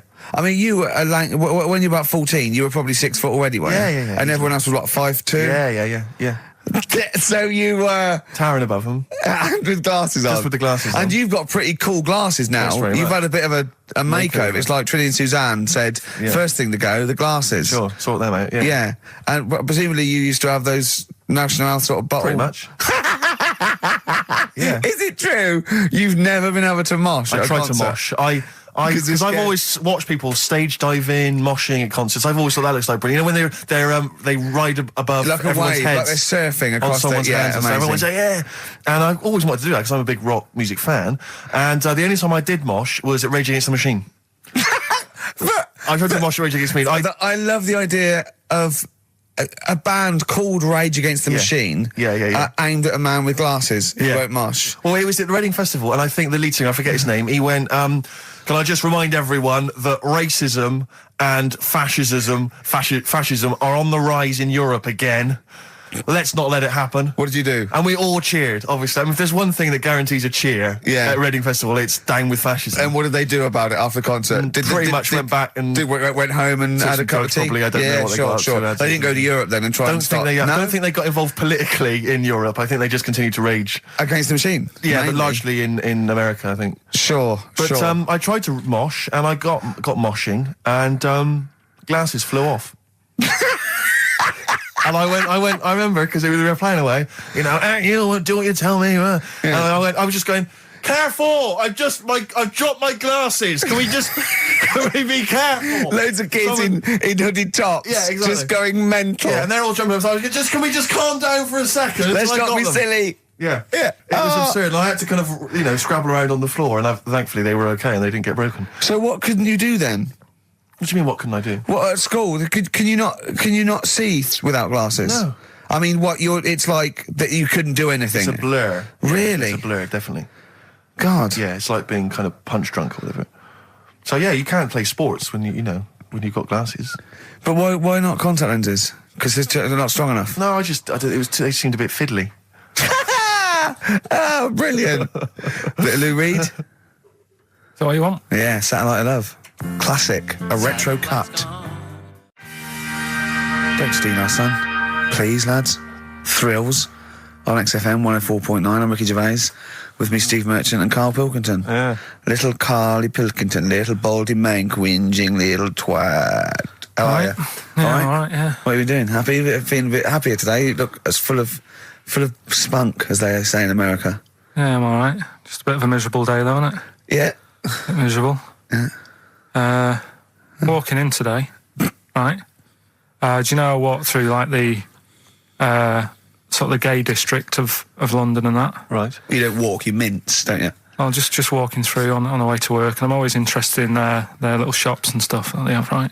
Loads of their little shops. That's no really ashamed of. If you want to go in and buy something, go in and buy something.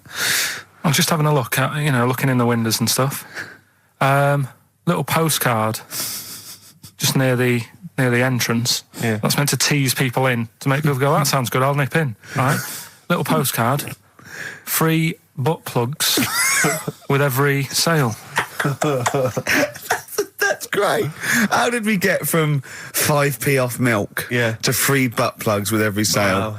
What society come to? Well, it's because we're liberated, Rick. Yeah. It's an open society. What did you buy to get them? You didn't buy... No, I didn't. But what's the purpose? What, of the poster or of butt plugs? Butt plugs. Because I really honestly don't... You shove them up your arse, don't you?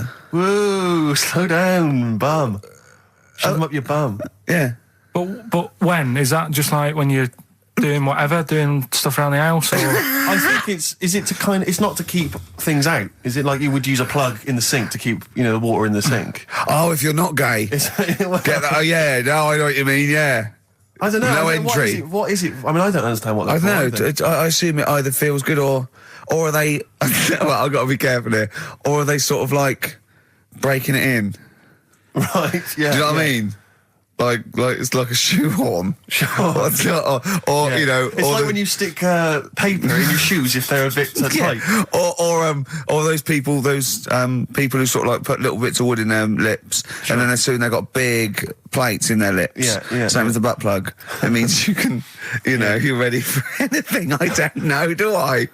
And look at Carl's face. Well, if you know what butt plugs are used for, then why not get in touch? Ricky.Gervais at xfm.co.uk. What do you think? If there's any... I can't believe we're already on this subject. I know. It's 1:05 and we're I was going to say then, if there's any people who use butt plugs, and I was thinking that Carl would have said, well, they're not up yet. Yeah. Because they go out late.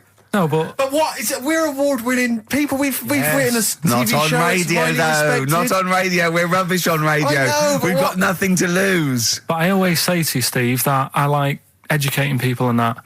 Now, the way I see it is I didn't know what they were. Let's phone to go. Someone might know about butt plugs. All right, we'll get. No, get them on. Get them on. Ask them. No, because they might say something dodgy. Oh. Yeah, whereas what have we just been doing? Just take a chance. Take a chance and tell them not to swear. Well, you tell them. Okay. Right, Steve. I haven't got my headphones on. Hello, who's that? Hold on. Who, sorry? Nicholas. Nicholas, hello, mate. You're not going to swear, are you? No, I'm not going to swear. Keep it clean. Yeah. Keep them keen. What were you calling about? I'm phoning about your plugs. About not my plugs, but sure, plugs in general. What do you know much about them? No, are you a plug user yourself? No, I'm just thinking if maybe you've got some gay friends and you're spending the night at their place, you might want to use one. Right. What, you mean experiment with them, or? No, so you can make sure they're not going to do anything while you're asleep. Could I suggest? Just lock the door. I mean, that is easier to me. Can I make a bigger suggestion? That's probably the most homophobic thing we've had said on the show today. Thanks very much for your call. Right, okay, good. Well, that's why we shouldn't put people on the line. Just, without checking first. I think Carl's made a good point. That's the calibre of listener we've got. Jet, are you going to be my girl on XFM 104.9? I'm Ricky Gervais, with me Stephen Merchant. Over there, little roundy bald head of Karl Pilkington. Good news and bad news. Good news is, boys are back in town. We're here for 2 hours. Hello. Bad news is, we have no monkey news, gay fella news, or little Chinese fella news. Really? We're going to try and, you know, leave that for a week, and then maybe come back to it. Yeah. Why do I get the feeling that within 20 minutes we'll be talking about little gay Chinese monkeys? Carl, think of that. We have got monkey news. Have we? Oh, yeah. So we've already broken that promise. Oh, okay. I thought we were going to try and sort of talk about something else. I've just done Jonathan Ross show, and they don't talk about the same things every week. It's weird. It is weird. But, or as Carl says, weird innit? Yeah. So, gave this show about 5 plugs. Nice one. Yeah. So, I think we'll get upward of 800 people listening. Oh, double. For the first 2 minutes. Yeah. And then turning back. They're already switching over. I'd have thought so, yeah. I spoke to my friend yesterday. He's a little bit of an odd fella, and he said that for his own amusement, he had an iPod in his car, and he bought a little sort of transmitter, and he could transmit the music from his iPod to sort of just beam it, kind of as he was driving along, to sort of passing cars. What do you mean? Make their radio play it? Well, but if they had it in the right frequency, yeah. I mean, pointless, completely pointless, but not dissimilar to this show, I imagine, in terms of the number of listeners. Yeah, but I was going to say, what's the chances of people having this frequency Absolutely on? Pointless. So it's probably about the same, yeah. Do you know what it reminds me of? When I was young, I wanted to get into radio. I was excited in radio. When I was sort of in my, I don't know, I was 11 or 12, my friend and I, we got a little mixing deck, and we used to host our own radio show. Brilliant. From his bedroom. We didn't have a transmitter, so we'd put some speakers in his front garden, in some bushes, and sort of broadcast it to people who were walking Again, by. probably over the week more listeners than this show. Almost certainly. I love the idea. It never happened, but I always was hoping that maybe some girls would just come by and just like sit and listen. These guys are great. I don't know where these sounds are coming from. It seems to be that bush, but... Or Noel Edmonds coming along going, who are these guys? Yeah. Can you get on my website? Can they stand in for me when I go on holiday? Yeah. Yeah. I did sort of pirate radio. No, go on. Got into hospital. yeah, the normal radio, but you had an eye patch on. Go on. Dad was in hospital, right? And he was having some operation done, right? And went to see him and didn't have that much to say to him, right? So I was sat there. Well, it's awkward though, isn't it, when someone's ill? Yeah. Sure. And you don't know. Boring, isn't it? Boring. So I was flicking around on that little radio thing they have. Yeah. And I heard they had a radio station in the hospital, so I said, I'm going to go and join this. So I wandered off to go and find it. Yeah. Sort of joined that. Did a little show on there. Thought I can sort of get out to the masses here. My mate made a little transmitter. Did a little pirate radio show from the... got kicked out because they found out, and apparently I put the station at risk because all the stuff could have been taken off us.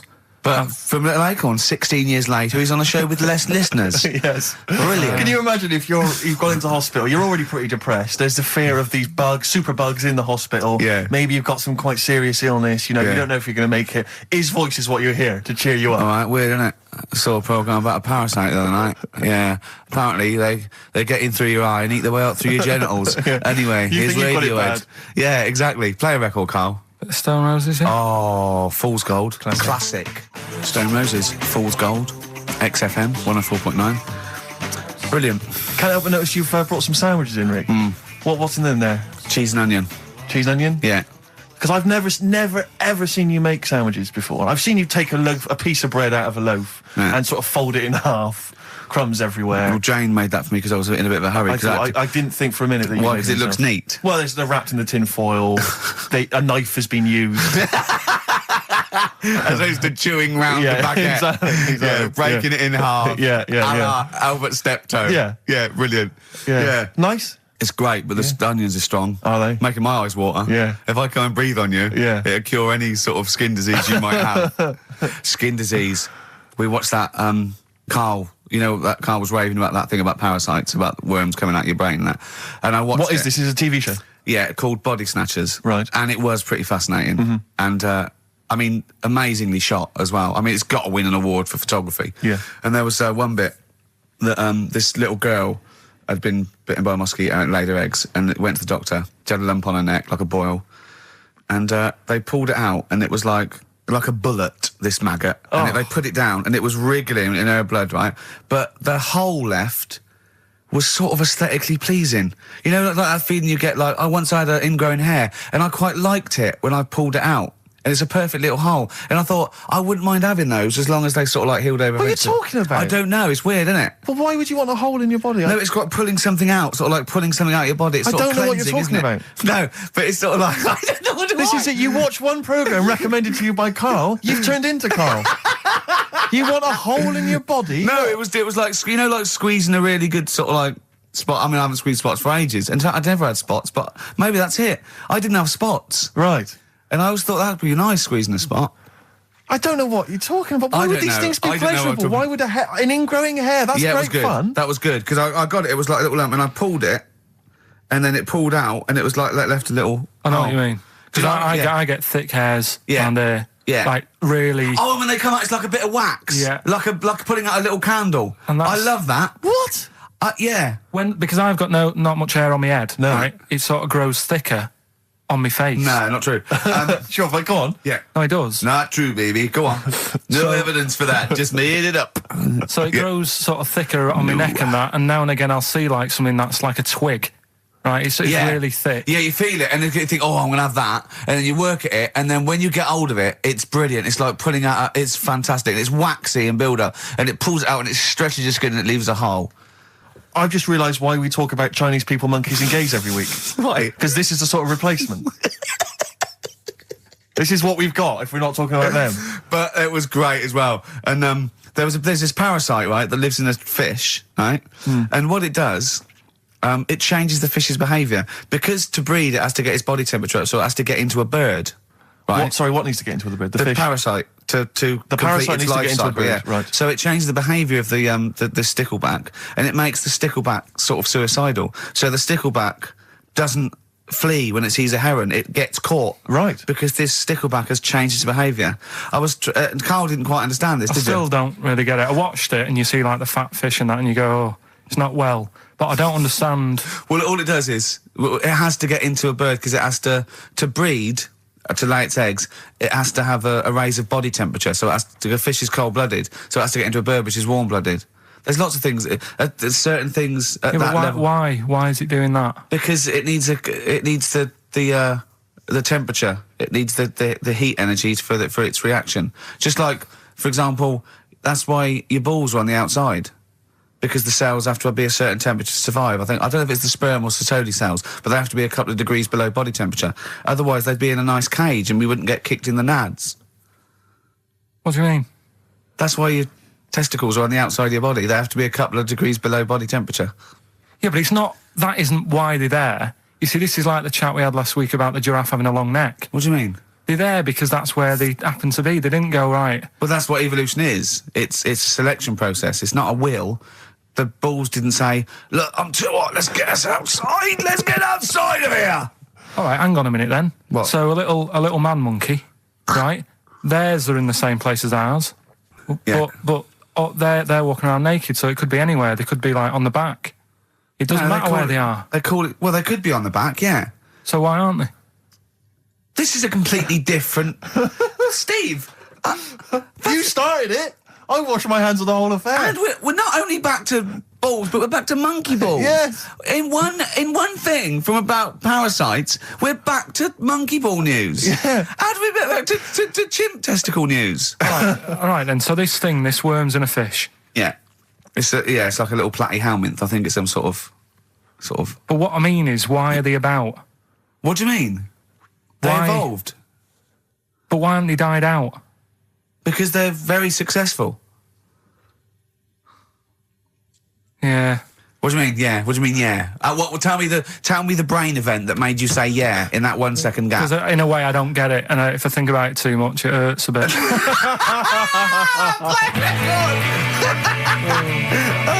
They've just been around for years, Carl. Yeah. Like Cliff Richard or something like that. Yeah. Roll Over DJ by Jet on XFM 104.9. I'm Ricky Gervais, with me Steve Merchant and Karl Pilkington. All right, Karl? Yeah. Bit miserable today, Karl. Let me explain why. Go on. Steve, and to you, the listeners. Well, we came in to a big bunch of stuff. Dropped off was it Becky from Marks and Spencer? Just like lovely stuff. Food, presents for the cat, books, just, to Ricky and Steve.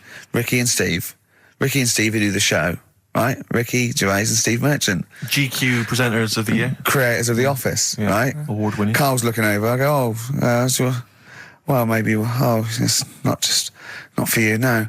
And then he told me why he's grumpy anyway.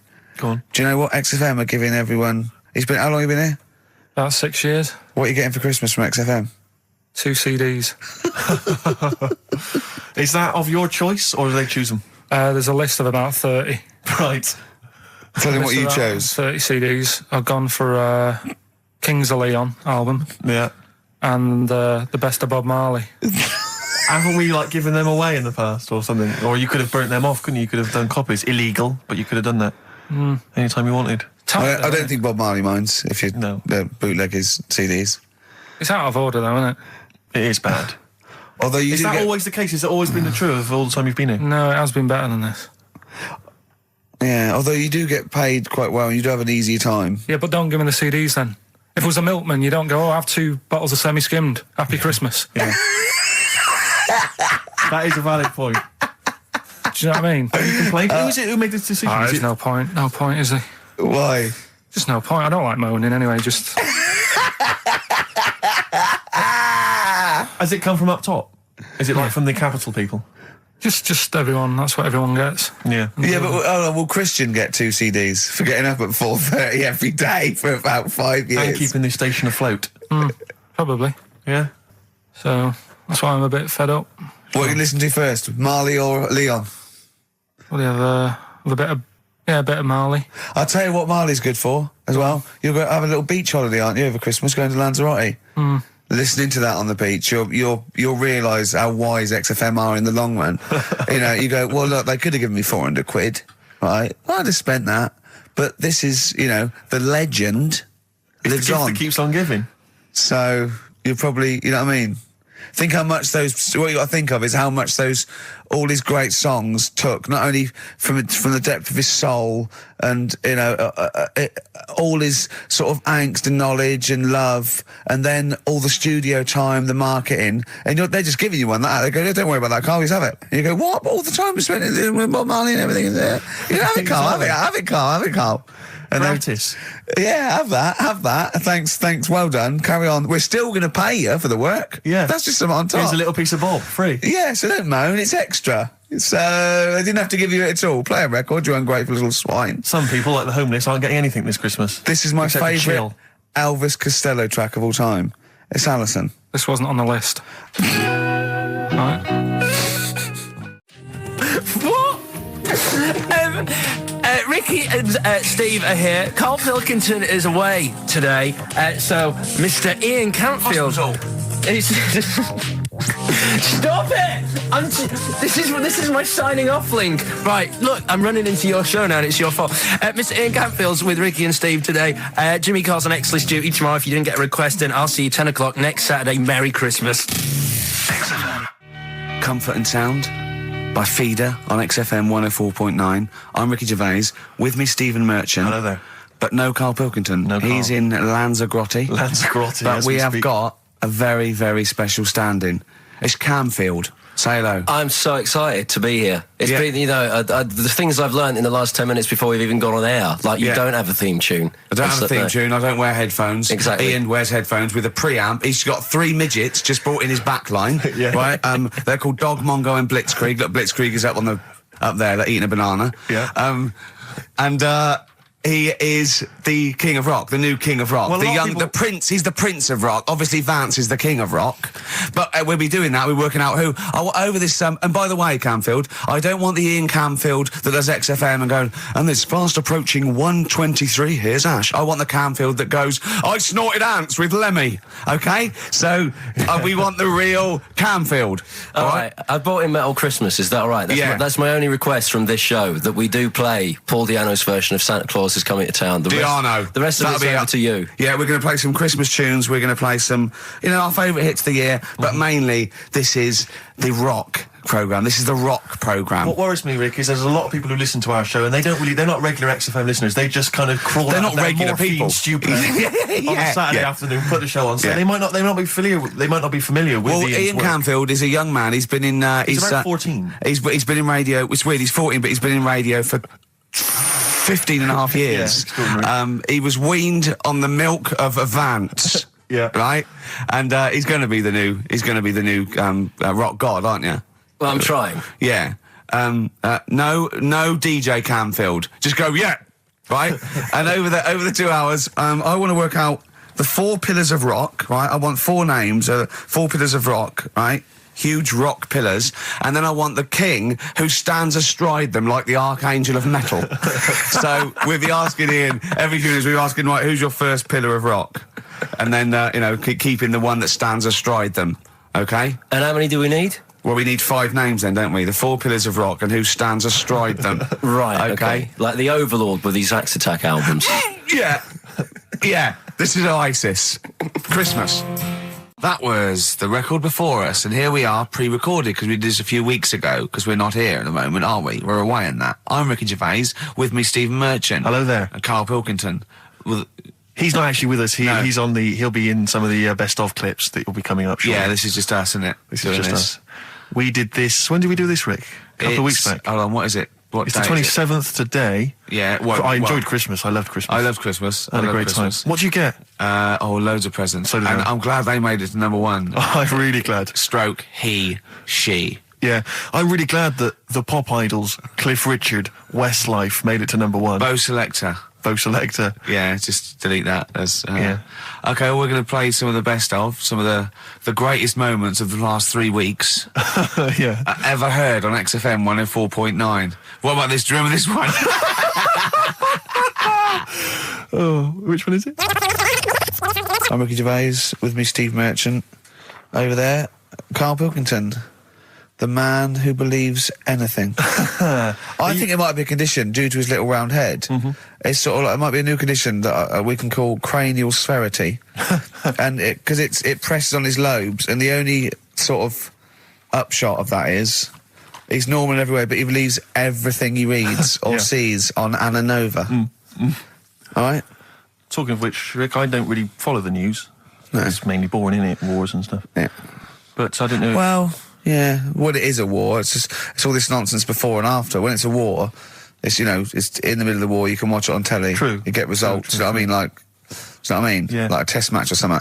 But it's all this rubbish before and after. It drags on. This recent war seemed, I thought, just generally, it was better presented than the previous one. Because I remember the first Gulf War, it was often during the night, and I couldn't stay up. Yeah, because I think the American had rights to it, like the Tyson fight, so we had to get it at 2 in the morning, exactly. Which is annoying. They had it, their prime time and that. And a lot of it was in black and white, when the bombs went in. When the bombs going in. So this time there seemed to be a lot more colourful stuff. Yeah, it's much better coverage. I think there should be awards. Yeah, well, I'd like for to see it. awards. So, like Channel 4 won for cricket. Yeah, I mean, a few times as well, I was quite pleased to see they actually had footage of the bombs exploding. Yeah.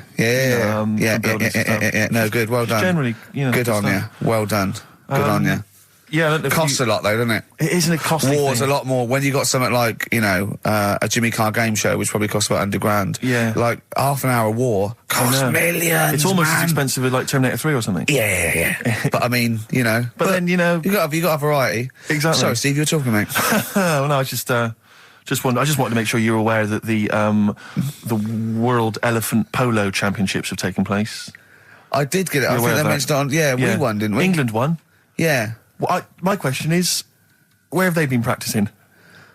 I don't know. Do you remember ever at school anyone ever saying to you, "Are you interested in playing polo with elephants?" Do you reckon it was 5 blokes in pith helmets kept sneaking into a whipsnade? Possibly. What are you doing, lads? We're practicing. Get down. Yeah. Get off them elephants. Yeah. I didn't even know we had a team. I can't believe it. No, but it's like Johnny Wilkinson and the rugby lads. They're going to get MBEs, all sorts. The elephant polo boys, nothing. They're going to get nothing. I haven't seen the sun talking like them. To be fair, it's not like horse polo where I don't think there's a stick long enough. I think the elephants kick it, don't they? I think you might be right. I think they're not allowed to use their tusks. They'd burst it, weren't they? They go, start again. Raheem! Yeah. What do you mean the elephants kick it? All right, I've opened a can of worms here. Normal polo on a horse, they have like mallets. Yeah, they whack them, right? But I think it's obviously they're too high up. I think I might be wrong, but I'm pretty sure they just train the elephant to kick it. So why are people talking about? Why not just let them have a kick about without? Imagine that! And why does horse racing have to have a jockey? Well, they just let the horses go on. Okay, lads, on your no cheating. On your marks, get set, go. Get back here. Get back here. Brilliant. Yeah. Play a record. Right, Adams. Yeah. Oh, this is absolutely fantastic. His version of Wonderwall. If you've not heard it yet, you'll be loving it. You'll be loving this. Kings of Leon, California Waiting.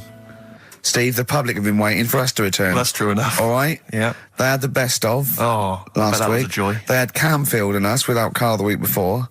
But it's been a while since we've all been together.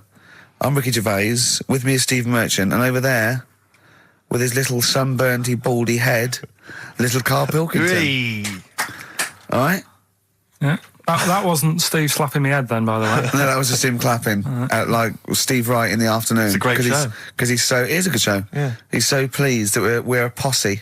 Yeah. And we're all back together.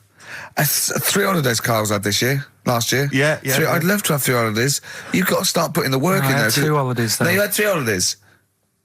You went away with Suzanne and her parents. Yeah, well, that doesn't count. It does count. If you book 2 weeks off the firm, you go away and you go, how was your holiday? Well, it didn't really count. It wasn't a really good holiday. Can I have them days back, please? My New Year's resolution is to be nicer to you, but talk sense. You've already broken that. No, but talk sense.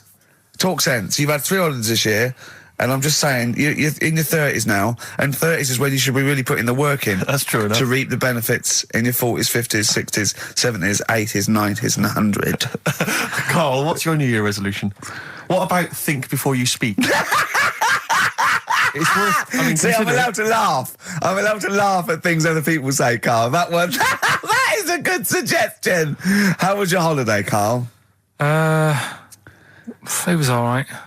Right, brilliant. But that I don't see on the ratio of good to bad in Carl's mind. That might be amazing because we never hear him sing the praises of anything. I'll tell you what. Can we have a cracking little tune and then come back and hear about Carl's holiday? I'd love to do that. Let's keep it tight. Snow Patrol and Run on XFM 104.9. I'm Ricky Gervais. With me is Stephen Merchant and Karl Pilkington. Yeah. So that's 3 for 1. I don't know. All right. Exciting. News. Breaking news is that there's only 2 more weeks of us before we have to go away on a little extended break again. So can't give any more details yet. We don't know when we can come back because we don't know what we're doing. We're going to America. We're doing the Golden Globes, and then we're going to watch the Office pilot being filmed. Yes. And then we got bits. I'm doing a bit of a tour, so it'll be sort of the summer times probably. Yeah. I'm saying it like they care. Oh, they don't give a damn. Do you know what I mean? I sometimes think that because you think, you don't want to let down the people, you want to keep it consistent, you want to give, but really, I know I like doing this more than anyone listening. Definitely. Do you know what I mean? Definitely. I love coming in, I love squeezing Carl's head. Yeah. I love playing some records. I like sort of sitting in the room with you. I know you love it. Oh. I can't wait. I can't think of anything else I'd rather be doing on a Saturday. Yeah. So we got our Saturdays back though. Yeah, that'd be great. I mean, my alarm went off today, and I was a bit tired because we had a couple of drinks last night, didn't we? Last night, yeah. We had party animals. I've been looking for an office this week, as you know, and it's so stressful. Just walking around, just talking to agents, right, okay. So my method is this, right? I walk around the area that I want to be an office in because I don't want to hear anything else. I don't want to, you know what I mean? So I walk around. To be fair, it is about a square 500 yards. Yeah. Right? It's sort Your of... house is in the centre. yeah. I walk, And so I walk around and look at placards. I go, that's a nice office. And I phone them up. There's loads of different people I'm dealing with, right? And they went, we got one in so-and-so street. I think it was 5th Street or something. I went, I went along to... I'll see you there in 20 minutes. I got there. You were there, if you remember. I looked around and I said to Steve... It looks all right. There's no pawn shops or anything like that, right? And Steve went, well, it is next to a brothel. And I looked, and there on the next thing, model, 1st floor, Susie, 03. I thought, and I phoned him and I said, do you know what? Don't bother coming here. No, I said, no, I said, because it's next to a brothel. He went, yeah. I went, right, okay. Just for future reference, I don't want an office literally next to a brothel, right? When I go to work, I don't want to walk past prostitutes. Call me old-fashioned. Yeah, right? as you're going into work, there's a prostitute. Yeah. Morning. Oh, she's got a cappuccino. Yeah, Starbucks, yeah. Business good? Yeah, it's a bit slow at the moment, but it picks up later this evening. Does it really? Good. And I said to him, I've got so my New Year's resolution is being like a little fascist when it comes to business. And I said, also future reference, no crack dens and no wild animals in the porch. And I just can't believe it. There's always something wrong. We went to one, right? It got there, right? And a woman said, I'm new here. She didn't know what keys she was using. And she went, it's the 3rd floor. And she went, no point, we won't both get in the lift. I went, right, will you get a desk in the lift? Right? She went, I've got a chair in the lift before. Brilliant. So just find me an office, Rathbone Place, sort of Percy Street, Charlotte Street, Dean Street. Yeah. 1st or 2nd floor. I'm worried we're going to get emails from estate agents, phone calls from them. You know what those people are like. I don't look at the emails. True. Fair enough. So, play a record. Enough. Fortune Faded by Red Hot Chili Peppers on XFM 104.9. With Ricky Gervais, Stephen Merchant and Karl Pilkington for the last time. Yes, we've said that before, of course, so don't get your hopes up. Yeah, we've had some highs, some lows, some laughs, some tears. Karl, you concentrating? A lot of tears, mainly from the audiences. Yeah. Now, before we get into talking about maybe some of the hijinks we've had, looking back, looking forward as well. Yeah.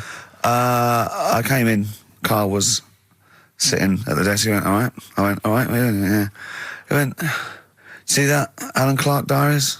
I went, no, I didn't. He went, no, I heard a lot of people talking about it.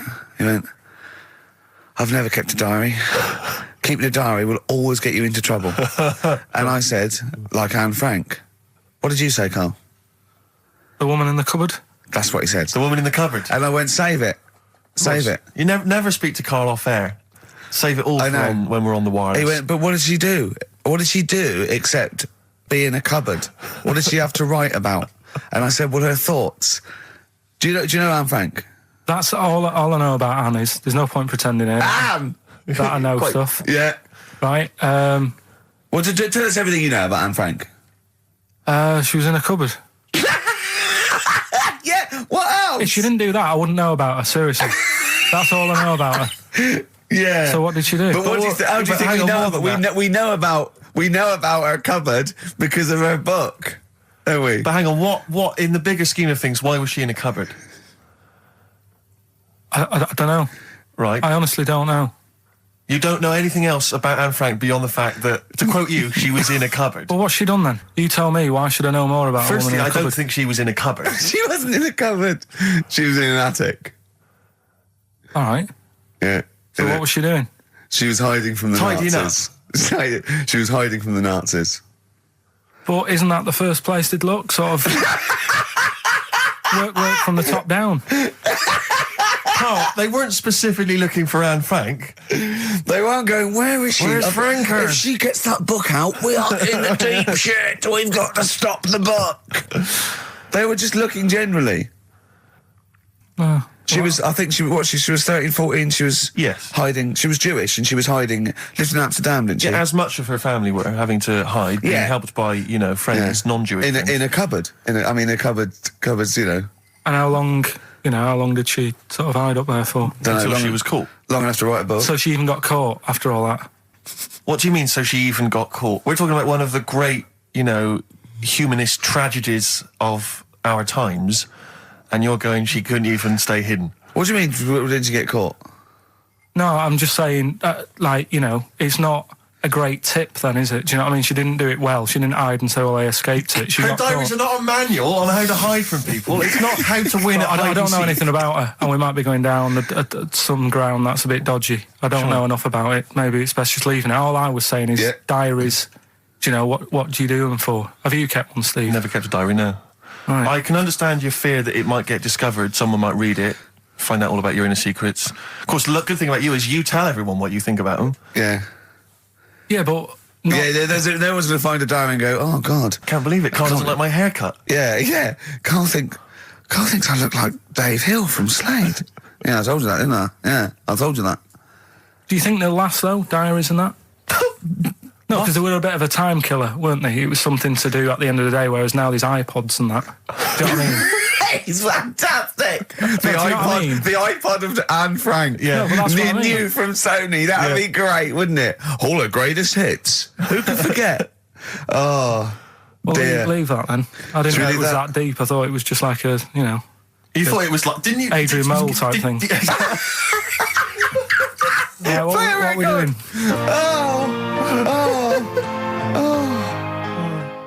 Since you've been gone, by Rainbow. Since we've been gone, Steve. What's been going on, mate? Well, so much has happened, hasn't it, in the world? Politics and stuff. There's been an election and the like. I'm Ricky Gervais, with me Steve Merchant, and our producer. I say producer. Karl Pilkington. All right. Yeah, very good. We've been away for a while. I think the last show we did was January 2004. Yeah. And nothing's changed. Nothing's changed whatsoever. Nothing's been mended.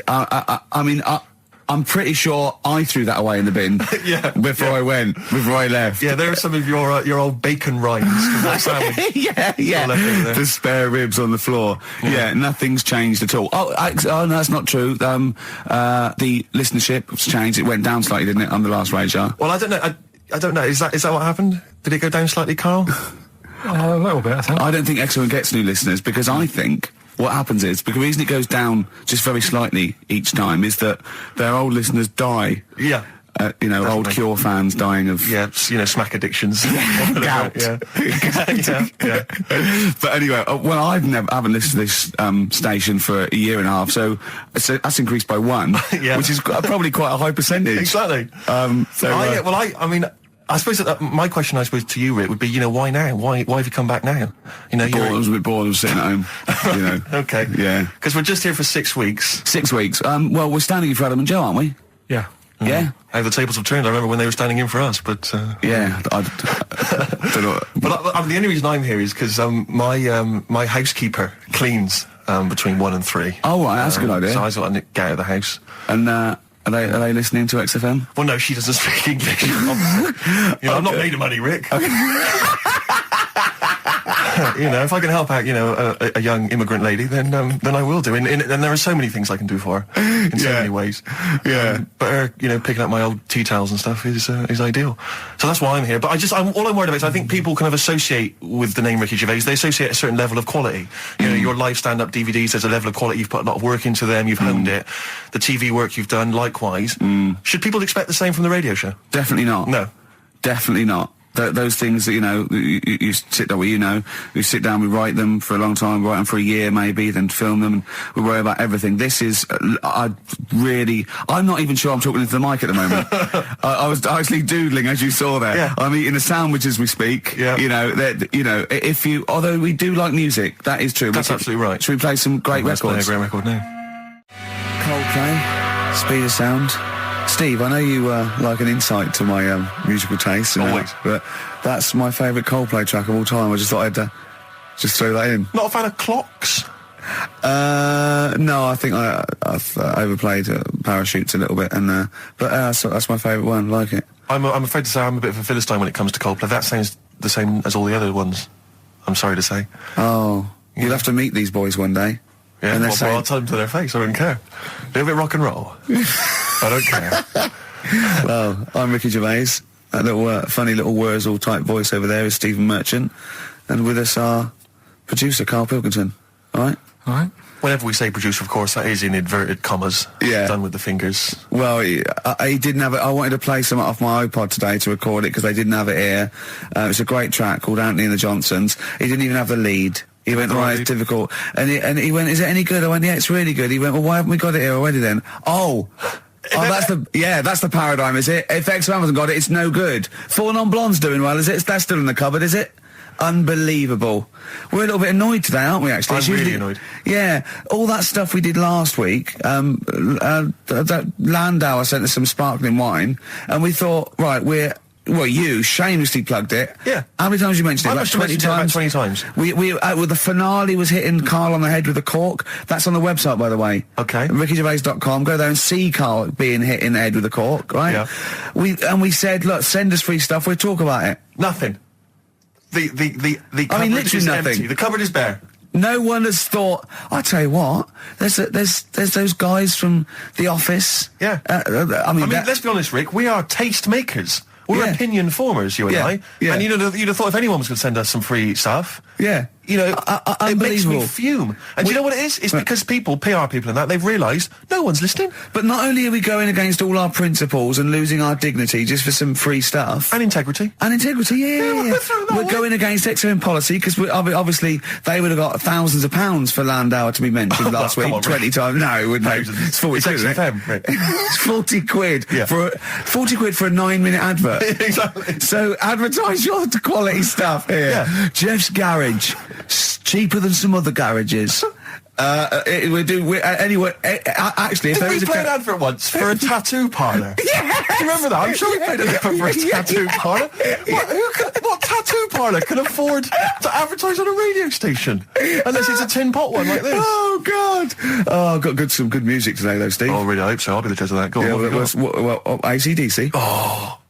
An Honest Mistake by The Bravery on XFM 104.9. I'm Ricky Gervais, with me Stephen Merchant and Karl Pilkington, our producer. Right. In inverted commas, heat put. Yeah. They know. How you doing, all right, Karl? Yeah, didn't they also write something about me, bald round head? Yes, perfectly round little bald man head, they said, so... Because you need to know that when you listen to the radio on that. Really matters what my hair's doing.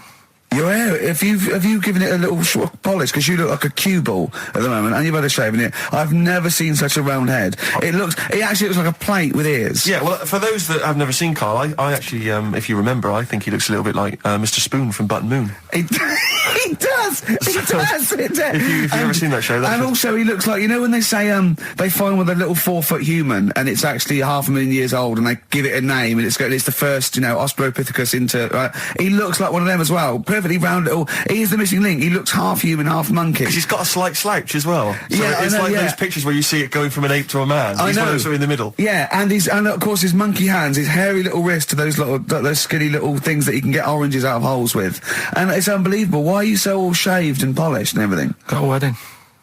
What? Got to go to a wedding today, so.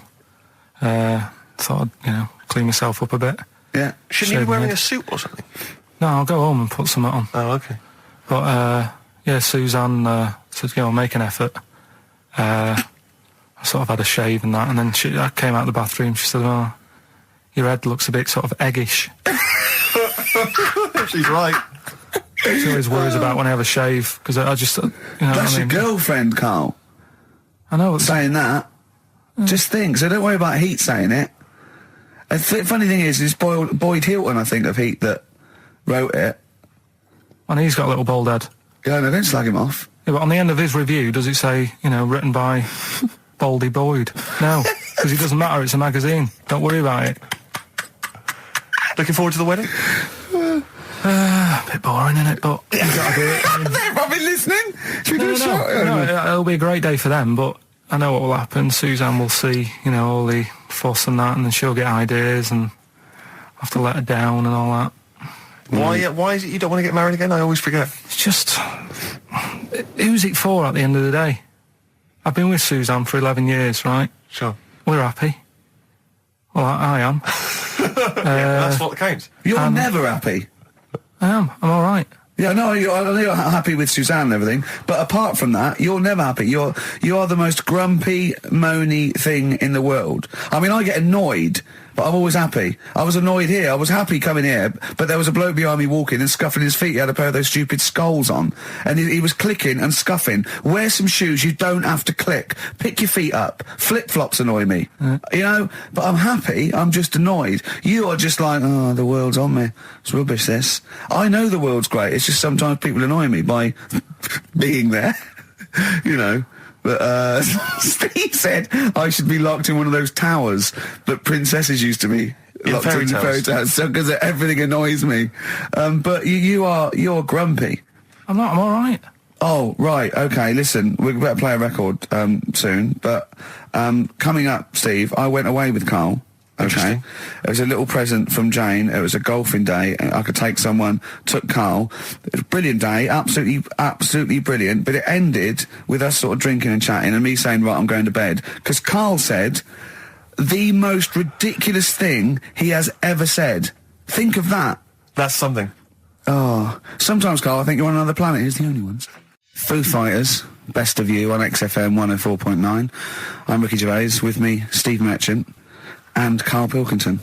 All right. Carl's had a bad week. I'm going to say it straight away. He tries to rule out stress in his life. Yeah. But he's had a bit too much stress this week, haven't you? One, a phone call from his mum, stressed him a little bit. Right. Something he said in a magazine about his auntie. Okay. Came back to haunt him. With Auntie Nora? Auntie Nora, yeah. Don't name her. No. Oh, she knows who she is. No. Okay, we won't name her. Right, we just say it's the one who farted for 5 minutes, and as he saw a skirt when he was young, and I found it like a split tennis ball. So it could be any of me aunties. We're that coming up, and also a bloke in Times Online, Chris Campling, did a review of the show, right, and basically said that Karl Pilkington is a creation of Gervais and Merchant. Well, if only that were the case. He said. He started off saying he liked the show. Yeah. He was excited. Said it was a good show. A lot of the jokes. I'm already questioning his critical faculties. Yeah, exactly.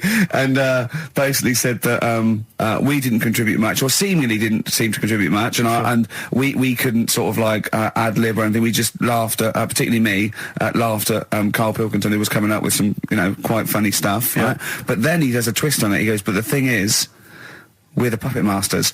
He's a created person. We've created the persona Karl Pilkington for our own amusement. Right. He bases this on simply that we talked about... What was it we talked about? The Chinese not aging well, and he heard him talk about that on my DVD. But clearly I say, Karl, remember when you were talking like that? It's a news, or remember in the week, and so he thinks it's all scripted now. Imagine if this show was scripted. I'd be ashamed. Yeah. If this show was scripted, I would send back the BAFTAs for the actual shows we've written, and I would say... I'm having a go at Chris Campling. He's nice about our other work. He likes The Office, and he likes my stand-up and everything, and he likes the show, but he's saying...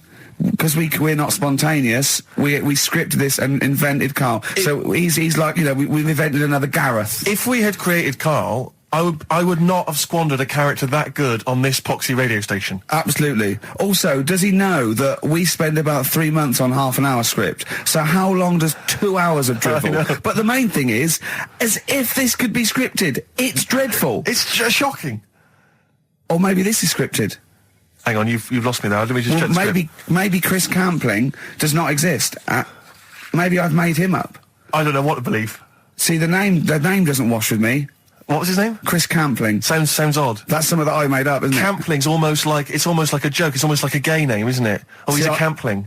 So I think this is scripted. Yeah. I think I've probably made this whole link up, and Karl is a creation.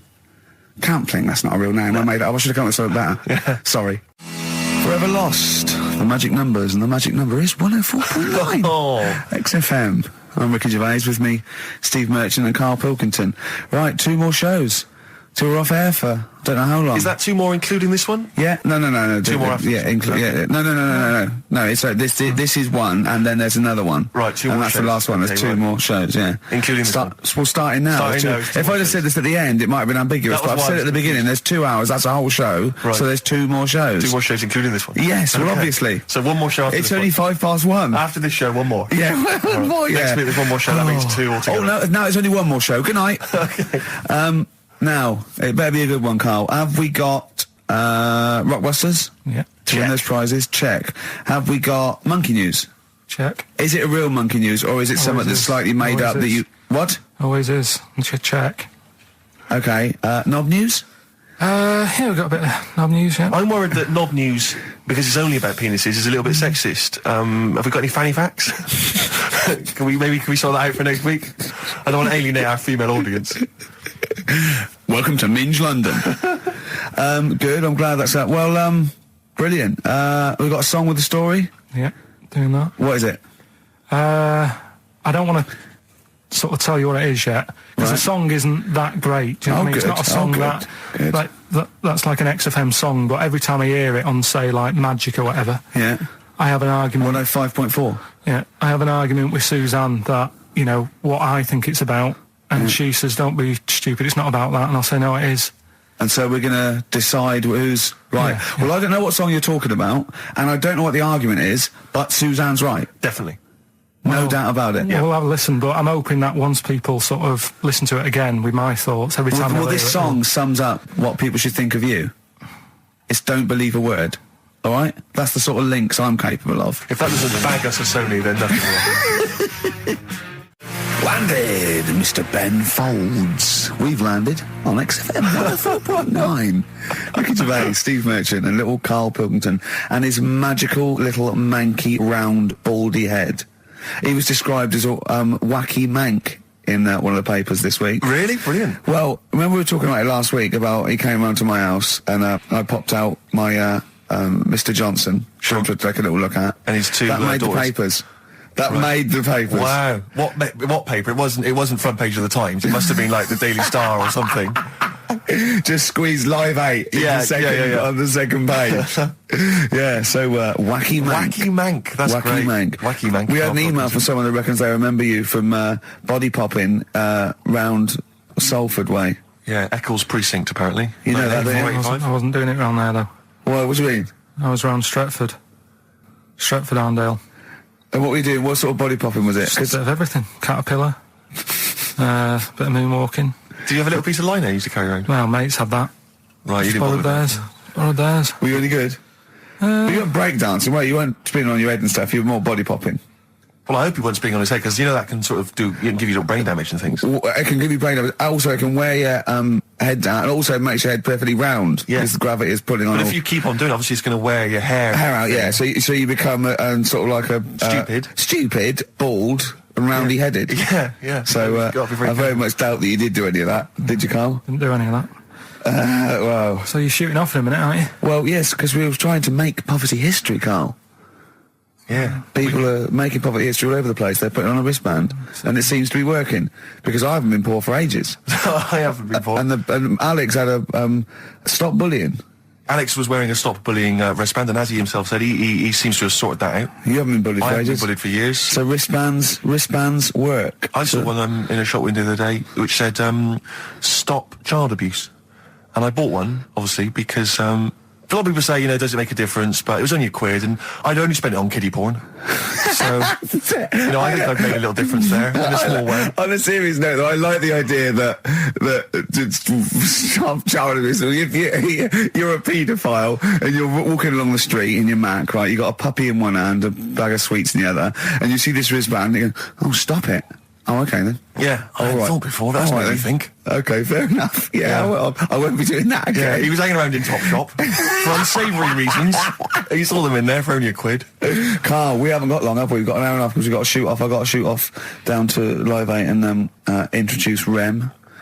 So we got a lot to pack in. We got the Rockbusters, and then we give away. I just saw those. I'll finish the sentence in a minute. I look forward to it. I'm getting excited. Yeah. I'm getting excited. So we got so much to pack in. Yeah. I haven't got time to finish all my. So listen, right? You know the things we're giving away. The signed little Homer.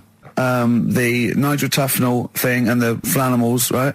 Looks brilliant. They've done a brilliant job, the people here at XFM. So take back all you were saying about them, Carl. And also we should say as well, you've still got a chance to win that, because if you get today's Rockbusters, you go straight into the hat for the big draw, so you've still got a chance to win all those top prizes.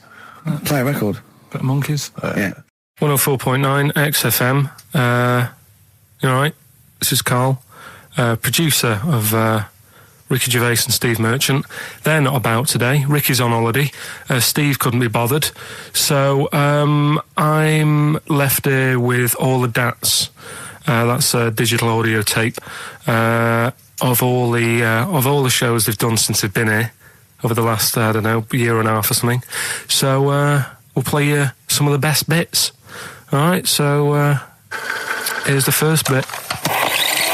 I've said in the past to you, Rick, that my grandparents, so I love them dearly, but it's like for the last 30 years they've been waiting to die. I know. It's like they just sort of, it's like, you know, the novelty wore off of life. Life in the 50s. Yeah, they got kind of bored of it. Life, in the 40s, it was brilliant. All sat around the old Joannas, the bombs fell, singing. They loved that. The 50s, you know, that was great as well, because that was the post-war years. It was, you know, it was a bit tight in the pocket, but it was all right. Everyone pulled together. And then the 60s came along, all the crazy music, the funny hair. Let's stay in bed. Exactly. They basically stayed in bed.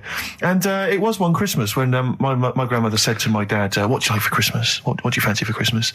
And this must have been, I don't know, 20 years ago.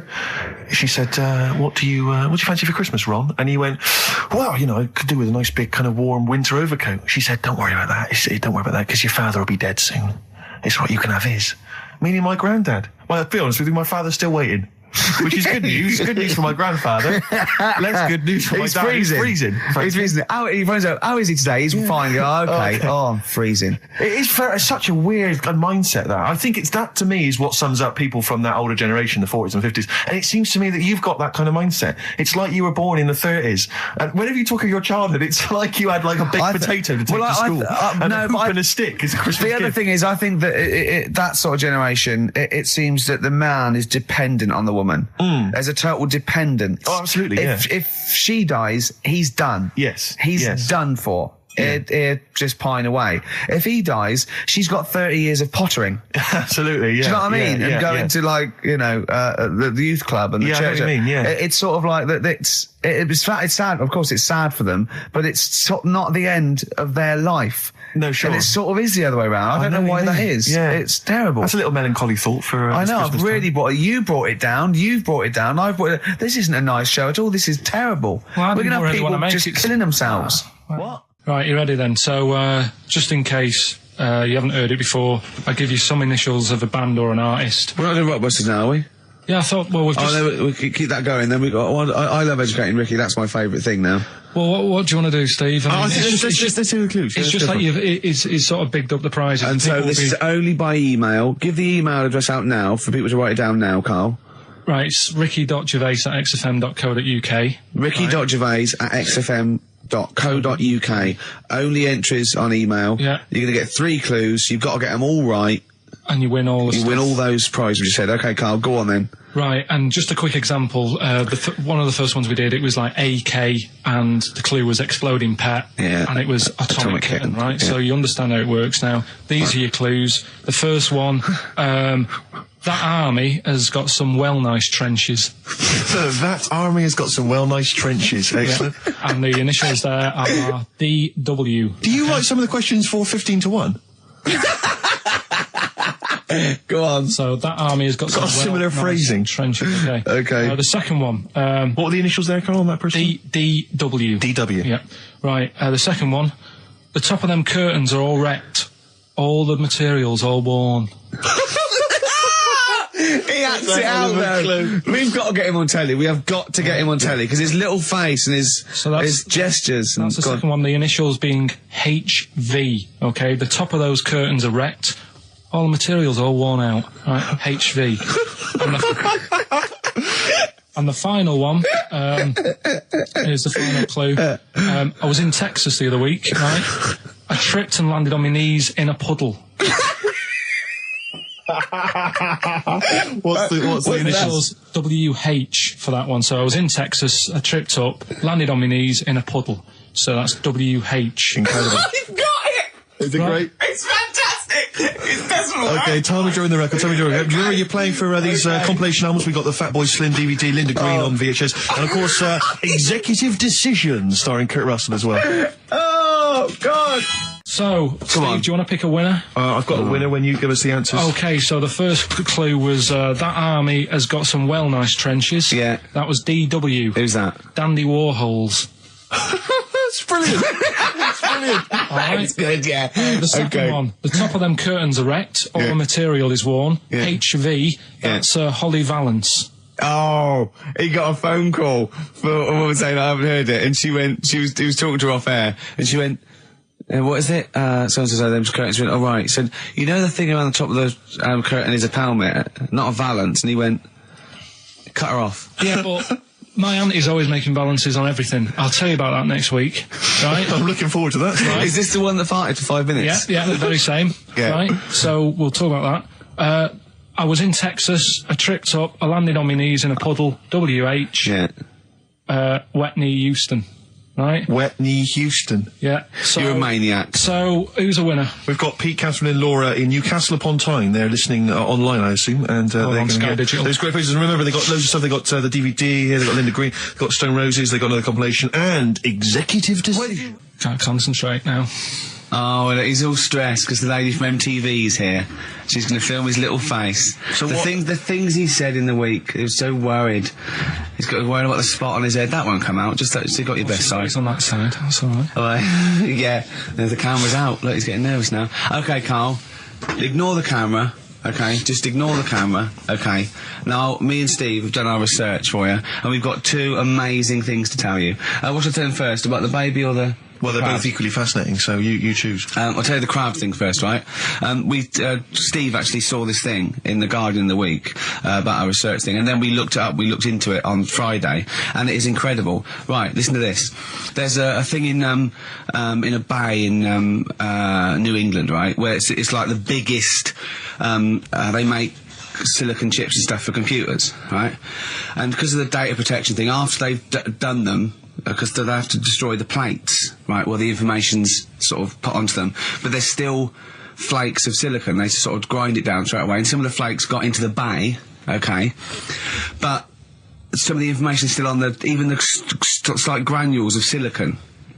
Anyway, gets in the water, and silicon is rather like a carbon derivative. They reckon if there'd been life on another planet that wasn't carbon-based, it'd be silicon-based, because that's simple sugars and proteins, it's just COH and that, and it can work with silicon, right? Anyway, the crabs have been taken up, they're still in the water, and they looked out on the beach, and over years the crabs have started sort of putting themselves in formations, like geometric format, and they couldn't work out why they were doing this. And when they put them in the experiment, they sort of like chopped them up, and they found they'd taken on silicon, and it had sort of got into their brain, and they were downloading information. They picked up little things, because it's just chemical, like electrical impulses that got information off the silicon chip, and they were interfacing it. But this is the amazing thing.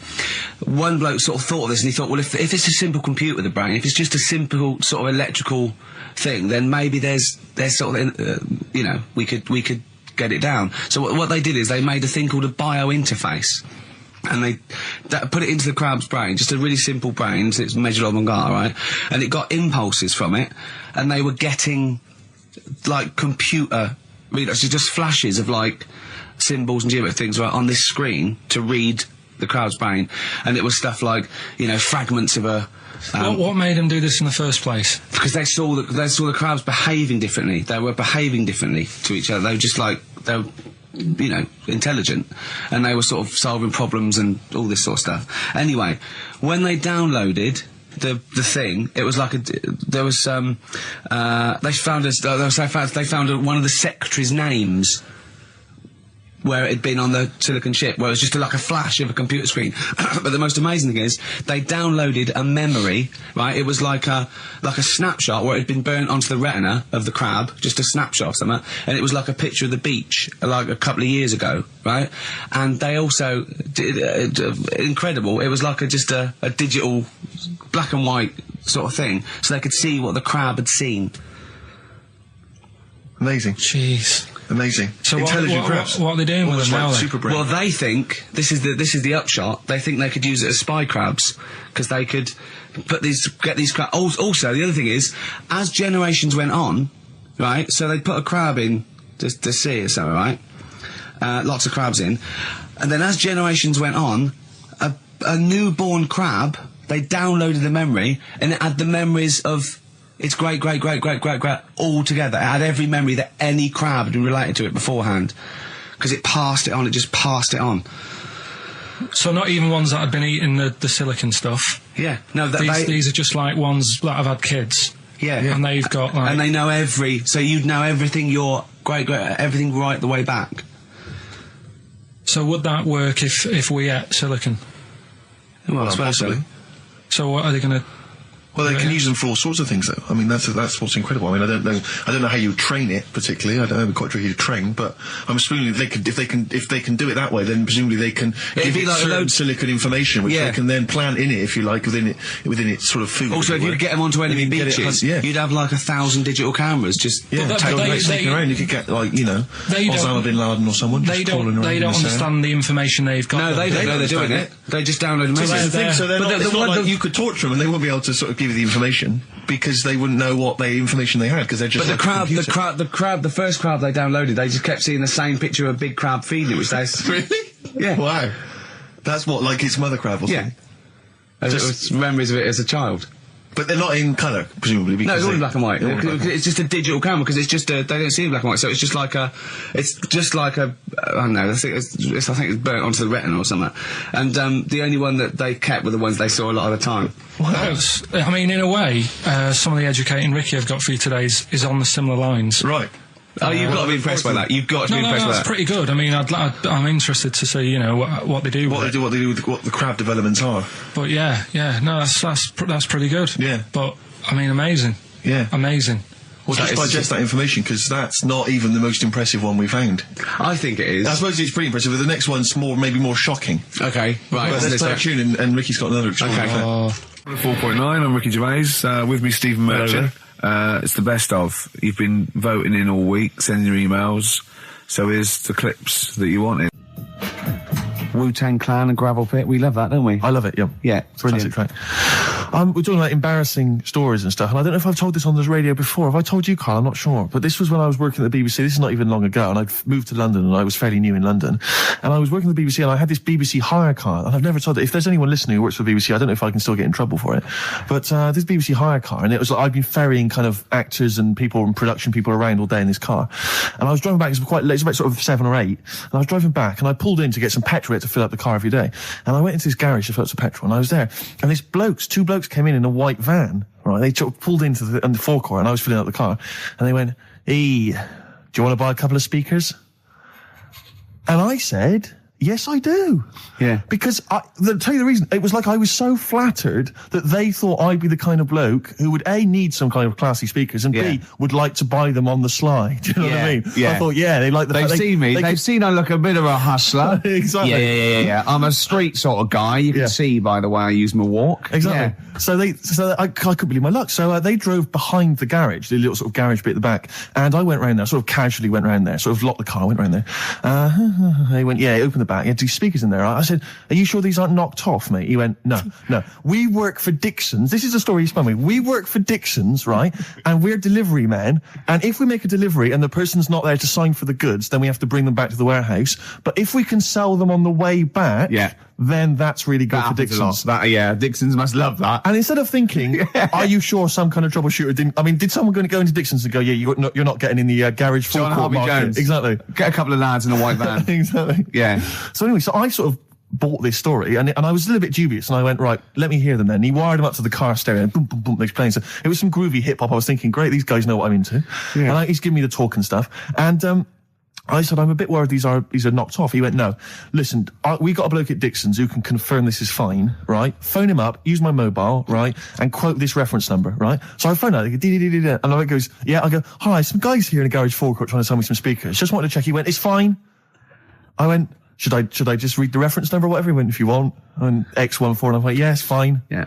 Okay. You know what that was, don't you? That was actually Mr. Dixon himself. Exactly. Yeah. Exactly. So I'm thinking, well, they sound great. They're giving me for a knockdown price. I'd say they were like 400 quid, they were like 200 quid or something. It was a good bargain. I was in the market for some speakers as well. Yeah. So, while they were loading it's them all kosher. I phoned Dixon. Exactly. I phoned Dixon. That's fine. Yeah. So while they're loading them in the back of the BBC hire car, right, I'm in there paying for the petrol, right, and the guy who's serving goes, all right. He goes, what were you doing around the back with those blokes?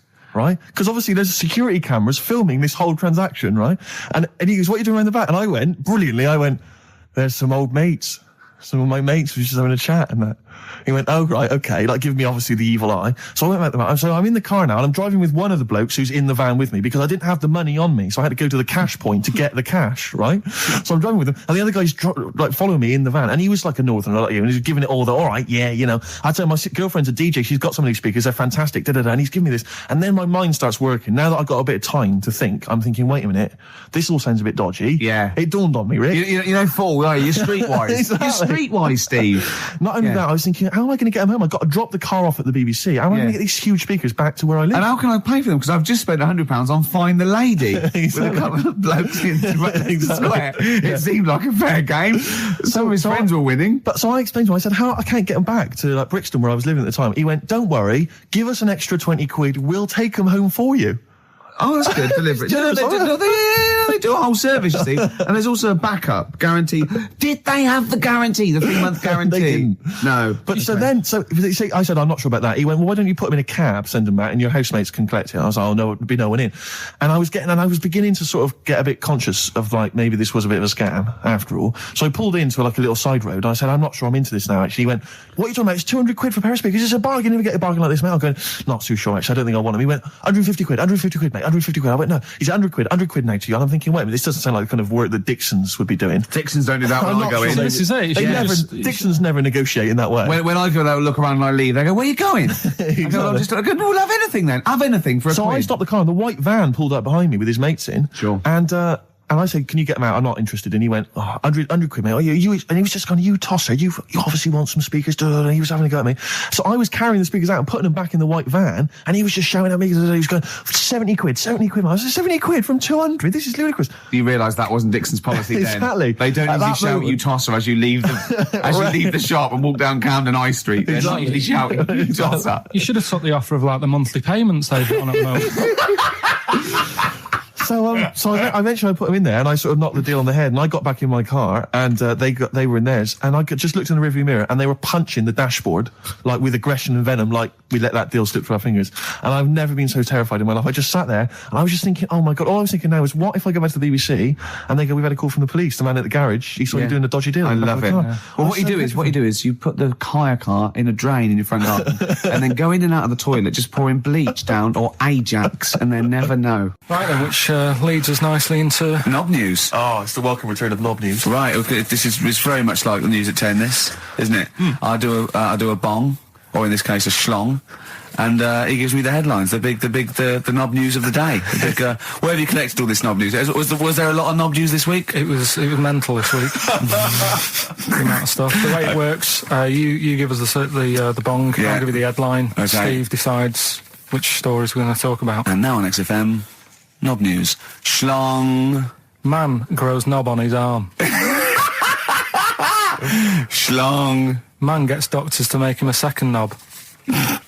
Schlong. Turkish prisoners made hole in cell wall to produce third inmate. Schlong. Doctors accidentally remove man's testicles. So, well, can I straight away go for the accidental removal of the testicles? Well, it's happened before, right? We've talked about that before. Well, how did what did he go in for a tonsillitis? What are they called? Tonsillectomy. And he went in the wrong way. What are you talking about? How can they accidentally remove his testicles? It says he didn't look at his folder, and the doctor said to the fella, "Oh, we've removed your testicles and we wanted to take out your prostate gland." So that's what happened. There's the story. This is what I mean. That's why I don't like going to the doctors. It happens, doesn't it? Because all these sort of it's when they say things like, "Oh, it's just we do loads of these operations." That's when they're not concentrating. Brilliant. Do you know what I mean? When they say it's procedure, that's like having a boring job that you do every day when you're not going to be concentrating. I prefer them to go, "This is a tricky one, this." I know what you mean. I sort of do know what you mean. You watch TV programmes about, like, you know, removing someone's second head or whatever, and there's like the best surgeons from all over the world. It's televised. They can't make a mistake. They can't go, "We took his legs off by mistake." Whereas the fella who's having a prostate's like, "Oh, do you want to do it? I'm sick of doing that." Yeah. And they're probably doing a crossword whilst right it. Of course they are. I've seen that actually in operating theatres. They're doing a crossword. That's what I mean. Yeah. I was just examining some of the other knob news, Rick, a little bit more closely. Man gets doctors to make him a second penis. I'm sure we're all interested to know what happened there. Yeah. A German who persuaded doctors to give him a second penis has lost his wife after he showed her the result. Biker Michael Gruber lost his original penis in a motorbike accident, and doctors built him a second one using a mixture of skin, bone and other tissues. Bone? Apparently, the penis worked so well that he was even able to father a child with his wife Bianca. But Gruber was still not happy and asked doctors to repeat the operation and build him a better organ, to which they agreed. From his hospital bed, he said, "I've got 2 penises, but no wife. I'm hoping when I get rid of one of the penises, I'll get her back." What do you mean? Sorry, he had 2 put on. What side does he wear? So he's had both. So he's had 3 then. Yeah. This is probably the thing that happened with Hitler, when he had 1 ball, but he had 3 at one point, didn't he? So he just kept one in the Albert Hall, gave his mum one, and kept the other one. Oh, chimpanzee that monkey news. Right, there's this monkey, right? Oh, yeah.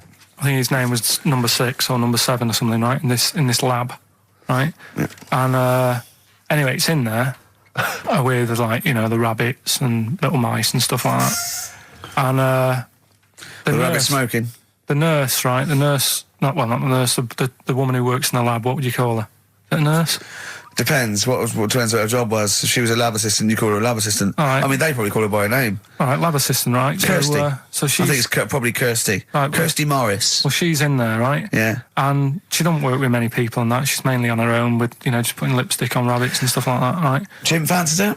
So, chimp fancies her. He's putting on lipstick, chimp fancies her because she's got hairy legs. He gets pally, right, with this woman. Yeah. Because, you know, he gets to a point when she sees him every day. It's the way he sort of tries to string out like it's a narrative love story. Did the chimp put its hand out and grabbed her, and then you thinking that he made a move on her? So right, come on, he's allowed out. He's allowed out. It's not a story, is it? He's allowed out the cage and what have you every day. So he's wandering about, and as time goes on, he's watching what she's doing more and more. Yeah. Right. So he notices, like, the code on the door. Right.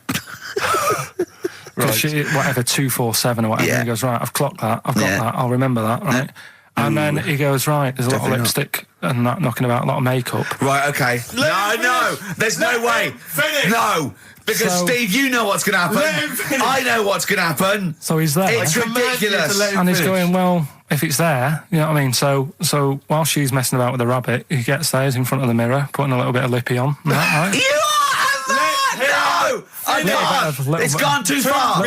No, it's gone too far, Steve! Right, your mic's off, Rick. He's finishing the story. So, turn mine off as well. It's gone too far! Turn him off. Just let him finish. Right, so the thing is, right, it's this monkey wandering about. It's got lipstick, it's got mascara on, it's looking pretty good. I didn't mention the mascara! It's looking alright, right? So it knows the code on the door, 247, right? So when she's sort of messing about with the rabbit, right? He goes, right, here's my chance. He's looking good. 247, out the door, through the reception man's there. He's like, all right, Kirsty, right? Don't talk shit! I Feel Free from Cream. That's pretty much the last track, isn't it, guys? I imagine on XFM 104.9. Well, I mean, yeah, I've got nothing to say after that ridiculous story. I mean, that's worse than the bank robbery to me. Yeah. That he clocks that, and the bloke on the desk. All right, Kirsty. Oh, you're 2 foot shorter and hairy. She wasn't a looker anyway. So. She wasn't a looker anyway. Brilliant. That was Radiohead and They're There. We're Not Here. All right, pre-recorded. Coming up is one of Carl's little things. Enjoy it. Right, that's Aqualung. Good time's gonna come in it. Right, Carl, come on in, educating Ricky. So, don't let the cat out of the bag, that's where that comes from. Comes from a crafty butcher. Right, go on then. So the next little headline is Wash Up With You. Wash Up With You, go on. You want to know about that? Yes. It's a survey that they did this week. They? Yeah, some university did some survey. Brilliant. Did a world test on washing up. Yeah. And each country were given 140 pots to clean. Brits were the quickest. Yeah. Yeah. Turkey were the slowest at washing up. The Turks. It's not because the little fellas that work in the kitchens with no... Is it? They can't reach. Spain were the cleanest, and the Germans were pretty good as well. So... I don't know where to start with this. Honestly, Steve, I don't know where to start with that. Sorry, what was that? Wash Up With You, that was it. But was that it? They survey of washing pots and pans. I didn't understand. You said Italy were the cleanest. No, Spain. No, Brits were the quickest. Yeah. We were the quickest, but Italy was the Spain was the cleanest. Turkey were the slowest. Yeah. Spain were the cleanest. But why weren't we clean then? Because we were washing up. Why were we not paying attention to the? We did it rubbish. We did it quick. We did it quickly, but I don't understand why it was being rated on. Who was doing it? Was it Lynette Newman or Ainsley Harriott? She's quick. Both of them are quick. Yeah. Well, they've got like kind of loads of slaves that do it for them. Did we use fairy liquid? Don't know. It didn't have. Did we use a whole bunch of Boy Scouts? Didn't say that. Just like Lynette. It just said, that. Who had the softest hands? Who had the softest hands? So it didn't say. Why is it we don't get notified that this is taking place? I don't know. When I was a kid, no one ever said, we need recruits because we're doing a survey on who can wash up the quickest. Are you disappointed in yourself with that one, Carl? It is pretty dull, to be fair, and that is why we've got to bring in either con merchant or a wine merchant. Or shut up at Gervais. Yeah. Would you be able to, if I put you on the spot in the next, sort of after the next record, would you be able to give an example of how con merchant would work? I mean, is there something you could do just to sort of experiment? Should we play a record? I can do better than that. Yeah. What? Ads. Go on. Do you know why people tink the glasses before they have a drink? Why they tink? The verb to tink. I do know that, Carl. Is it about poison? It is. Here we are. What, would it make a different noise? Nope. Brilliant. Go on, explain it. Why? You explain it, Steve. No, don't, Steve. You explain it, Carl. Go on. I've started, so I'll finish. Come on, Carl. Explain why they tink the glasses. Ages ago. Yeah. Only people with money had drinking or something. That's like one of my film reviews. Years ago. Welcome to History Now. Now, ages ago, only people with money had drinking or something. Keep going, Carl. Keep going. Like spirit and stuff. So they'd it's like businessmen. Businessmen. It's easy for you to say. This is getting to be cruel, isn't it? This is amazing. Yeah, go on. Why did you open your mouth, Carl? What were you hoping was the best that could happen? Because you were trying to make me look stupid before with the planet, so whereas you know. Yeah, go on, no, come on. Businessmen with money have got to drink and ching. Okay, so then with all the drinks. So they'd nip round to have a chat about whatever they're earning money with. And they'd say, right, do you want a drink then? And they'd go, oh yeah, that'd be alright. Yeah. So rather than just pouring it out of a bottle into a glass and saying, there you go, it could be going, hang on a minute, it could be poisoning me ear and trying to nick my business idea. Yeah. So what they'd do, it sort of pour a bit of his drink into the other person's glass and you get that tink noise. And that's like cheers, you know. No, Carl, I just have a slight amendment there. I think what it was you're absolutely right that they would then test each other's drinks to show that it wasn't poison. But over the years, that was reduced to just chinking the glasses by way of saying, let's not actually bother going through the whole rigmarole. They just did the chinking of the glasses. Yeah, that's good. It was exhausting though, wasn't it? I know. Was it worth it, do you think? Well, I like that, because people carry that with them now. When they do that, they think, oh, that bloke's definitely not trying to poison me. Yeah. So the horrible thing is that now, when I do the glasses, I can laugh and go, they don't know I've poisoned them. Exactly. You should always do the pouring back and forth. It's a shortcut, it's a slippery slope. You know, just be careful. His homework was to come up with those stupid lateral thinking problems. We maybe should give an example of the. Romeo and Juliet. Right, Romeo's asleep on the bed, Juliet's on the floor, covered in water and broken glass. What happened? And you ask all these stupid questions, and it's Romeo's a cat and Juliet's a goldfish. Again, awful. What am I thinking? Yeah. Yeah, go on then, Carl. Right, yeah. There's a bloke lying on the floor, right? He's cut his head, blood's coming out of his head, and all his mates come running up, and they're all stood round him. Yeah. And they don't take their hats off as a mark of respect. That is outrageous. Why didn't they take their hats off? I'm laughing, but it's probably as good as the real absolutely. ones. A bloke's fallen with his... Yeah. He's lying on the floor. Yeah. He's dead. Yeah. His mates come running up. Was it important that his head was cut? I don't know. Would it have been okay if he'd have been wearing a hat? He wouldn't have been dead if he was wearing a hat. What's your answer? No, you're meant to answer questions. You don't just go, what's your answer? You say, where's the turn? So you go, no, and I have to guess. It's obviously like sort of motorcycle stunt team or a parachute. Why didn't they take their hats off? Because they're probably still on the motorbikes or something, or... Well, yeah, but if you mark a respect to someone, you could take your helmet off. I'm getting angry. What? They're parachutists. Why can't they take their helmets off? Because they're still coming down from the sky. But he's on the floor dead. Well, yeah, but they can look down and see him on the floor. Are they on the floor, Carl? They're on the floor as well. They're walking, are they? Yeah, well, they sort of stood there looking at him. They're stood there. Yeah. They're stood on the floor looking at him. They're soldiers.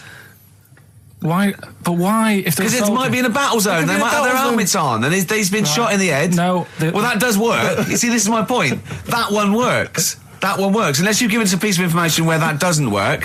What's the difference? Why is yours different to he's been shot in the head in the trenches, and they're looking at him and they keep their helmets on?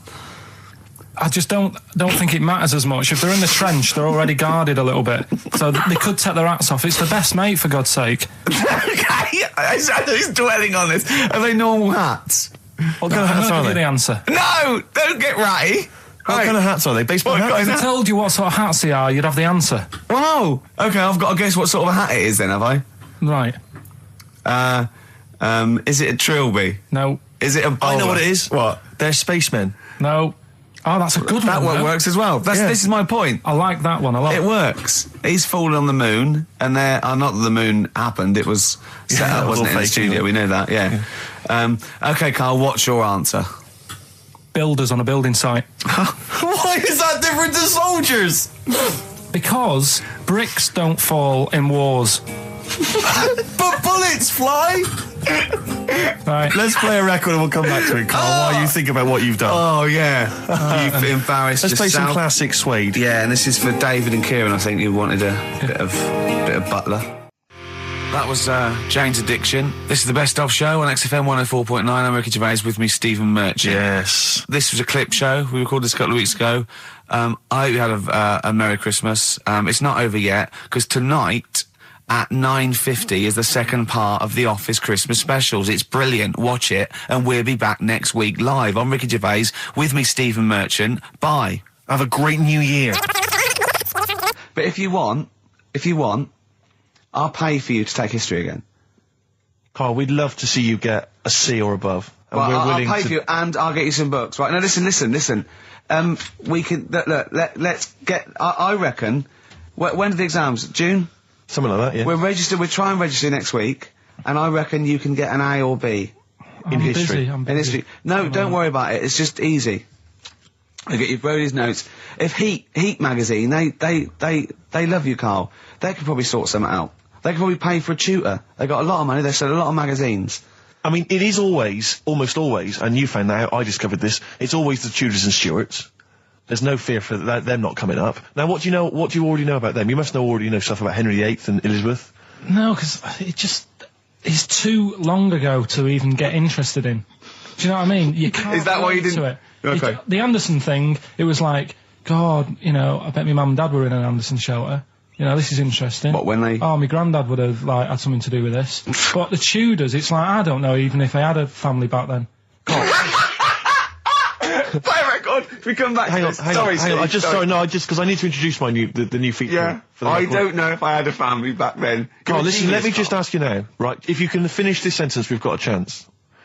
Divorced, beheaded, died. Divorced, beheaded. Died. What is it? We just need to do a little bit of work, but otherwise I think you're going to be fine. It's how you remember what happened to Henry VIII's wives. They're little... Divorced, beheaded, died. Divorced, beheaded... It's like spam. Support... What's it? Support, protection, anchorage, movement. That's how you're going to... That's nothing to do with the Tudors and Stuarts. No, nothing to do with the skeleton. Yeah, see, no, we're not doing biology. Mnemonics and acronyms. What happened to Henry VIII's last wife? Did she die, or did she not die? Divorced, beheaded, died. Divorced, beheaded. Do you know that the only king that has got a moustache is... No. The only king that hasn't got a moustache is the King of Hearts on the playing cards. Karl is genuinely... I don't know if he's actually upset or embarrassed, but it doesn't matter. Why does it matter? You were 15 and didn't go to school. If you were my friends, I think you would have just said, "Oh, we can't find them." Why? Because but you just wanted to know. What to do with that? Well, what do you mean? What do you mean? It's ridiculous. Do it again because you want to learn, because there's great things in the world to learn about. Don't worry. Look, GCSE is vocational. Is vocationally for a 15, 16-year-old to go on to do A-levels or whatever, or to get results. But you don't need that because you've done very well. You don't care about the Tudors and the Stuarts. I mean, I mean, I've had a couple of jobs, not this one, because you don't need qualifications to get a job. Obviously. In the radio. Obviously. Absolutely right. But the ones that I have got in the past, I did, because I didn't collect them, I had to lie. And I didn't like go mad. I didn't say I had A's and stuff. But I didn't put history down because I didn't even know I did it. So it's a bonus. I kind of treated myself to like a D and a couple of C's and that, so it's like, well, he's not... I love the fact that Karl even then was honourable. It's like, I'll at least put down the ones I think I took and lie, but the ones I didn't take, I won't lie about. Yeah, and don't give yourself a B. Exactly. If they're going to find out you lied, give yourself a B next time, Karl. It could backfire, couldn't it? I mean, my brother's a bit mental, and he used to do things like go for jobs and say, "Oh yeah, I've done this before," like being a mechanic, and he's never even picked up a spanner, and yet he'd have the confidence to go and try and fix cars. Well, I'm not that daft, but God, and he. Who do you blame for this? That's just an easy way out. I have to blame myself. No? Yeah. What was the teacher like? Well, there's loads of different ones. I didn't like... I mean, the history teacher, it is my own fault, because with her, she's a bit mental. And I used to kind of stop the lesson by saying, "Oh, miss, tell us about your fireplace you've got that is made from a gravestone." Because that's what that would stop any English teacher in their tracks. And she loved telling you about it. Yeah. So it was like, I learned that from a teacher. So that's why I didn't know about divorce, head loss, and all that. Yeah. Dandruff legs. Horse, head loss, dandruff legs. But remember now, divorced, beheaded, died, divorced, beheaded, survived. That's all you got to remember. And what's that? That's what happened to Henry VIII's various wives. In order. What does it spell out? No, it doesn't spell out anything. You just got to remember the rhythm. In order in which he married. Yeah, but it helps. It's like when my mum taught me the alphabet. She taught me as like a song. A, B, C, D, E, F, G. Yeah, consonant. Yeah. No, not like that. Huh. That's how everyone else could do it, and I couldn't do it that way. Right. What tune did she do it to? It was A, B, C, D, E, F, G, H, I, J, K, L, M, N, O, P, Q, R, S, T, U, V, W, X, Y, Z. I feel like, feels like Christmas Day. What, you didn't get the gift you wanted? Yeah, do you know that, like, anticlimax? Yeah. When, you've been looking forward to it for so long. Yeah, you know. Well, I mean, I knew you were looking forward to it. That's why it took you 14 years to get the result, and then it was 2 other people that got them for you. Do you wish that we hadn't done it? No. It's alright. It's alright, isn't it? What's your girlfriend going to say? I don't think I'll see her again. She likes a man who knows about the Tudors and Stuarts, does she? Yeah, first gladiator, then the... Yeah, you've been bluffing. Whenever she said, where did you go to Stuarts, you go, good. Like, lots of things, but look, there's a bird. What happened to Henry VIII's last wife? Oh, I wouldn't... oh, yeah. Oh, look, Friends is on telly. Friends is on. I just changed the subject by saying things like, about the only king in a pack of cards. That threw off the scent. That threw us off the scent. That wouldn't fool an invigilator, would it? That's the thing. You can't use that one with an exam board. I'm always looking at stuff. I was looking at stuff this morning because of Yoragella last night. eating all that funny food and that, and also they all got a bit scared last night, didn't they, with a snake? I didn't see that. Is this I'm a Celebrity, Get Me Out of Here? Yeah, he got all worried about a snake getting on the sort of wandering about in between the sleeping bags and stuff. Yeah. And they were all scared, and it's so easy. Leave it with me. Sorry, the doctor says, leave it with me. Yeah. Leave it with me. Well, they were all scared because there's a snake, and it's so easy to find stuff out. Before they, where are they? Where is this jungle? Australia, right. I think. Before they went, give it half an hour on the internet. I found out with snakes, you don't need to worry, right? They're deaf. They haven't got any ears. Right. So as long as you're really quiet, it'll probably leave you alone. Yep. And also, they don't have eyelids.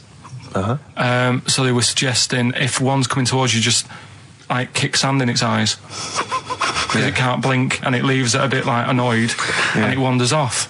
But they didn't do any research before they went. Yeah. And that's I think your knowledge would hold you in good stead. I don't think you need to know any more than you know.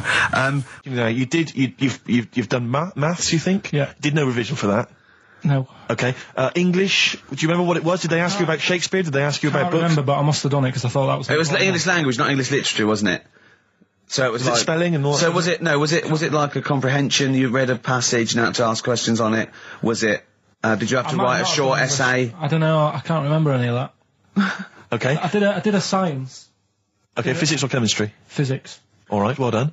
And this is all you think? You actually took that? You actually took physics GCSE, you think? You're obliged to do a language, I think. Did you do French?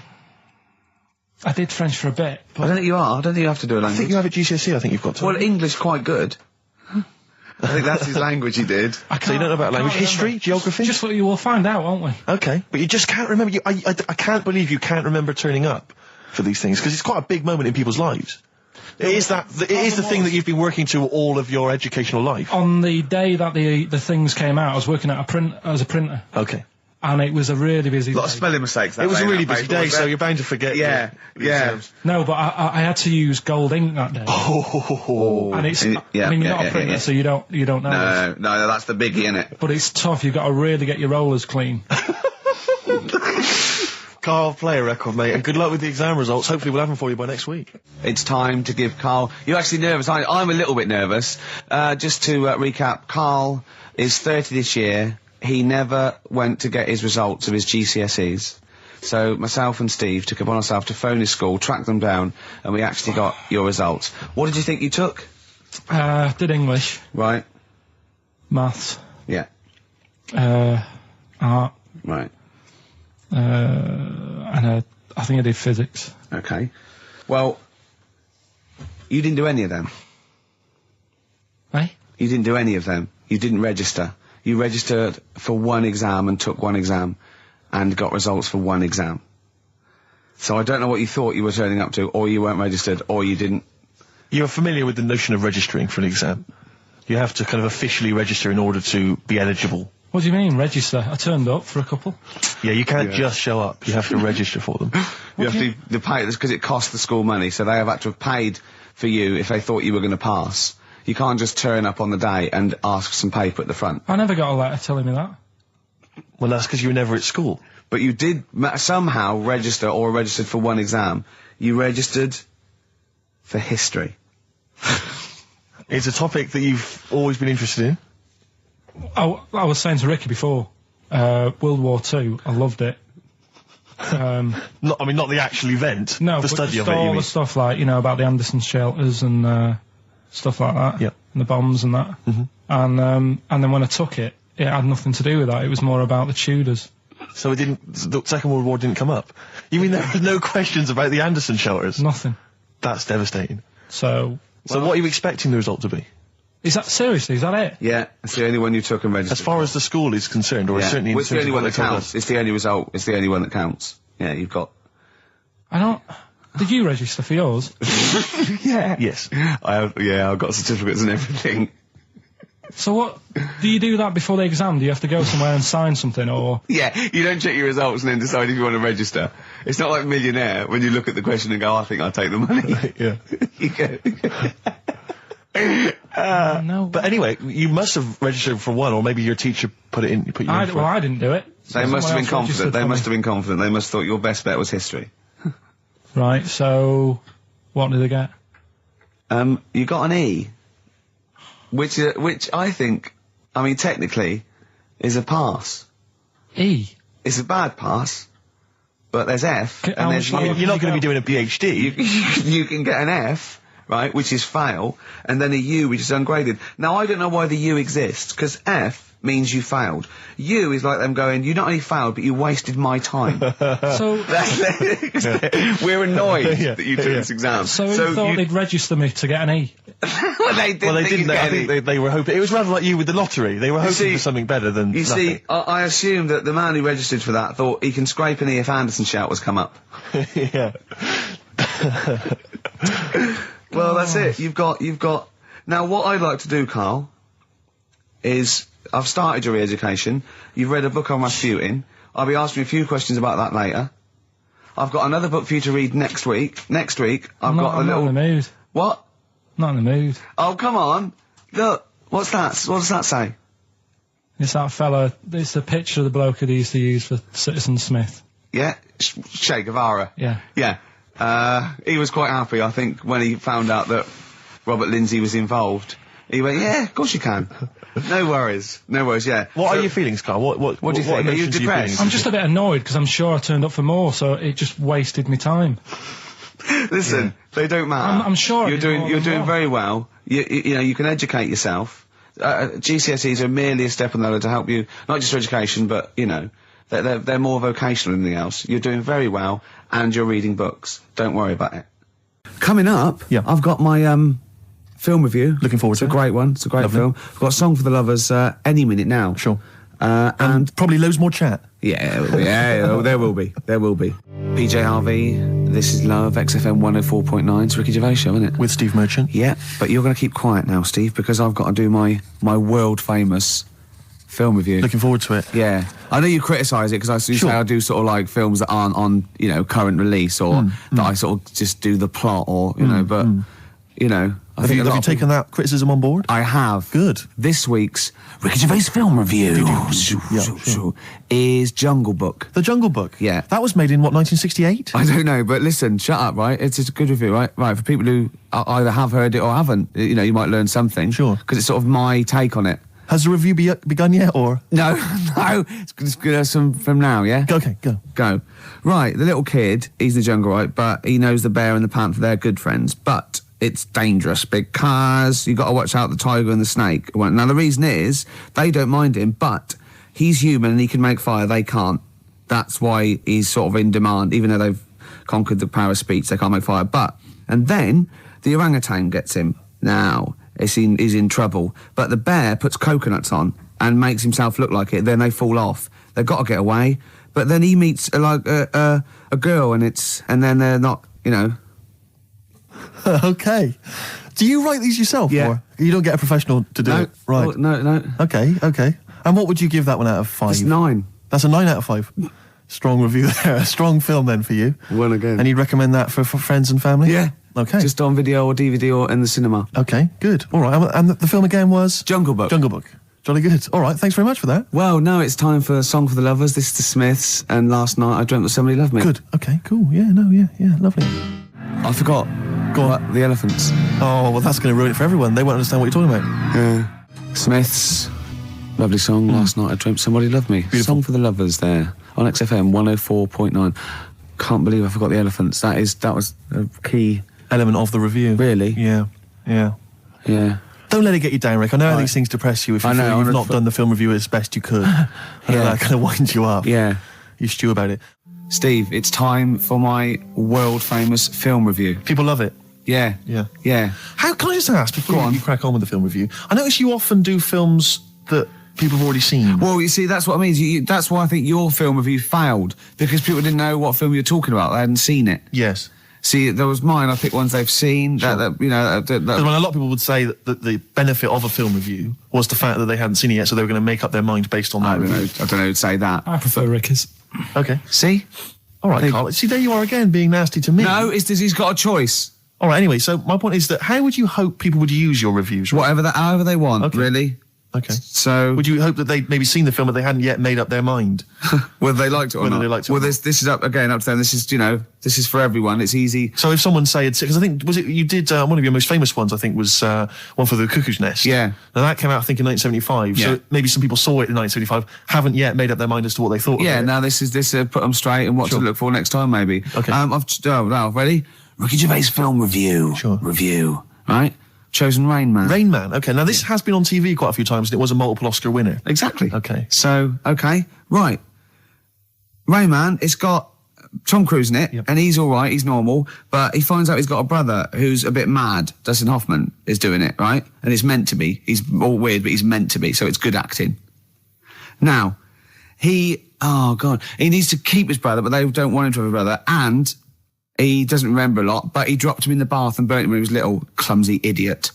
But then he finds out he can make a bit of money, so they get the same suits, and they go bet two for good, well, because he's got special powers. So he can know the roulette. He wins that, and he drops some toothpicks. He knows how many there are. And he recognises the waitress he just threw through the book. He's got all his football cards. Don't put them out of order. Don't go in the telephone box with him, he smells. And get him back in time for Jeopardy or watch it. Anyway, then he slap his head and get worried. Qantas don't crash. So he's got all that. And in the end, he doesn't, I don't think, but at least they've met each other. Yeah. Of course, Rain Man, a film about autism, which is strangely appropriate, I think, when you're reviewing it. Anyway. What would you give it out of 10? Oh, 9. Okay. Thanks very much for that. Useful? Yeah? Have you seen the film before? No, I will now. Okay, jolly good. Well, excellent. Muse on XFM 104.9. It's Ricky Gervais show, isn't it? With Steve Merchant. Yeah, we're all here. Lads. I can't wait. I can't believe it. We've got some great stuff coming up, Steve. What have we got planned? I'm being honest. Go on. There's some great tunes. Yeah. We've got, there's too many to mention. Don't mention them. Well, there's about 20, actually. Is there? We could mention them. Looking forward to them. I've got a brand new feature as well. You know, I do a film review. Loving it. And, we do run for the covers and song for the lovers and got a new feature. Go on. That film sounds good. Right. It's not the film review. It's a track from a film. That's brilliant, Rick. Yeah. That's absolutely That film sounds good. Yeah. Something like that. People will be desperate to look forward to that. And there'd just be some chat as well. There'd just be some nattering. Oh, yeah. Bobby Womack across 110th Street. It's great, isn't it? That's a lovely feature. And that's the first feature. Ooh, that film sounds good. Brilliant. Yeah? Brilliant, yeah. I'm thinking of actually bringing out maybe a compilation of... I'd love to hear it. Song for the lovers. What maybe. sort of things can we hear, can we expect in the future? Because I know you're a big fan. This is brilliant. He bought, the soundtrack to the film Braveheart, which is just let me just explain, which is just kind of big orchestrated numbers, right? James Horner. As far as he's concerned, that's classical music. He's got a classical music CD in his collection. It's the music from Braveheart. I sit there and I think, yeah, mate, I'd probably sort of lead my people's, He's obsessed with Braveheart. He actually sort of relates to William Wallace. He actually thinks, that's the sort of thing I'd be doing. Yeah. It is. No. What was it you were working out to the other day as well? He's got like a personal gymnast or whatever. What's it called? Is it a gym expert? A trainer? You've got a personal... I box with this bloke. Yeah, he goes boxing in like some underpass somewhere. Right? Every day. Every single day. He goes boxing, right? And what was it you were training... What did you tell me you were training to this week? God. What music did you have on? Oh my God. I have actually, now I never do this, but I have actually gone red, haven't I? Yes. Right. It's very hard to embarrass I was working out and training and boxing. Oh my God. You're going to have to play a record after this. To the Rocky soundtrack. To the Rocky soundtrack. He's bought, a CD which has got the best music from all of them. Now, was it Eye of the Tiger or was it... It starts up with Eye of the Tiger, then it goes... heart's on fire. That's me sort of running off my... Then it goes dun dun dun dun dun dun dun. Does any of your training with your trainer, does it ever involve you running through snow with a log chained to your back? Yeah, like in Rocky and helping. IV? I often have to help Russian peasants because their cart horse is like falling over, but I lift it up. Whereas the other fella, he's training in a posh gym having injections. I'm not. I'm just like breaking rocks and punching dead cows. Where'd you get that from? It's handy, wasn't it? Put it on. No, what is it? That's the. He can't hear because he's got. Put your headphones on. Why was it? You'll love it. You'll love it. Yeah. That's magnificent. Yeah. That's now Ricky Gervais's theme tune. Yeah. Every time we start the show, we should just start with that. Win, Ricky, win. Well, it's time for the... Well, I think people wait for this now. I never knew, really, since I was doing the show, that I actually had a bit of a knack for film reviews. Right. Do you know what I mean? Yeah. Because... I discovered talent, Yeah. I mean, I'll probably be asked soon by Brian Norman or Jonathan Ross to do something on that sort of thing, or maybe my own film. I don't know. TV or... The clock's ticking, it's only a matter of time. Yeah, okay. This week I've chosen... well, wait a minute, let's play the jingle. Okay. The film review and that. Brilliant. Yeah, Ricky Gervais. Yeah. Yeah, okay, here we go. This week I've chosen My Left Foot. Right. Okay. Now, My Left Foot is a film about a bloke called Daniel Day-Lewis, who's all mental except for his left foot, right? And he has arguments. I can't remember. He has arguments with his dad, so I wasn't watching it properly. But even though he's mental apart from the foot, he does stuff with the foot that could do all over, and he uses that to his best. I think he might write a book or something of paint. And the moral of this story is, even if you've only got a foot that works, you can still win prizes because it won the Oscar. Okay. Am I right in saying that you're bringing a book out of these collected, maybe for the Christmas market? I think I might. Yeah. I see there's obvious great market films there. reviewed, sort of with it's a different outlook on it, a different approach. I don't just sort of like say. Well, I'll tell you what, it's an approach that doesn't really use grammar, which you don't see that often in film reviews. But no, once again, what would you give it out of 10? I didn't really concentrate. I can't remember a lot about it, but it won an Oscar. So I think it won an Oscar or something. So 9. Okay. Jolly good. Well, that was My Left Foot, which is probably available on sell-through video, maybe in a bargain bin. $5.99, probably on TV this Christmas. That's to be confirmed. Eels, fresh feeding on XFM 104. I was going well, isn't it? I'm enjoying it, yeah. 20 minutes to go. I think, more of an up show. We've made some great hits and great songs today, haven't we? We've had some great features. A new feature. That film sounds good. Looking forward to that. That'll run and run. Yep. A song for the... If there's any record companies out there that want to put out a compilation of my songs for lovers, that's good. Anyone who wants me to do a film, any film you want. Yeah, reviewed. Yeah, reviewed, yeah. I would finish a sentence. Yeah, no, ideally. Because it was anyone who wants me to do a film. Well, of course, being the top actor, you'd have probably appeared in a film. Sure. Okay, yeah. And that... Jolly good. Yeah. Okay. Well, apart from the great music we've got lined up, Steve, we've got obviously our regular features. Sure. We've got my classic film review. Always looking forward to that. That's already getting a little bit of attention. From who? Wow, just various people. Go on, name some. Well, I can't name them. What, by name or just? Yeah. Oh God, what's that one? Oh, Scorsese. Right. You wanted me to talk about one of those films. Okay, good. Yeah. You going to talk about one of his today? Yeah. No. What we've got lined up? Spielberg. Right. Going to do a Spielberg film. Okay. We've got That Film Sounds Good. Yeah. Now, that's not my film review. That's where I take a track off a soundtrack of a classic film. Yes. And it's a great track. And I go, oh, that film sounds good. Brilliant. So, yeah. Because it sounds good. You see what I mean? But please don't be confused and think that that's the film review. I hate people to think that. No. That's what I wouldn't want. Yeah. Were you going to do a film review as well later? We've still got that. Well, I could do a film review now because it's quite a big. I thought you needed to prepare, but no, it's quite a big film, and I've seen it, and it is, it's a great film. So I hope I can do it justice because it's a very okay. This week, what film is it going to be? It's going to be Schindler's List. Okay, and are you going to do a jingle for us? Ricky's film review. Okay. This is a film by Steven Spielberg. Yes. And because it's in olden times, it's all black and white and that, except a coat that's red. I don't know what happened there. Anyway, it's about a bloke who's called Schindler, and because there were so many people we wanted to save, he had to make a list. to get organised. And he tried to save as many as he could. And, he made him sort of not make the bullets properly on purpose, because he, in the end, they gave him a ring. It's the same bloke who made E.T. Okay. Your review of Schindler's List. Yeah. And as ever, a mark out of 10, please. 9. It was brilliant. You really enjoyed it? Yeah. Okay. Did the fact that it was 3 hours long bother you? No. No? Quite like that? Okay. Watched some of it on fast forward. Okay. Carl, have you seen Schindler's List? No, I'm surprised they managed to get all that in 3 hours. Amazing, isn't it?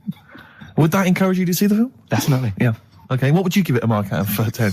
9. You'd give it 9 as well? Okay, I'll tell you, that red coat effect thing you're going on about. That's sold it. You like that, Yeah. Well, that was just a mistake, apparently. Apparently, yeah. Probably just couldn't get all the colour out of it.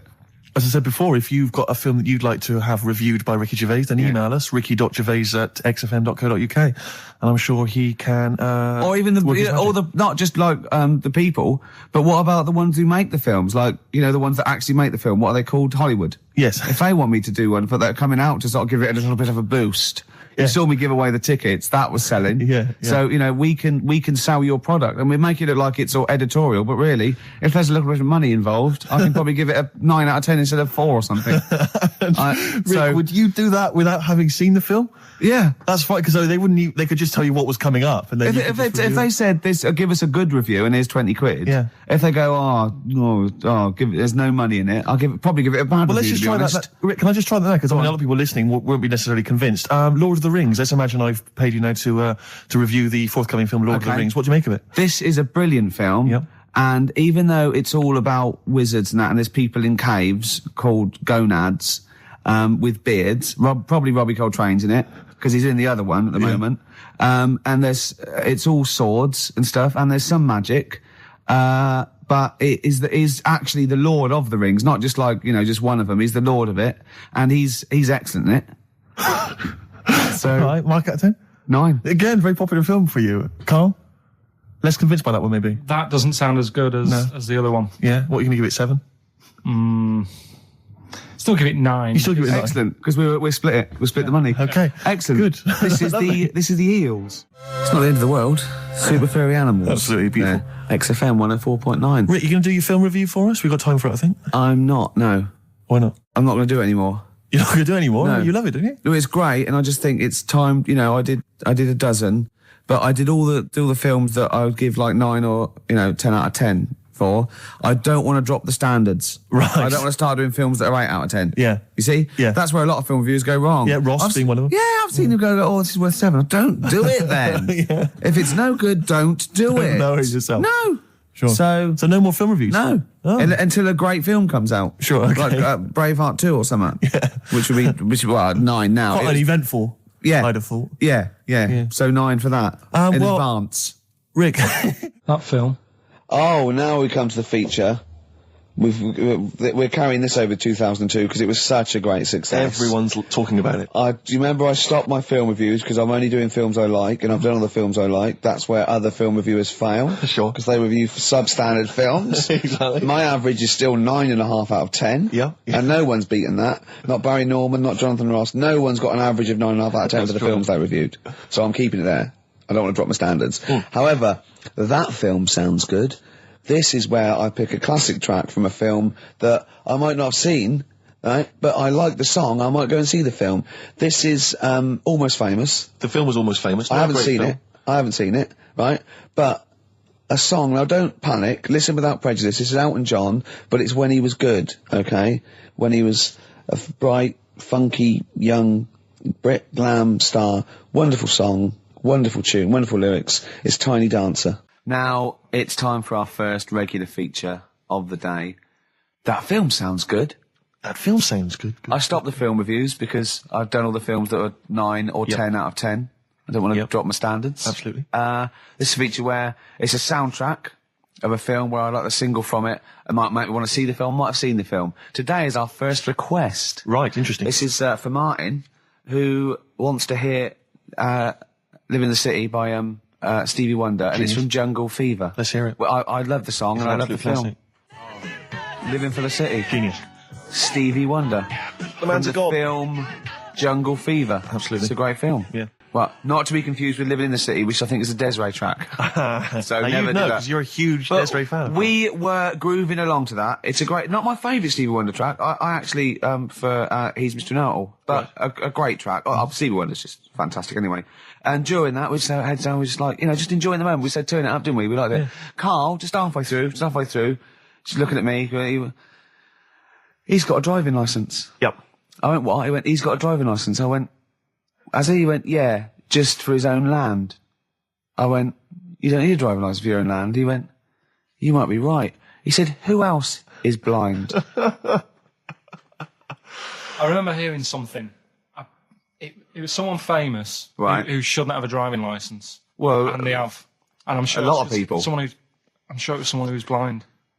But you're right, it's a bit of an odd one. Isn't it? No, but don't forget, this hasn't just happened, this is in your head. So you can't say that and go, isn't that weird? How did that happen? It's in your head, don't forget, at the moment. There is no proof There's no proof of that. You can't say something and then go, isn't that strange? You said it. Oh. Do you know what I mean? We didn't just see something happen out the window. Yeah, you see what I'm saying? What's in your head and what happened and all that? What are you thinking? I'm just thinking, who's that other fella? Ray Charles. Ray Charles. Yeah. Why would he have a driving licence? He's blind as well. I think it's the blind thing we've got a problem with. It's the idea of people who are blind driving cars that's maybe made us question that. I mean, Stevie may have a driving licence. I very much doubt that he's passed his test. No. He probably hasn't even... I mean, he could have done the theory one, maybe. But that's touchscreen. And until Labradors actually are allowed on the Queen's Highway, I don't think we'll see many blind people driving cars. I might be wrong. You might be, mightn't you? Oh, we hadn't thought of that. Yeah. Oh, yes. You might be wrong. Could well be wrong. Well, there's a start. I fancy a bit of Ed Hardcore about now. Well, Rick, you've embarrassed yourself because his name's Harcourt. Yeah. Yeah. Just play the song, Carl. Mop up this ugliness. Just to hear a song. Okay, right, it's 1:30 and that film sounds good. Ooh, that film sounds good. Feature. This is where I choose a song from a film that, that film sounds good. See? This is a film that me and Steve both love, and he saw it first and got me onto it and said I'd love it, and I did. It was Rushmore. It was a great film, and from it features one of my favourite artists of all time, The Wind by Cat Stevens, and this is off the first album I ever bought, from Teaser and the Firecat. This is The Wind from Rushmore. That film sounds good. Feature. Cat Stevens, The Wind. Elegant. It's a beautiful song. The album is a superb album. It's seminal. It's just has some great songs on it. I feel like playing another one, maybe Song for the Lovers. Maybe do it later, yeah. Maybe I could do that, yeah. It's beautiful. I have to say I've seen the follow-up to Rushmore. If you enjoy Rushmore, it's this new film, The Royal Tenenbaums, with amazing cast. Ben Stiller's in it, Gwyneth Paltrow, and Gene Hackman in his Golden Globe-winning performance. Oh, yeah. Same sort of thing as Rushmore, same kind of style, but lovely sort of kind of family comedy. Absolute dynamite, and again, a brilliant soundtrack. Nico is on there, Nick Drake, all kinds of treats. Forthcoming in the cinemas, Rick. You say the follow-up, is it the It's same not a director? sequel. It's the same director, same writer, some of the same cast. Bill Murray makes another appearance. Same style. Haven't the Swingers lot done another one? They have. Their new film's Made, with the same Jon Favreau and Vince Vaughn. Again, dynamite, really good fun. Not as kind of perceptive as Swingers, but certainly as much fun. Have you seen Swingers, Carl? I think so. Is it the one where they've got a line in it, they've got a catchphrase in it, haven't they? You're the money? You're money? No. You're so money. That's it, yeah, I've seen it. Yeah. I love the fact that I said you're the money, you went no. You went you're so the money, you went yeah. Well, yours is from, what's his name? Yeah, Jerry Maguire. No, that's Show Me the Money. Yeah. Yeah. I've seen it. Anyway. See, that was really articulate. We had, we did a feature, it linked into film, Steve Love Films, did a little, off the cuff review, then it went into gobbledygook again. Yeah. I can't even say it. You couldn't even say the word gobbledygook. It's, yeah.